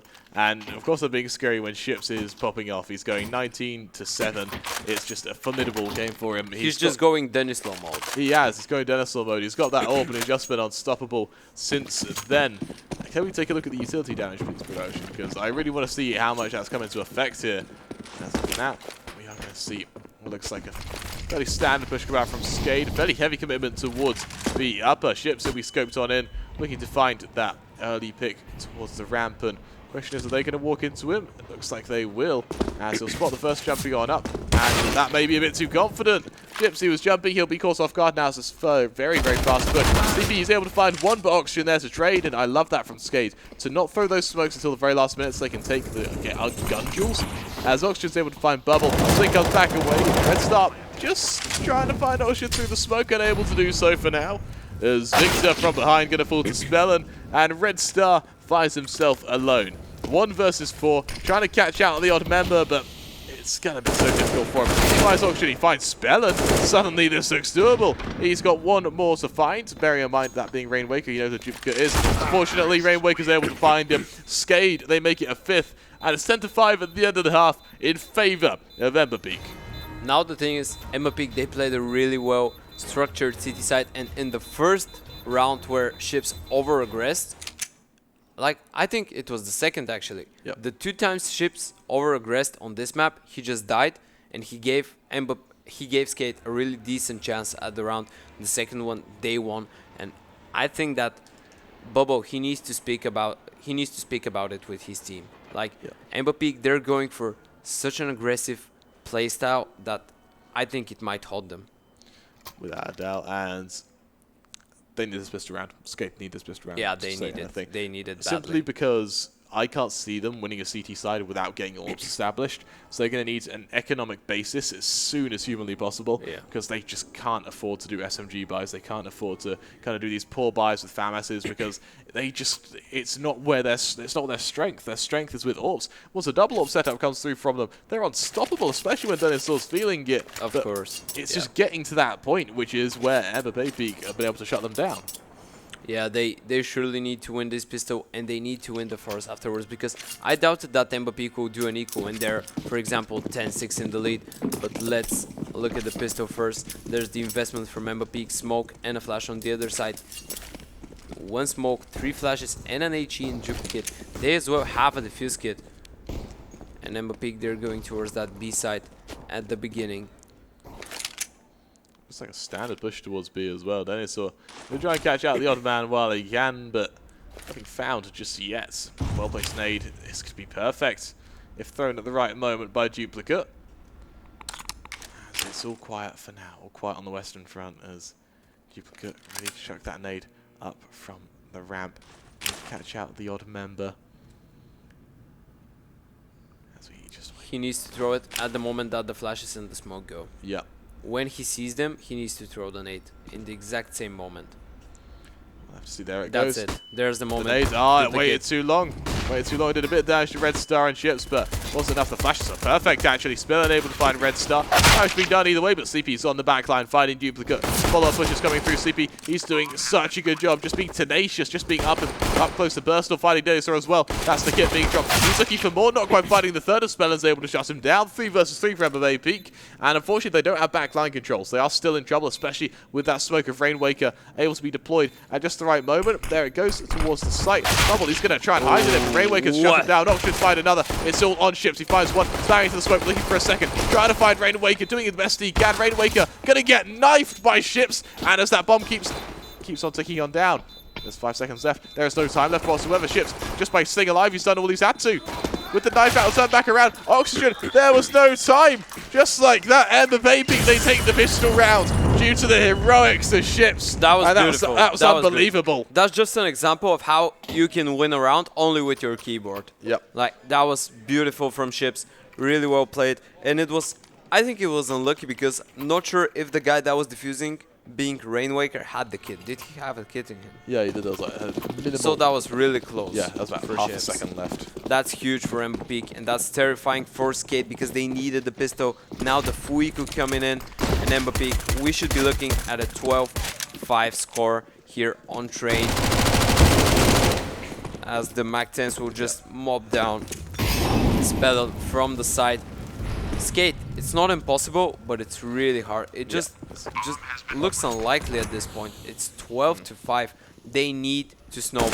They need to snowball hard if they want to get back into it. Without a doubt. And with Oxygen, then he saw the lone members. They look to do a bit of damage here or there, but that's it. And unfortunately, they won't even be able to save. Bubble and Victor won't even give them that privilege. As MBAPEEK, they make it 12-5.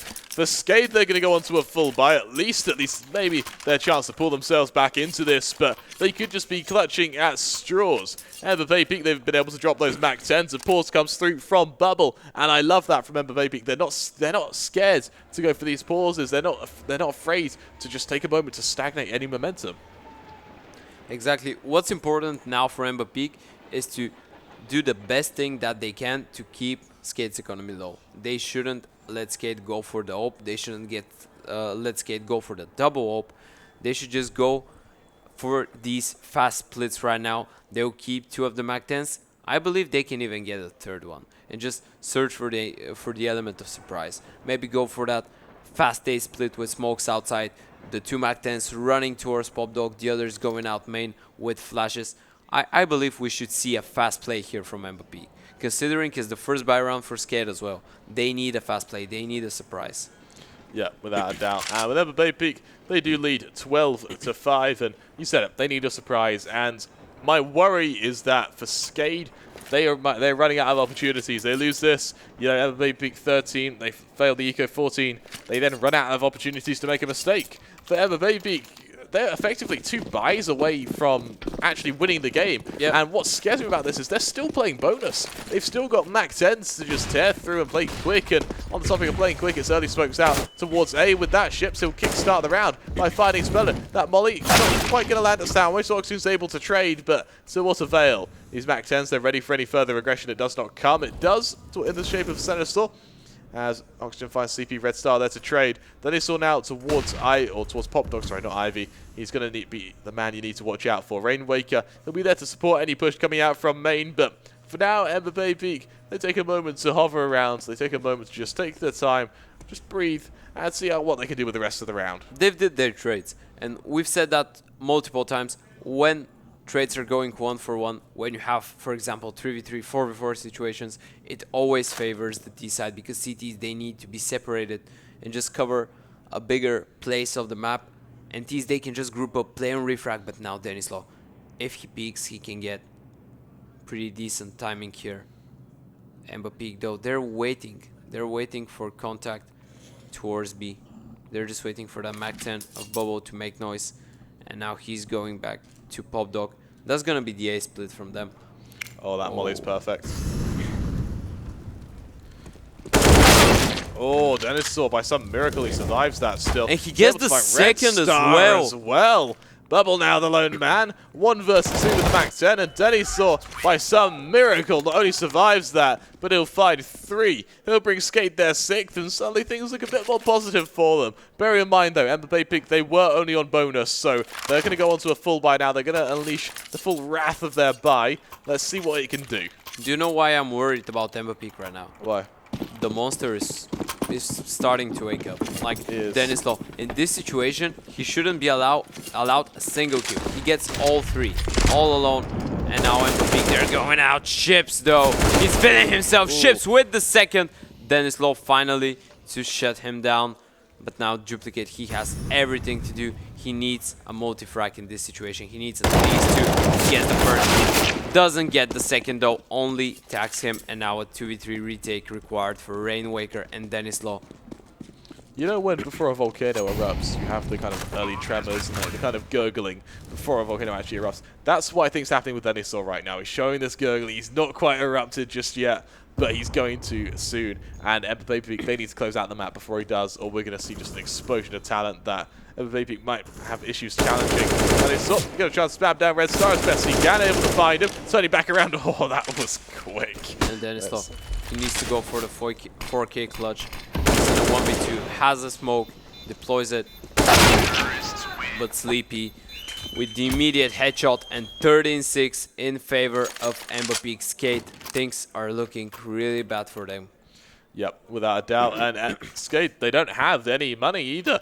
It's going to be a very poor buy. For MBAPEEK, it'll be their chance just to accelerate themselves into the lead. Spellin, he calls for a pause, and if you're in the, if you're Spellin right now, what do you do? Like, what can you do to pull yourself into this? The man you need to watch out for is Ships, who's just going insane for MBAPEEK, going 25-12. As he just propels his team to victory. The thing is that he's not even baiting his teammates. He's just going in ham. Going and killing. Right? Yes, of course. On minute 50, on minute 45, he's already all off every round. Just going proactive, going for the fights. He's feeling confident. And the hilarious part is that every time he does it, he kills. Yeah. Every time. At least one. And him doing these plays on the city side isn't so good because it just 1-for-1 trades always favor the T side, but when he's the aggressor, that's what can win them rounds. Yeah, without a doubt. And for Skade, what do you do if you're in their position? If you force and you lose, you got Suiko and MBAPEEK, they guaranteed a 15th. If you don't, you just lose any opportunity to make any mistakes for the rest of the game. It's Skade, if they want to win this, they're going to have to win 10 rounds. And in that time, MBAPEEK, they only need to win 3.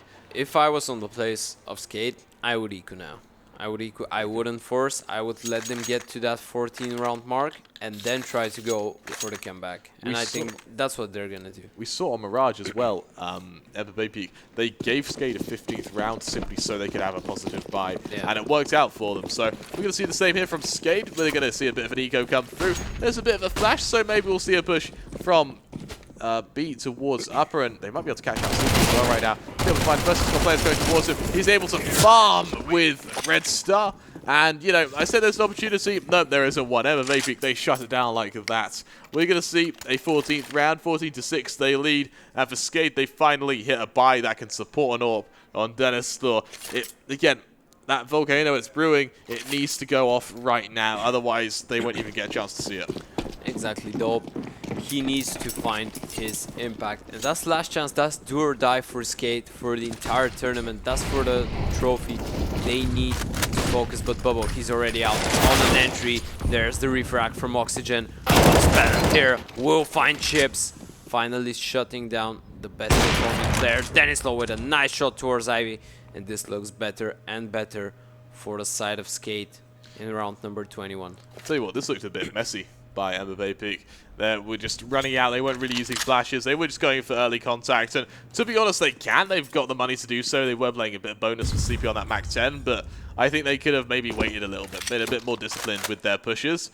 Regardless, they start up outside A. They got 3 players to find, that being the ones towards Connector and Heaven, and the one in Sandwich. Let's see if they're able to do so as the initial push comes on down. Victor making his way, trying to catch out Oxygen. He'll just spot him. He'll be able to find him. A lovely little shot. But from Heaven, Speller's able to find the first, and Victor finds himself with a 1v4. We saw a 1v3 Mirage. The question is, can he repeat the process now? There's the molly, but Spellon changed his position. Nice awareness from Victor, but he's down to 17 HP. And from now on, it's going to be really hard. He needs only headshots, only one-taps if he wants to have a shot at it. And he decides to rotate all the way. No, he'll save, yeah. He'll save the AK. His teammates will rebuy. He'll have money for utility. He's giving Skade this 7th round. And for Skade, this is just a brief moment that they can breathe in. They can breathe in, they can chill for a bit and start getting up confidence because they're not out of it yet. Yep, you're absolutely right. It's just a moment for them to have a collective sigh of relief. Just to go, okay, we've got the all-pound dinosaur and we won a round. Now we can try and build some economy around it. They're by no stretch of the imagination, they're not out of the woods yet. You know, they've still got to fight 8 rounds just to guarantee overtime. And they only need 1. Yeah. Regardless, though, they have put MBAPEEK in a position where if they lose this buy round, they're going to go down to what would probably be pistols and armor. So things are looking a bit positive for them. MBAPEEK, it looks like they're setting up for what's going to be a fairly heavy B commitment. Early smoke going down, as well as the flash from Victor indicates it might just be a rush. Oxygen going to go aggressive as Duplicate, he'll drop that molly, it won't matter. Instantly extinguished, the swing goes around, Duplicate making it 2. Red Star there to trade, Plant going down almost instantaneously as Red Star looks to tag up Denisor. Not quite finding him though, his damage is done. And now Bubble, he'll hold for the flank, there won't be any. For Skade, it's just a full commitment from the backline, looking to do damage where they can. Well, he's going down from Red Stars, will try to do the most damage he can, but nothing found just yet. 4 versus 3, now Spelling aggressive from up and spam comes through from Ships, able to find him. 3 versus 3 as MBAPEEK looks to accelerate themselves to a 15th. There's the kills though from Denislow and Oxygen, now a 1v3 required for Bubble. There's the defuse kit, the defuse coming, and the Rainwaker will find the last rank on to Bubble. 14-8. That's so intense. Like, it is. I really felt that Skade were just losing the game in this round. Yeah, without a doubt. And honestly, it's going to be a full buy from MBAPEEK. So if they lose this, we will see an eco. This time an AWP comes out on Chips though. They were going full AKs, they were going aggressive, they were kind of trying to get up in the face of Skade. But now that AWP comes out, makes me think they're going to give them a bit more respect. They're going to take their time with their pushes, they're going to go for picks, and they'll just be a bit more disciplined with their playstyle. I mean, they have the confidence. They've played really well, but they shouldn't get ahead of themselves. They need to stay careful, they need to stay composed. Duplicate, he manages to find Chips, shutting down Oxygen, surprised by Bobo though. And now, a 4v4 Bobo has scavenged himself an AK-47. Rainwaker is clinical with his Red Star with 1, Victor with the refrag, and now a 2v2. as Denislo will find one. Victor in a 1v2. He's clutched so many of these rounds. But look at the crossfire. Victor, he has no idea that the second guy is coming from Old Bomb. He's really strong. Finds the first. There's the kill from Duplicate. And that's 14-9.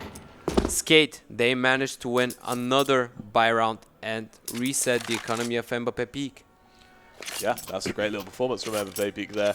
And suddenly, Skade is starting to catch up with them. Things are looking a bit more scary for MBAPEEK, as we'll see the odd Tech 9 here and there, the odd Deagle as well. And for Skade, their full buy comprising of M4s here and there, as well as the odd AWP. Looks like you can actually get some stuff done now. Exactly. If they start building up momentum, they need a clear round here, Skade. Yeah. They shouldn't let MBAPEEK go for more than one frag maximum. And now MBAPEEK, they're just gonna run towards that B side. Duplicate doing so much damage, but Sleepy taking him down. And only one frag for him. Denislo though with the AWP on the rotation. And now the retake should come in. Bubble's on a massive flank. I don't even know if it'll come through in time. He's all the way towards Ivy. Victor, a lovely 1v actually finding one, almost finding a second. Rainwaker to find him. And now Red Star, he just needs to survive. He just needs to buy time. I don't know if he'll be able to do that. He's able to find one. Then he saw to trade, and now Bubble, this long flank. If he's lucky, he might be able to find Denislo and just save the AWP. But I think that's really the only option he has, as he will take down Denislo. Will he pick up the AWP? Yes, he will. Will he back away? Yes, he will. So for MBAPEEK, I consider that a victory for them. Yeah, they got a plant, they killed 3 players, and they saved an AWP. So worthwhile considering it was an eco. Exactly, exactly. And they take the AWP out of the hands of Skade, which is even more important because they had to rebuy it, and now Skade, they're playing for reset once again. Even though it was eco, they lost 3 members. And one of them being the AWP player. Now MBAPEEK going for that fast default. Bubble will try a fast peek towards lower ramp. Gets denied by the flash of Duplicate.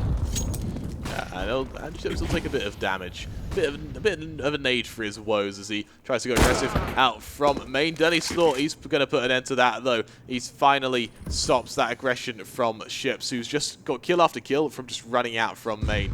Bubble as well, it looks like he might attempt an SK drop towards Pop Dog with Victor. Try and catch out that member as they choose to just volley it out instead. With that utility do the speaking as Oxygen, he'll just expend a smoke to put it out and lay there in wait.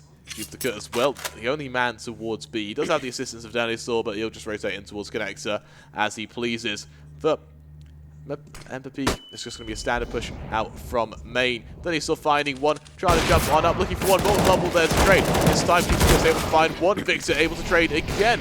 And just like that, we find ourselves in a 2 versus 3. Let's see what can get done with it.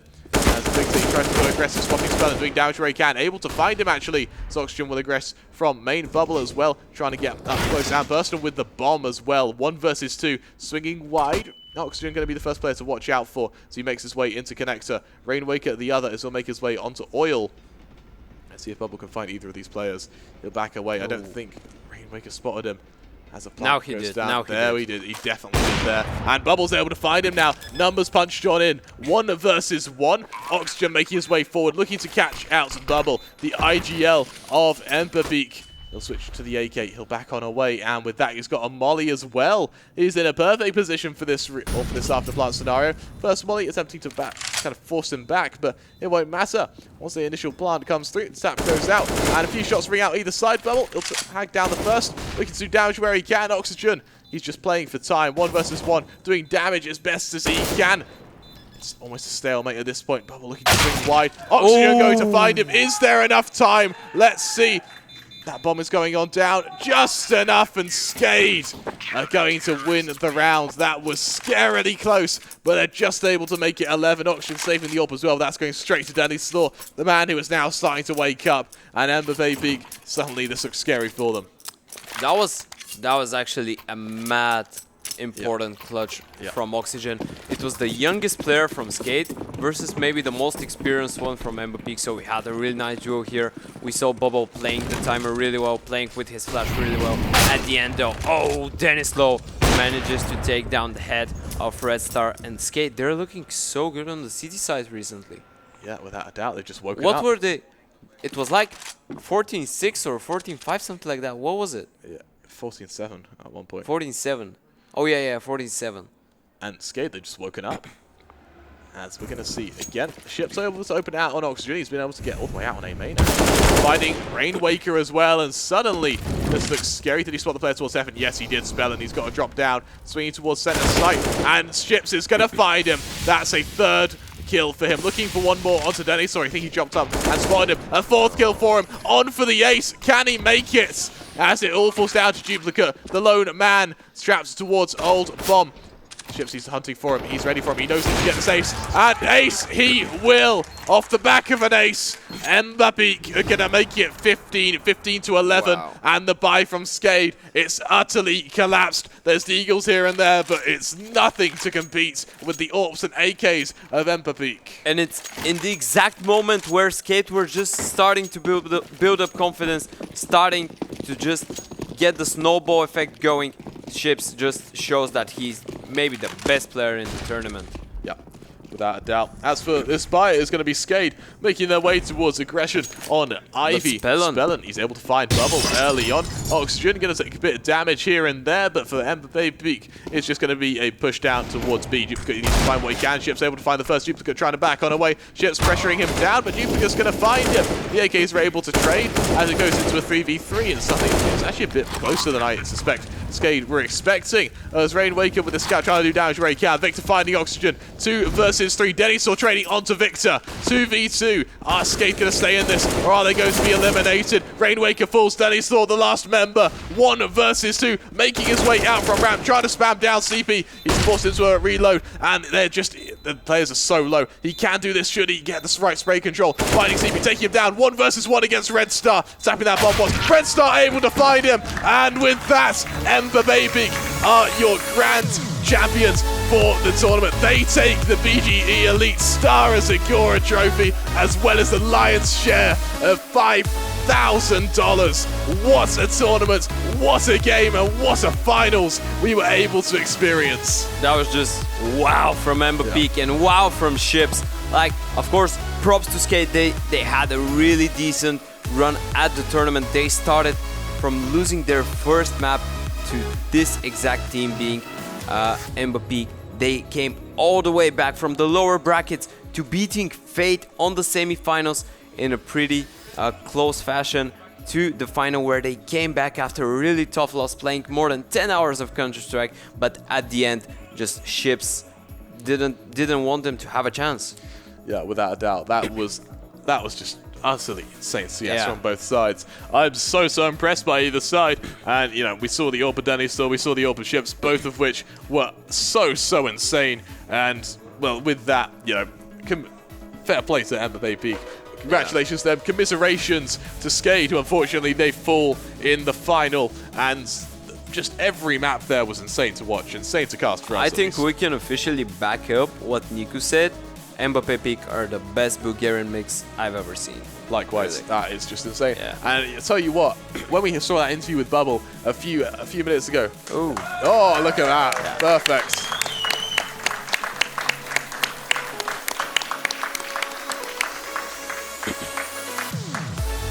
And when we saw that interview with Niku earlier, they mentioned to Bubble, if you win this, will you make it into a team? And Bubble, he didn't say anything, he just smiled. I hope Niku asks. We'll have to see, but there we have it. The trophy lifted by MBAPEEK. Your champions of BGE Stara Zagora. And I saw Sleepy recording there. That was really loud. Even through our headphones, that sounded loud. I hope that we can go to Niku so he could pose maybe some questions to the players. Yeah. Congratulations, of course, to every single player from MBAPEEK. Yeah, that was utterly insane. Once production tells us that we're ready, we'll be able to throw it to Niku, who is not told us not yet. So we will just cover for a few more minutes. But have you got any closing thoughts for this?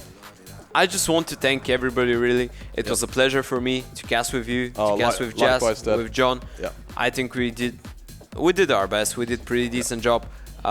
Congrats, of course, to the champions.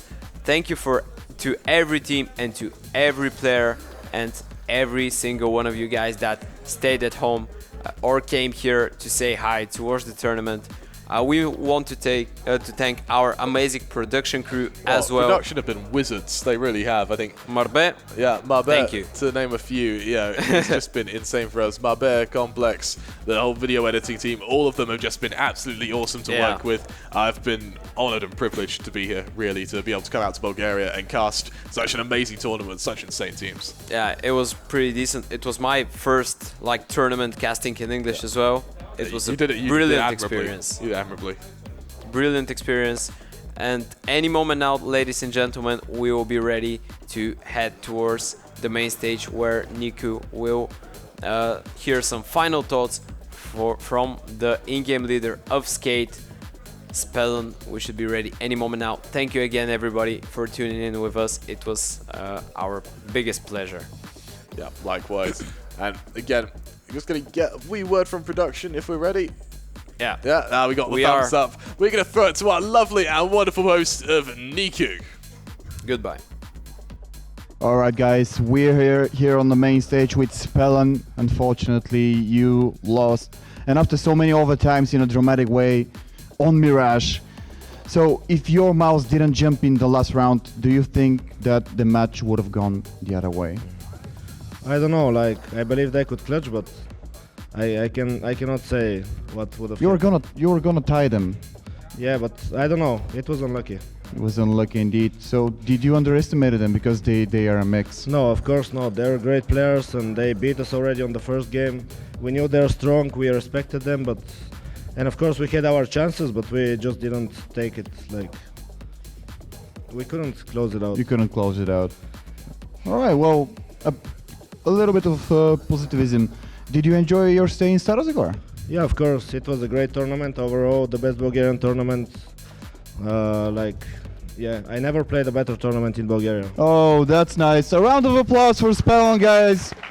A round of applause. Thank you, Spellen. I wish you all the best. Thank you.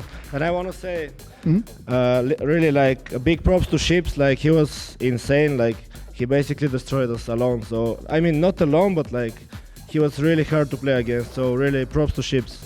All right. Once again. All right. We are gonna be back in a few minutes with Bobo on stage. Let's turn us back to us. So, Jan, what do you think of Skade this tournament? You know? Oh, they did phenomenal for me. Yeah. Like, I think they didn't hear. They came here as one of the contenders to win it all, and they started it really toughly because they lost their first game and they lost it like in a pretty one-sided fashion. I think it was 16-7. They managed to come back. They had a few troubles through their way back. They played the final before the final. It was the two best Bulgarian teams, one versus each other, one versus another, Fate and Skade.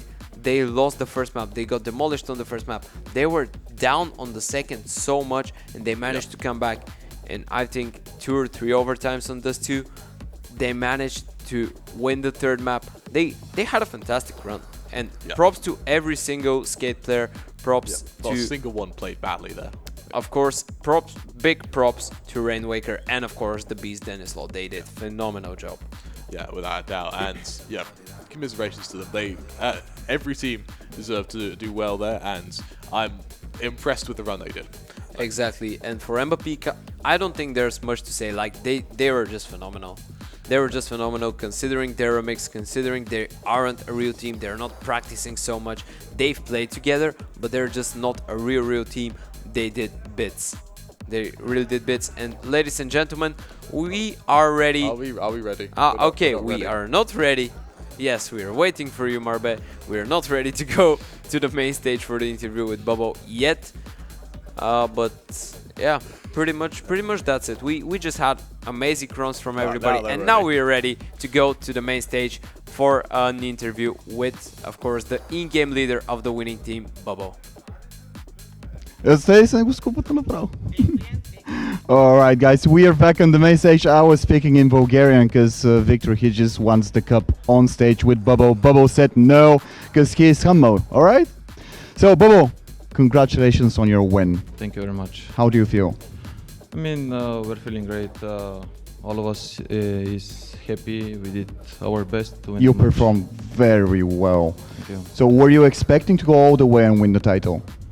As I said, after the first match, we won against Depresso. We can go all the way if we give our best. We have everything to do it, and it happened actually. And I have one very important question. Can we expect to see you in the next season of Belém against Elite? Yeah, for sure. Yeah. All right, all right. A round of applause for Bubble.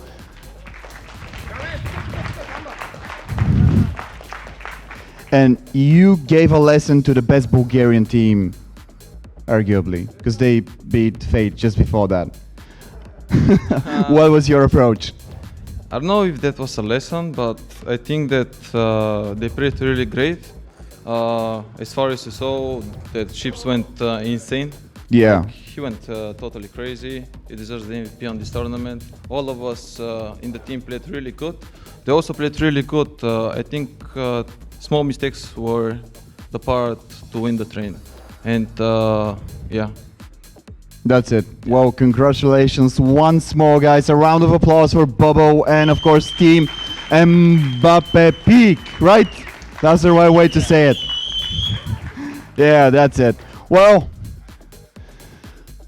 after 4 days of CSGO action, plenty of upsets, many overtimes, and top quality gameplay. Sadly, this brings us to the end, right? Do you want to say something? Come here, come here.